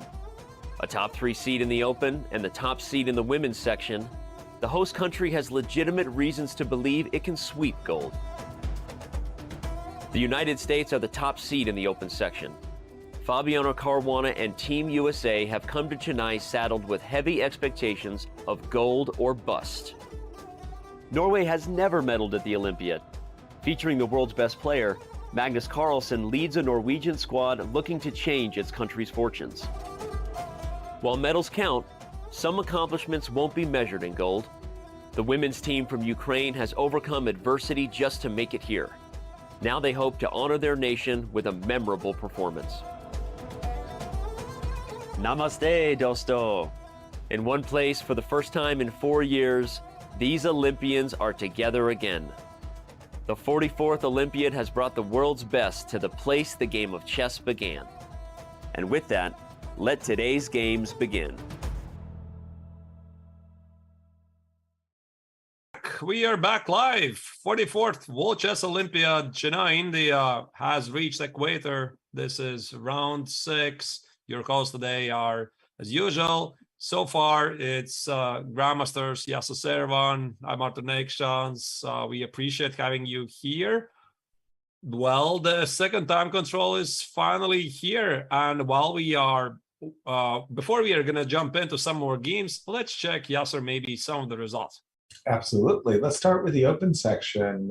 Boards 6 through 10. Some games still remaining, but we have one result. Team India number 3 taking down 3.5 half. Wow, that's a big score. That's a strong showing indeed. The biggest one there. Let's check what's happening in the top boards. There's still obviously some games ongoing. You see that the second Indian team is still fighting against Armenia, but it's a one hero game. And when we left it, we thought Armenia was going to win that hero game. That would tilt the match score 2.5, 1.5, meaning Armenia, who would have thunk it, after 6 rounds would be leading the tournament all by themselves. But again, a lot of games still going on in the boards too. And we do have, by the way, Team USA squeaking once again, but still racking up 2 points over Iran. And Cuba against Spain has finished in a draw. So, and also we can expect that Poland against Serbia most likely will finish with a victory for the Serbians. Absolutely. Big result for them as they're sneaking up also in the standings. And in the ladies. In the ladies, we see that Team Israel has beaten Germany 3-1. I wonder if Dina was playing there, also a well-known streamer. She Sure. this year represents Team Israel. Started actually with a loss. I didn't check how she did later. And we promised our viewers as we were on break, because I actually saw the graphic, and we were going to come back to Ukraine, Romania, and I believe we also had a very nice camera in the playing hall camera of Maria there as well. So this is, one of the still ongoing games between Romania against Ukraine. Actually, Romania is doing really well. Also in the overall rankings, right? The men's team is pretty strong. There's Daniel Diak. And Yes. The women's team is looking incredibly impressive. So there's definitely good things happening in Romania. I'm very happy to see that. Definitely. And this is one of the most exciting games so far in the women's tournament, because Bulmaga has been playing a mind-boggling game so far, but Maria is resisting. No question about it. Now, like something happened there. There was 3 connected pass pawns for white, and it looks to my eyes, as we kind of came in a little bit late here in this game, that if Black is able to play Rook A2 and Rook H2 and captures on A2, there's no guarantee that this is going to work. Yeah, Rook H2 immediately would be impossible due to Bishop F4 check. So that's so King E7, Black renews the threat. Rook H2, and the White needs to figure out what to do. And actually, it could be not so easy to meet, because King C3, Rook H2 might just drop the pawn on A2 for no good. And if you play Bishop G1, maybe this is actually the way to play. Bishop G1, because after Rook G4, we have Bishop H3. True. We can give up the dark square bishop to get the light square bishop, and to once again play with 3 connected pass pawns as opposed to only 2. Should be winning, but like you said it, I think you said it very well. Some work still, some work to be done. This is why, obviously, Maria Muzychuk and not maybe just Muzychuk, just the best players in the world. They're the best, because they still need to be, delivered. Now I understand. Sorry to interrupt you. There is an idea of just playing bishop to B7 and C5, C6. All right. Like if you go Rook A2 check and Rook takes A2, can I just push the? No, that's okay. Check Where on do I position the C2. king? I try to figure it out. King C3, All right. C5, yeah. And I could give a check. And King D4, just to King D4. just to be able to push it. So in my mind's eye, even though I hate giving up this pawn on A2, yes, you've got what's going on, at least in my head. I'm trying to play B4, B5, and Bishop F4, and just escort those two remaining pawns home. Again, still work to be done, and I don't claim that I'm doing it with beautiful technique. Yeah, so Team Ukraine is trying to keep the lead in the game because this is the fourth game, and if Musicic loses, then everything is going to be decided right here. Exactly.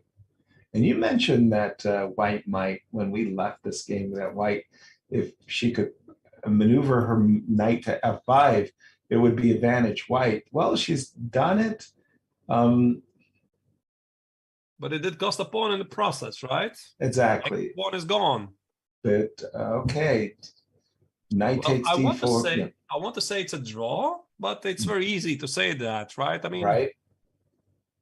Knight takes D4 will be met by rook to D5. I'm afraid. Oh, you couldn't do that. You couldn't do that. And rook D8. Yeah. Well, if I can't take the pawn, where's the draw? Well, then White is simply worse. If White's going to take the pawn on D4, wait a second. I mean, it's even material, even in at this moment. But I think White's intentions were to play rook to D3 and threaten to take the pawn. No, sorry, the other rook F3 All right. D3. I think so. But you can always play rook C3 and knight E4. The same variation. I still get pinned down the D-file. You're right, you are. Rook C3. So White is worse, you're right. White is a lot worse. Actually, I just got confirmation from the bar, and bar says White is a lot worse, like losing worse. Wow, what a turnaround. Whoa.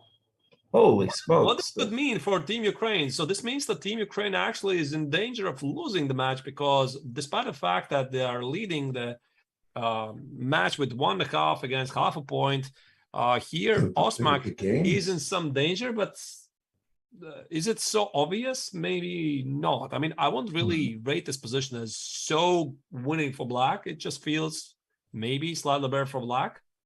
Yeah, if I felt, if I had the inkling, some kind of a fear factor going off in my head, I might play the move G4 and think, okay, I'll just take all the pawns off the board and go, no, sorry, knight H6 check, and knight takes G4. I'll just take all the pawns off the board and I'll make rook and bishop versus rook in the worst. In the worst case. So yeah, it just depends if my spidey sense was tingling and I was feeling that I was losing or desperate. Either sense is okay. Yeah. By the way, did you ever have to play rook and bishop versus rook yourself in your experience? Yeah, I had the pleasure. You're at the sunny side. From both sides. From both sides. Mainly in accelerated time control games, so I know pretty much well the technique, how to hold it, how to try to win it. Even in classical games, from the weaker side, it's not fun. That I can say. Yeah. All right. I think we have to move on. Continue Please. with the overview. I'm getting a request from to the commentators. If we don't mind, could we just take a look at the Bulgarian ladies team? I don't know if they're in the top 10. Our problem is that we're doing our best to focus. There's so many matches, so many exciting matches, but our goal has been to stay in the top 10. Is Bulgarian ladies team in the top 10? So here's the board. The top board, Salimova Nurgul has played a draw against Corey Daisy. Okay. That is the top board. I wonder, yeah, there's the results actually. There you see that the top board has finished on the screen. Third board has against Peru won, so Bulgaria is leading actually. So let me try to pull up the second and fourth board for you in a moment. All righty. All right. Chumpitas is playing against Gergana Pechova. Huh. White yeah, guys exactly. Crickets. sacrifice something. Yeah, it stumped because the spawn on e5 is so great. But at the same time, how are we entering? We're not going king d4 takes d5. How are we entering black's camp? This is not so easy to predict. Visually, I like white, but there's the problem that you're missing the exchange, right? To begin with, and then the next problem I'm having is how am I winning the game? Like, there's really finished and draw, by the way. That is but it must have happened like pretty much recently, right? Yeah, this must be a forced repetition. All right. There was some kind of indeed repetition, so that means it's, what is it? 2 against 1 against Peru, and the fourth board is this. So Antola has a theoretical draw with black against Paridis Bustamante, and that means that Team Bulgaria at the moment is looking to win the match 2.5 against 1.5. Very good. Congratulations to Team Bulgaria. And if you don't mind, in the open section, there was a hero game, Benjamin Bach, in the match between Netherlands and Georgia. It's 2-1, and it all comes down to the remaining game. And I don't think we've seen Benjamin Bach's position in quite some time. All right. So we can try the jump. If you don't mind. Apologies for making you jump from the ladies section all the way to the open. So here's the Netherlands match. Anish today played a beautiful positional masterpiece, stamp approved by Tigran Petrosian. Tigran Petrosian, indeed. So 2-1, and the Bok is trying to hold on, I guess. He doesn't need to win this game at all, and Luka Paichaza is looking to equalize the score. Yeah, in the meantime, we got an update, by the way. Team Armenia has won against second team India, and this means Team Armenia are the sole leaders of the 44th World Chess Olympiad after round 6. It's already official. Our congratulations, because that was such a huge matchup as we were coming in. The excitement between just ourselves was like, palpable. How will the Danger Squad, the Indian teens, do against the experienced grizzly veteran Armenian teams? And we got our answer. I think it's unfair to say upset, but I think Armenia is going to be very, very proud of their squad today. But despite the fact that Gukesh won the game, right? He's 6 well. out of 6. He's storming towards 2750. Wow. It's just, being 16 years old, talk about that. Okay, about this position, Yasser, I have a question. What do you think? Please. Can Paichaza equalize it for Team Georgia, or Benjamin should be able to hold it? I think it's a 3-result game. I wouldn't be surprised if either player won it. But the more you look at the position and you say to yourself, okay, imagine that you were in white shoes and you just wanted to hold it. You go king h2 and bishop f3, and you say to black, okay, your queen is tethered to the f5 pawn. You just don't want to see knight takes f5. Your knights are kind of stuck. Your king, the black king on e7 is kind of stuck. You might want to put your king on h8, but on the other hand, the king is blockading the pawn. So how would black go about winning the game? Right, exactly. So so I'm sitting there saying, I think Benjamin's going to play king h2, bishop f3, and just say, okay, I'll move back and forth with my bishop. I'm going to go king h2, bishop f3, bishop g2, and give me your best setup. You can't really go d5. You can't really go c5. h5, h4 will probably invite queen takes h4. So I don't see exactly how Black could even go about winning this game. I think it's right, but he has to, right? And obviously, I think White should be happy with the draw because this would seal the deal for Team Netherlands. Precisely, it would seal the deal. I don't think that Benjamin is going to try. I mean, okay, sit and wait to see what happens. If he's going to have a chance, he's going to try to win it, of course. But I mean, draw, fine for the team. Right. I'm going to do it. I think any time. Exactly. All right. I think Benjamin's a favorite. I still would like to check some games of the ladies section. Please. And again, I apologize that I pulled you away from. Pulled me away. Yeah. You pulled me away. All right. Hey. By the way, there's a very famous drawing technique here for Black in these situations where you're 2 versus 1. You go rook check, king f4, g5. Pulled it away. I'm sorry. It's okay.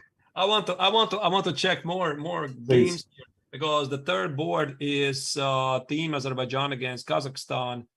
And one of the two teams we haven't really been able to follow so much. Right. What's the result? Azerbaijan is actually, how come the result? Mm-hmm. Azerbaijan leads 2-1 over this is the only remaining game, by the way. Kazakhstan. Yeah. So this is the hero game right here. And does White need to win to tie the match, or does Black need to win, or what's required? Right. Azerbaijan is leading 2-1, and that means that White is happy with the draw. It's so simple. White is happy with the draw. So capturing the rook on f7 will allow queen b7 check, something to keep in mind. So the knight on d6 does protect this b7 square. So actually, it's quite funny, Yasser, right? Look at this. I mean, knight f7, the queen cannot protect the rook. How awkward. Right. There's just no way to get to the rook. Wow. Okay. Right. So g5, White is storming forward. Right. Hoping now that a move like knight takes f7 is actually going to work, because we've got queen takes f6 check as a follow through. So the move g5 comes with a little bit of, shall we say, oomph.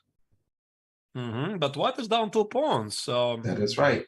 Maybe there's something real. But how? I mean, if you remove the queen, there's rook a7. There's no rook a7 check. I just take the knight. Maybe it's queen g8.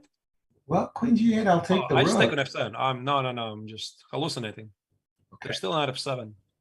Obviously. Yeah, that I was thinking that was actually the set, the threat that the move g5 introduced. Right. Okay, but here's the question: what if Black were to just capture on g5 and throw caution to the wind? Takes on g5, queen takes g5, rook f6. Rook f6, and now at least knight e4, yeah. Right, knight e4 for sure. Now again, there's always this queen b7 check business. So after I play, for example, knight d7 against knight e4, so knight e4, knight d7, I still have this queen b. Oh, you take the rook and queen g7. I apologize. Right. Yeah. I was thinking. Yeah. And I was thinking I had queen b7 check and I would recapture the rook. But with the knight on f6, you still have queen g7. So, okay, Black has issues. She has to defend after g5. She needs to find a good sequence, a good move. I mean, tell you honestly, without the context, it's very difficult to jump into this game and like give an eval. Okay. I see there's 2 pawns for black. I see white is attacking, and if I have to evaluate, I don't know. I mean, it really depends on very precise calculation. King d7, by the way, is played. That looks like a very good move, just to get out of these queen takes f6 check variations. Knight takes f7, queen b7 check, picks up the rook. And still the same knight f7. Yeah. Yeah. All right. Okay, the bar is a bit clunky today, I feel. We cannot trust it. Don't trust the bar. Don't trust the evil bar. Yeah, the bar is a bit delayed. All right, this is how the match looks. It's a total mess between Azerbaijan and Balabayev. You know, I think it can go either way. The game is a complete mess. Mm-hmm. White is sort of attacking, very inspired chess, but black also has counter chances. This king d7, I also like it, like you said, yes, sir. It's nice. The best chance for black, this move, king g7. But once again, white only needs a draw to clinch victory in the team in the match. Isn't that the case? Yeah, black. White needs only a draw. Indeed, white needs only a draw. So can we play g6 for just a moment? g6. e6. Rook has to go to e7, I think. And g7. No, I'm not getting there yet. There is queen g8. For some reason, I wanted to play. Engine is laughing at us. You know? I know. For some reason, I wanted to go rook to a7 check and queen h8. King takes, queen h8. And I thought I was being a hero, but I think I'm being a fool. Queen takes g7. Ooh. Right. Yeah, and I'm like, wait a minute. There's a 3 pawns and a knight versus a rook. No me gusta. I don't like it. Very crazy game. I think we are going to use this opportunity now to... am I reading this right? Australia, Norway?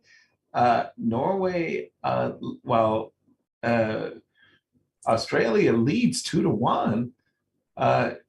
John Ludwig Hammer is lost again. Oof. I think we have to check it out. So again, it's the match where Magnus Carlsen, by the way, he has scored a victory over Anton Smirnov, playing a beautiful defensive game. Mm-hmm. And the only remaining game is the final board, Christensen against Don. And that's the hero game because Norway lost on boards 2 and 3. Uh-oh. Wow. For the final game, this is really something, right? Uh-oh. No, but what should be somehow winning, right? I mean, you can. It has to be. What? Oh, is this a draw? This is a draw, I would be stunned. I am stunned if this is a draw. How is this a draw? It can't be a draw. They need to equalize. How is this a draw? I mean, if this is a draw, if he played a draw, better avoid the teammates. Because you gotta sneak into the hotel. Because the second board, Arin Tari lost against Koi Bakarov. Jan Ludwig Hammer just lost against Bobby Chang. Was this some kind of repetition? Just a second. How is this?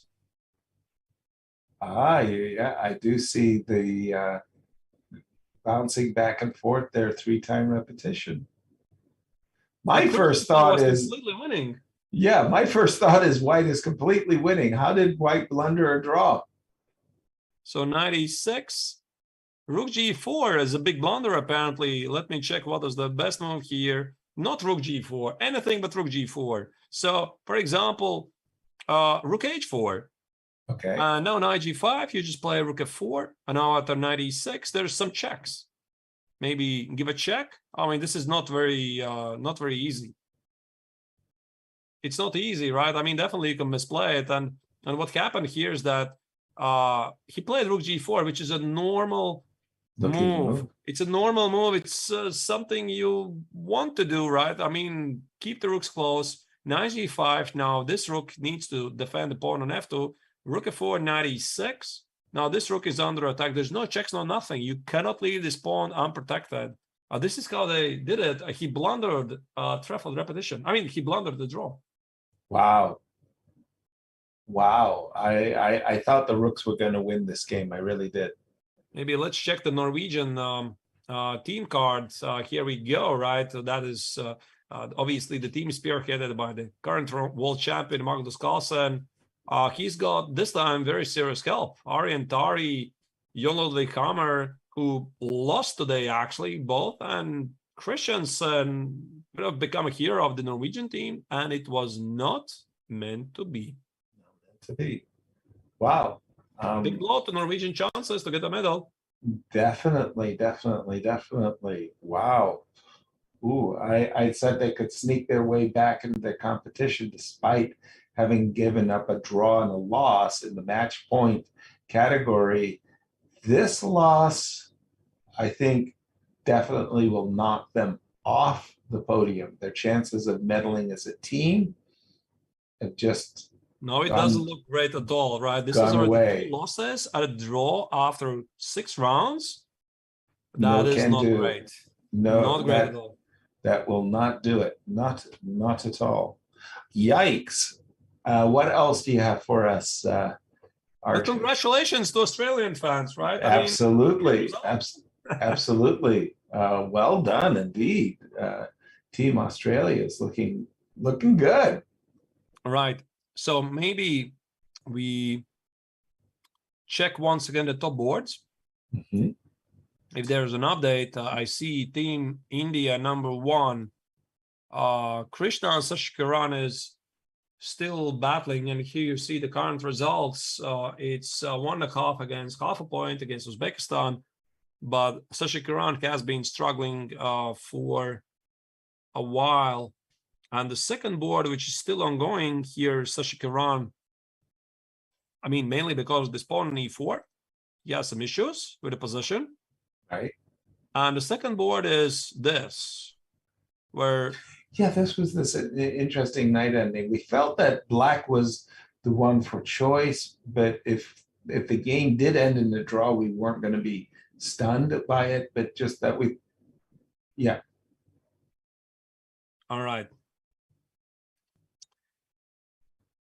Yeah, let's move back to the board 4. So, yeah, this is the board 4. So board 2 looks like quite equalish. So India is at least 2-1, and Vakhidov here is trying to be the hero for the team. He has to play it. He is going to play it. And also look at Sashikaran's clock. It's not great, right? I mean, it's some pleasant position. It's 30 seconds. Position is incredibly unpleasant. Right. And now our camera has moved to board 2. And we have now view on the board 2. Let's jump back to that since we are going there where our camera is taking us. Right. There you go. We're being led around the hall, by our cameraman, here. Okay, knight e6 check. Well, this is a relief because, again, in these endings, I always like to be the one with the active king. Just compare the kings for a moment. White king on e4, black king on d6. I feel like with the active king, I'm going to be fine. And now once I see this move king e4, I start to think that black has whatever chances he had kind of slipped away. What about b5? Take it.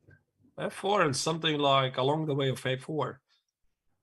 Yeah, now I think it's time to get my knight over there. Knight f5 check, knight to e3.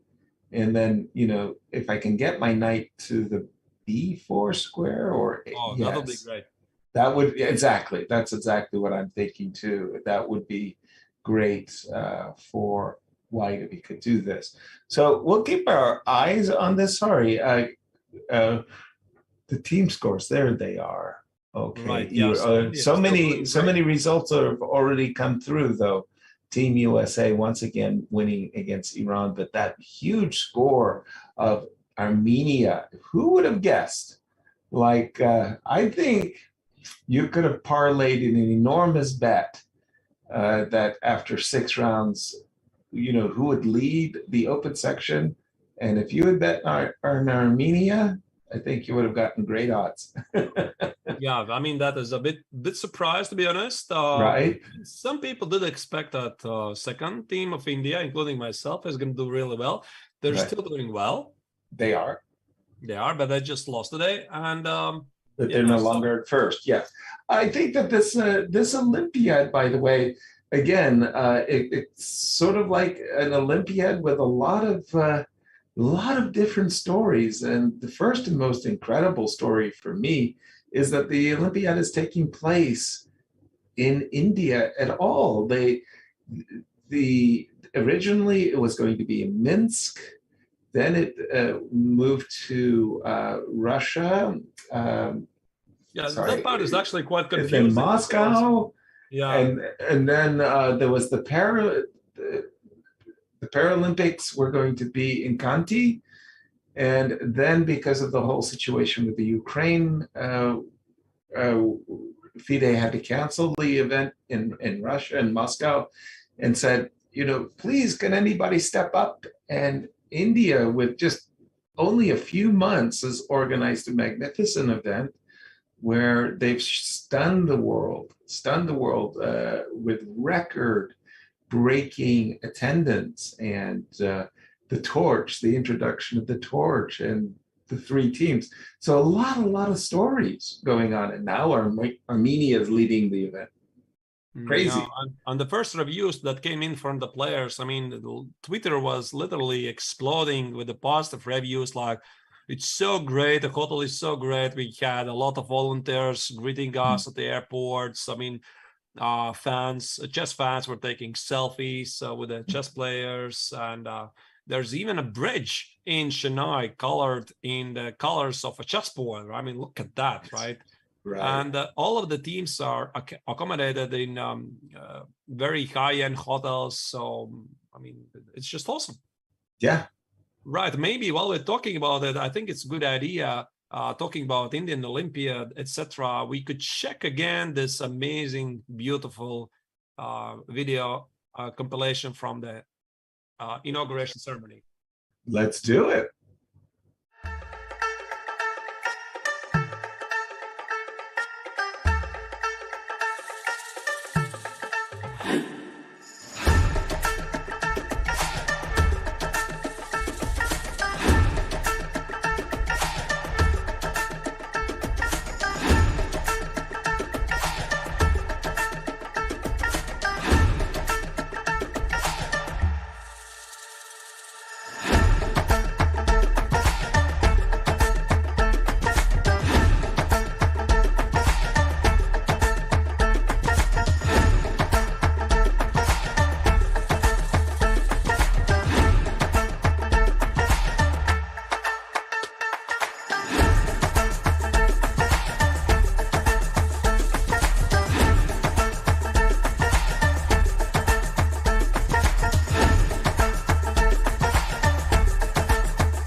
I wish I was there, Yasser, to be honest. I know. I feel like I missed out too. I mean, we're both losers. We should have been in Chennai. A very, very nice opening ceremony going on there. Very special moment to see, Vishy Anand carrying the torch. Nice. We're in this. Sorry. No, yeah, I was about to say, we're in this interesting knight and pawn endgame. A crucial match between Uzbekistan and India. It feels more and more, though, like the game is heading towards a draw. that white was in difficulties earlier, less so now. Right. It looks quite equalish. So this is the featured board we have chosen for the moment. We have the camera feed. You can see the players are playing it out. Yes, I was thinking about this torch new element. Relay, I mean, we talked about this, I think, a couple of days ago. From time to time, also we mention it. I think this is quite a big thing, right? For some reason, Chess Olympiad, I mean, it's a separate thing apart from the Olympics. It never had this tradition. That's right. Indians took over the Olympiad, like you said, in the past months. They did a wonderful job. And this is a new tradition. So Vishy Anand was the patron of the Olympiad. He is the patron of the Olympiad. And the torch was carried in 75 Indian cities, popularizing chess, marketing the Olympiad. What do you think, Yasa? Could we see something like this in the next Olympiads, like the torch being carried, let's say, from India through countries to countries, and finally arriving, let's say, in the next one in Budapest? For me, Arturs, I would say I certainly hope so. I mean, it really is cool. I mean, what did they say? 75 cities across 10,000 kilometers and more. It's a great way to bring awareness in the nation that there is an Olympic taking place. It's going to happen in Chennai. It's really cool. And then chess is just, rolled across the country. And it's something that we never had it in the past. And I never really paid attention to it.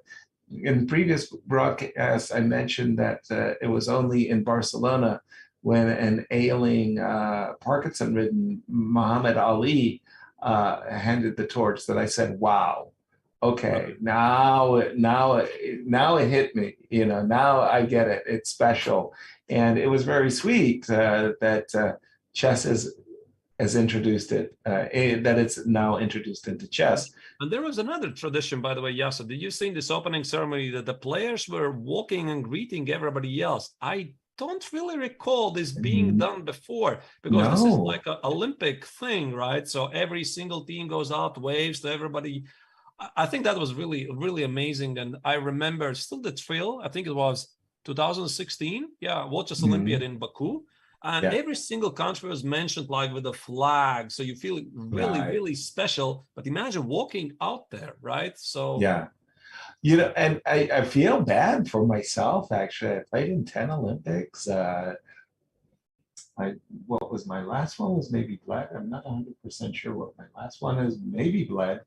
And it was sort of like, instead of, as you say, going out in front of a stadium full of people, representing the flag and carrying it, it was more like, did my bus arrive at the hotel in time? I was just kind of checking in, as opposed to really being cognizant or aware of these great opening ceremonies. And again, the opening ceremony profile that we just saw really snaps you and go, wow, the Indians really have made it extra special. Right. I think this probably then will be widely regarded as one of the best Olympiads. So for the moment, I'm not really sure if he would have to rank the Olympiads, if that is really a fair contest. In my humble opinion, I've been only in 6 Olympiads starting from year 2000. Baku Olympiad stands out for me. Yeah, for me, that was really outstanding. I was the captain there for the ladies team of the United States. But for me, in my playing experience, I want to say, was 1986 Dubai. That was something just breathtaking. And the Emiratis, our hosts, they just went to town. The food was off the wall, crazy good. The playing conditions were awesome. It was like this enormous convention center. And when I say they had a team of volunteers, I mean they had thousands of volunteers. They wore these bright shirts so that you could say, excuse me, could you do this? Wait. And it was just a fabulous time. On top of that, what really stood out for me about Dubai was that the round is over, right? That's it. Round is over. You go back to your hotel, you prepare your games, whatever. No, in Dubai, they really had this awesome, I want to say, food court / disco / social bar place where we could all go and meet all of these teams from all over. So like there was this literally this party place, this I don't even know what to call it, an Olympic house that you could just go and hang out with and meet a lot of people. So it was socially, it was a really great Olympiad, and that's what stood out for me about Dubai. Right. Yeah. Every Olympiad obviously is very special. Something special. Yeah. Right. That's. And by the way, there was one game, Poland, the Duda versus Alexander. So that's Poland-Serbia, by the way. Serbia leads. Duda needs to win, but I think when we left, the Duda was trying to draw. And he's never going to win that, obviously, with a G-pawn. No. So the only one who is trying to press something here is Injic. Right. But yet somehow the problem is the B pawn, right? As soon as you play B5, Rook A7. Wait, is it really so obvious now? If I play now. Sorry. Okay, it is white to move. Sorry, because I was about to say, does A2 not win? Right, A2. How is this a draw? Just a second. Take it. King E8. And I play here. How is this a draw? Just King G. No, wait. King G6. I go over the rook. How is this not a draw? Right. Could you do a series of checks? Maybe drive the black king all the way towards the queen side, so that when you win the rook, yeah, something like that. Right there. Check. King there. Right. Queen takes that's 6, how it's done. And G6, right? And usually it's just by a tempo, right? Mm-hmm. It's always these endings are just so in your narrow window. You're on the precipice of defeat, and you can just save the game. So that is a beautiful. That is actually the final game. So Injic, of course, he's not going to risk anything. He's just trying out. But the thought in his mind is always not mess it up. Don't blunder something, right? I mean, right. The team is gonna, kill me. Meet me in a dark alley. Yeah. Beatings will commence sharply at 9:00. I think this game is about to wrap up. So here you see that Duda, of course, he knows that he's managed to save the game. He's double checking, but the team is losing. Yeah. So there's no joy. No joy, but I tell you, it was close there. It could have easily been a disaster for Team Poland. Losing 2.5, 1.5, you kind of, okay, but 3-1 hurts on just so many levels. Yeah, so final trick, King D6, Rook B6, precise move. Not to allow the king to stay close to the G pawn. As soon as the black king is going to go King C5, King C7. White goes with rook. Right. I think we just wait for this game to finish, because there's not much to see, to be honest. Maybe we could see the players in action. There's even a better view. So 1 minute. Yeah, 1 minute left. I give it a couple of moves. Maybe they agree on a draw right here. I mean, okay, maybe he can try to play it out, win the rook, and then white is going to show the perfect technique, shouldering the king. Right. So the shouldering the king, in case you're wondering what's that, this is the shouldering the king. So instead of King G6, which makes no sense, you play King E6 and you take away some of the squares from the black king to get closer. So exactly. A1 queen, take it. and exactly g6. So the king cannot get close. And here, king f7, here, g7, final trick, king g6, and there's no progress. Exactly. I think this is what's going to happen. Well, in fact, he's not even going for that rook. It just seems like they're going back and forth between d6 and d7 as we've been talking there. I think it's also like a psychological game, right? I mean, of course, Injic is probably fine with a draw, and he knows the team is winning, but you like want your opponent to suffer for it, right? Or you work for it, work for the draw, right? Sure, I'm happy with the draw. Maybe I had some winning chances, but all that matters is the team result. Exactly. By the way, from our views of the game, I really think that Coca-Cola should be sponsoring the Chess Olympiad, because that Coca-Cola can has been on screen for at least 10 minutes here.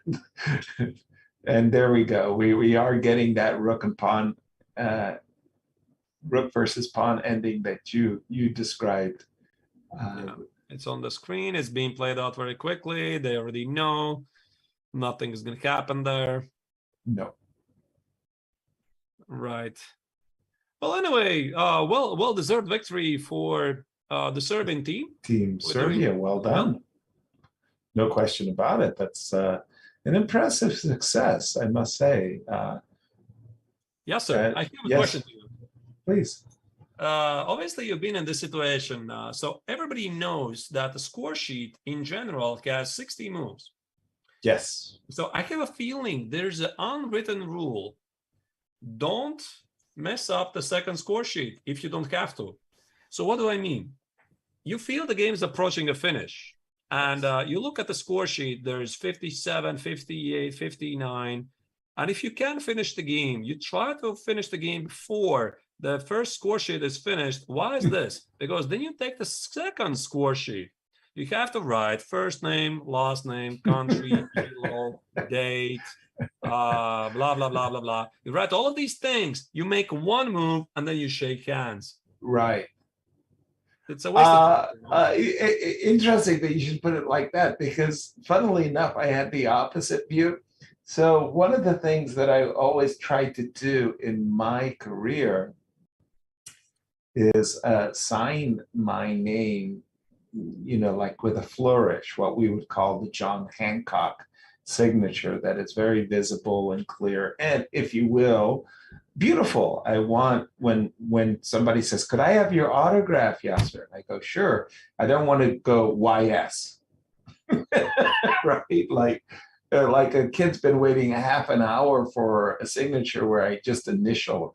So I try to make it really nice. Now, if my first score sheet is completely filled up, there's this little tagline at the bottom where somehow I've got to make my beautiful signature into this little narrow gap. On the other hand, if I had the second score sheet that was basically wide open, I'd sign from moves 10 to move 30 wasn't enough space. So usually those score sheets where I have two score sheets, my signature looks really good. Right. On the second one. Seeing the final phases, the final moves of this game, the G pawn is unstoppable. Yeah, they're already winning the second score sheet. There you go. There you go. Draw agreed. Well done. Well done. Bravo, Serbia. Well, Injic should be happy, right? Yeah. Should be very happy. I don't know why. Well, I mean, again, he was we thought he had a difficult position. He somehow managed to get into a rook and pawn endgame that was likely winning for him, but securing a team victory over Poland, that's a darn good day at the office. Wow. And there we have it. Is our open section. We see big shocking result, but strong result for Armenia. Right. And I feel like we have to go back once again to the Team India, because Krishna and Sashikuran He is on the verge. Suffering. I'm sorry? He's suffering. When we left it, he was suffering. Yeah, the suffering has come to the finish, I think, because Black has established two connected passed pawns, somehow combining with mate threats. Yep. I'm seeing Queen F4, Rook G2 ideas. I'm seeing D3, D2 ideas. I'm seeing Rook F1 ideas. This pawn is probably irrelevant. Yeah, I'm seeing Bishop takes G2 and Rook takes G2, Queen F4 ideas as well. You're just mentioning how many ways to skin the cat here. And Rook F1, Rook G1, there should be a mate somehow, right? Exactly. Somehow, I'm not sure how really, but Queen F3 check, King H2, Rook F2. Yeah, that's the way. Brilliant. I think that's already forced mate. Yep, that's the problem. Excuse me. So what does it mean? It means that here Uzbekistan is about to equalize the match. India, Uzbekistan, first team, most likely is going to finish in a draw because what we did not see in the background is that Vidit Gujrathi against Yakuboev that did make a draw. So this night end game, couple of pawns, it finished in a draw. Right, as expected. As expected. So a lot of matches are wrapping up. Ooh, I just noticed for the first time that Black has a cruel move here. Again, Bishop G2. I was almost thinking Rook H3 might be made, but he does have the very cruel move H5. This Rook on G4 needs to protect G2. The move H5 just kind of nudges the Rook away, and that also could be one of many wins for Black. Right. So once again, let's test it. I mean, what was it? Bishop takes on G2, right? That looks very straightforward. There's no checks. I see no checks. Checks. Check. King G1 is a mate. Yep. You cannot take it. That's another queen. And That's very straightforward. That is it. That is it. So while we're at it, I think that this match is going to finish very quickly. Maybe we are going to even get the camera for you. But while we do that, I think we're going to make one more final break. Okay, and then we can kind of sum up a very eventful round. Reminding everybody, tomorrow is a free day where we were not personally invited to the Bermuda party, but we regret not being able to join everybody for the Bermuda party this evening. Tomorrow's a free day. Then the coverage will, and we do have, by the way, the Bishop G2 sacrifice. And maybe let's wait first for the game. Yeah. And then we go into the break, right? It's such a nice view. It such is a nice beautiful view. So there you go. Kudos to our production team in Chennai, India, for bringing us these images. King H1, as you said, Rook G1, King G1 would be walking the mate. I like it actually what Krishnan is doing here. He is allowing Black to carry out the mate so that everybody understands what's the idea. Of course, he knows there's a mate. Mm-hmm. So what did he play? Oh, there was something else. Rook takes G2. It looks like Rook takes G2 actually appeared on the board. King takes G2, and I guess Queen F3 check will be. That's a resignation, right? Oh, Rook G3 check. Sorry. Right, that's the resignation. So it's official. Team Uzbekistan managed to pull back, escape on the fourth board, winning on demand. Vakhidov, great game against Ashkaran. And more teams are losing more points. So that's why, once again, Team Armenia's lead is with a perfect score is just stunning. Exactly. And whether you're in a team competition or an individual competition, and you're on a hot streak and you're just belting out those victories and you're looking around and your rivals are all making draws against one another. Keep it up, guys. You're doing great. Nice. Well done. And again, we're going to be taking a break and we're going to come back and sum up another thrilling round 6. See you soon. That's one of my goals with chess. More people play chess than those that play football. Like millions of people play chess around the world. So why not, like, why isn't it more mainstream in terms of like pop culture and stuff like that, you know? Yeah. So that's one of my goals with chess, just to make it to where people actually enjoy watching chess and being a part of the chess community.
Perched as the 2 seed, Ukraine's women's team is the only squad in either the open or the women's section with the luxury of carrying more than one world champion.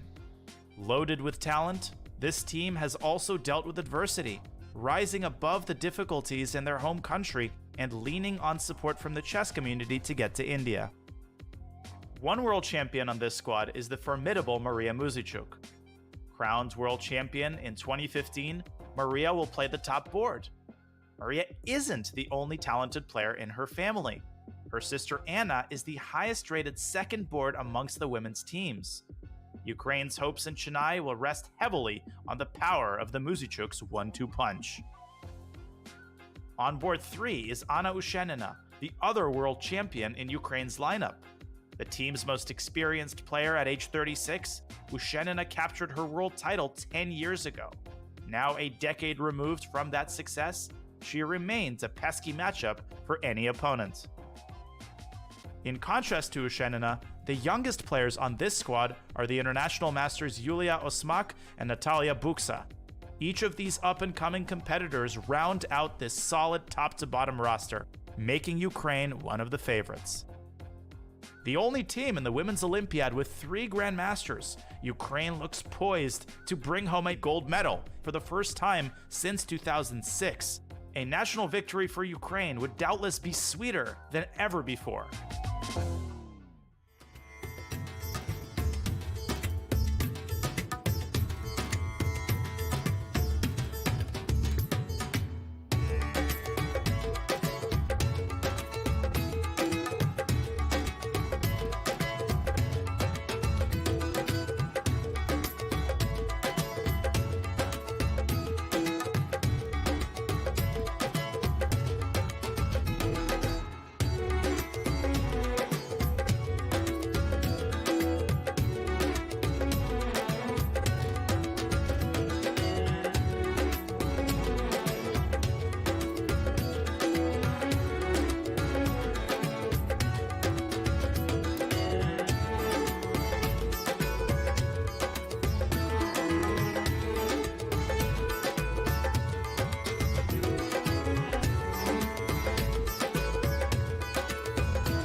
Welcome everybody. Namaste, dosto. As they say in India, we are happy to have you back.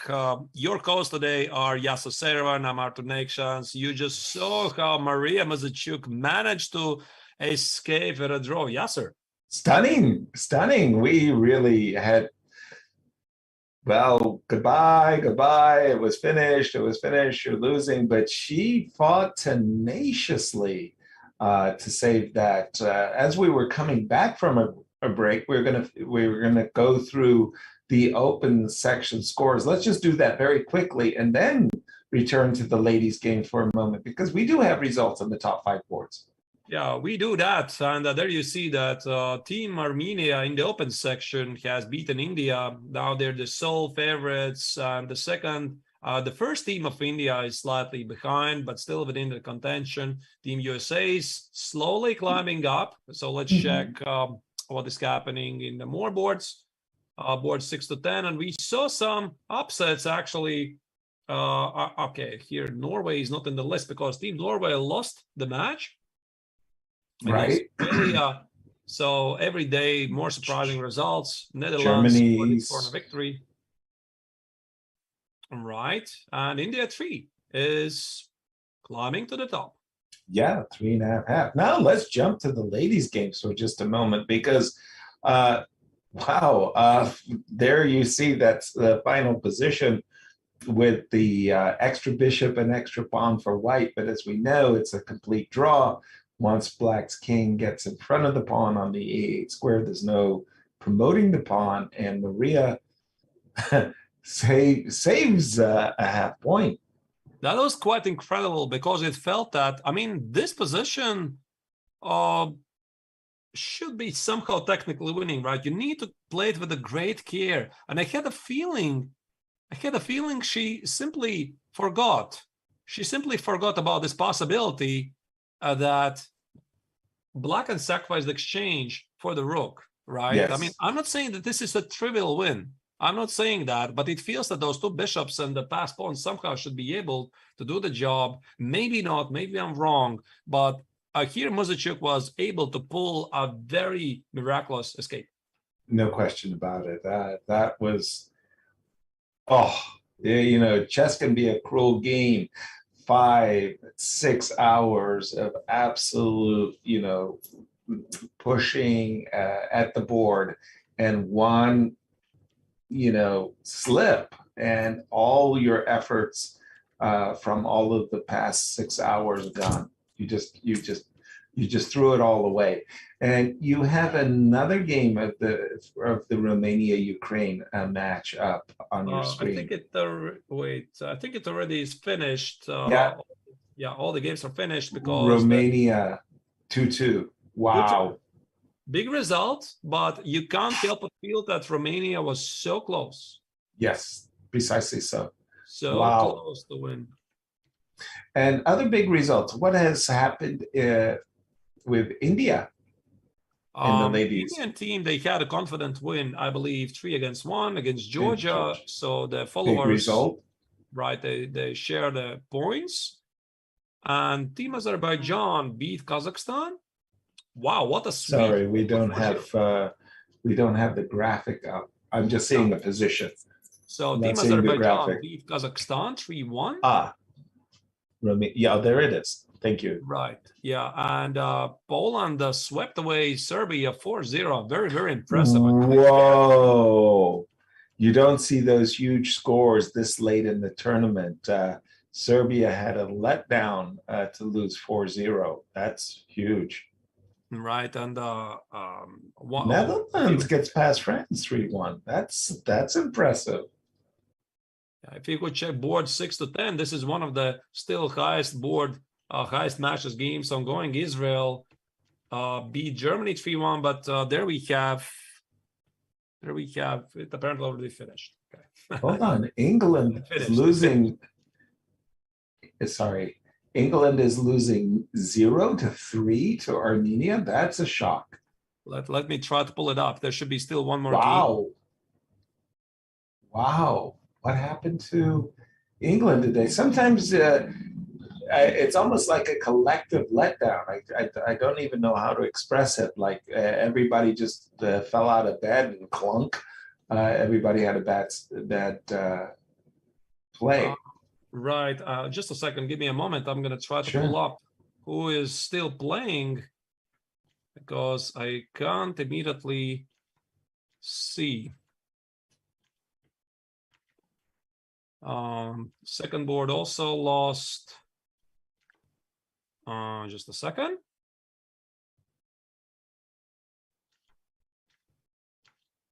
Third board, so it must be the fourth board, of course.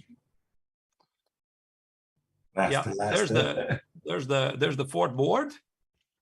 Whoa. No, everything's somebody's winning. I just don't know who it is, but somebody's winning.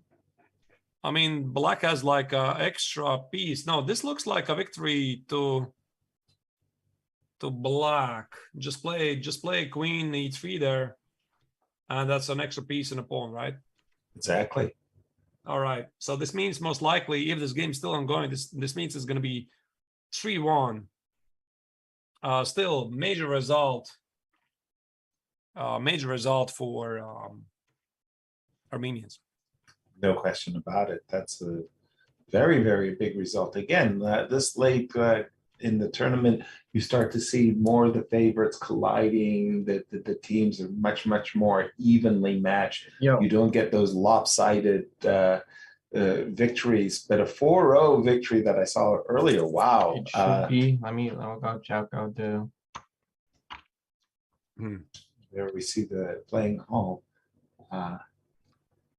Going out. Yep. A good time to maybe get in one of the CTAs about upcoming events coming down the pike, Arturs? Yeah, just it's a completely different file now. Hold on.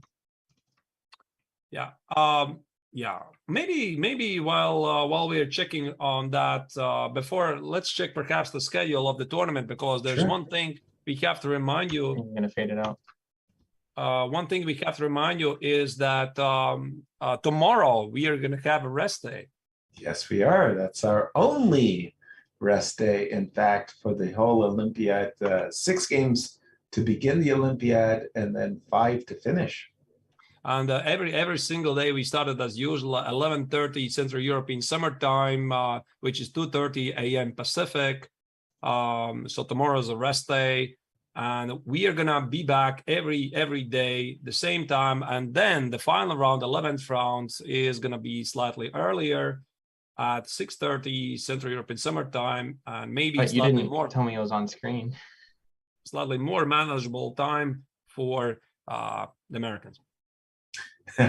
Well, one of those situations that the last round is always played early in order to accommodate the closing ceremony. So all the rounds start at the same time, with the exception of the final round.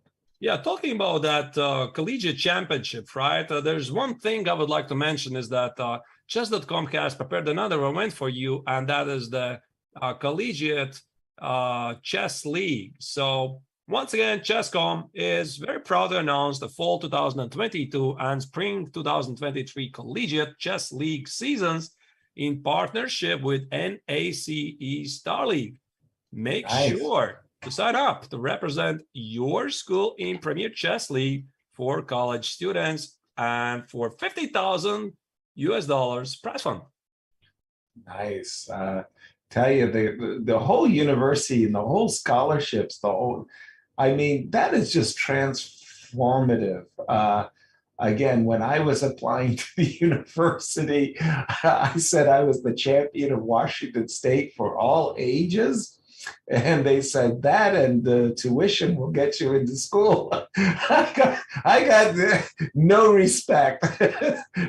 Now you're a grandmaster, and boy, you get it all. A whole free ride. It's fantastic. It's really it's changed a great deal. So as we wrap things up for today, this round 6, I just want to give a shout out. Let's tip our hats this was a really extraordinarily good performance by Team Armenia to be undefeated, win all of their matches, and stand at the very, very top of the leaderboard. Bravo. Just simply bravo, Armenia. Yeah, well done. Well done. And do we have some predictions? So who they're going to face the day after tomorrow? I suspect it's going to be Armenia, USA, but I can't be absolutely sure of that. Right, right. Anyway, it was an absolute pleasure. Dear viewers, everybody who watched it, don't forget to come back the day after. So tomorrow is a rest day. Don't mix it up. Everybody's taking a rest, including us. So we'll be back in action on Friday. Slightly different team this time, but hope you like it. And I guess this is a goodbye from us. Absolutely, Arturs. It's been my pleasure working alongside you. Thank you, everybody. Thank you. Big shout out to our chat, our audience. If it wasn't for you, we wouldn't be here. Tell everybody where you're hanging out. Let your friends know. And well, we'll see you on the other side of the free day. Thank you. And again, Artur, it's been my pleasure. Yeah, absolutely. Likewise. Bye-bye. I mean, it's always such a pleasant working with you, Yasser. I look forward to do it again. Yeah. All right. Lovely. Take care, everybody. See you in 2 days. Good night.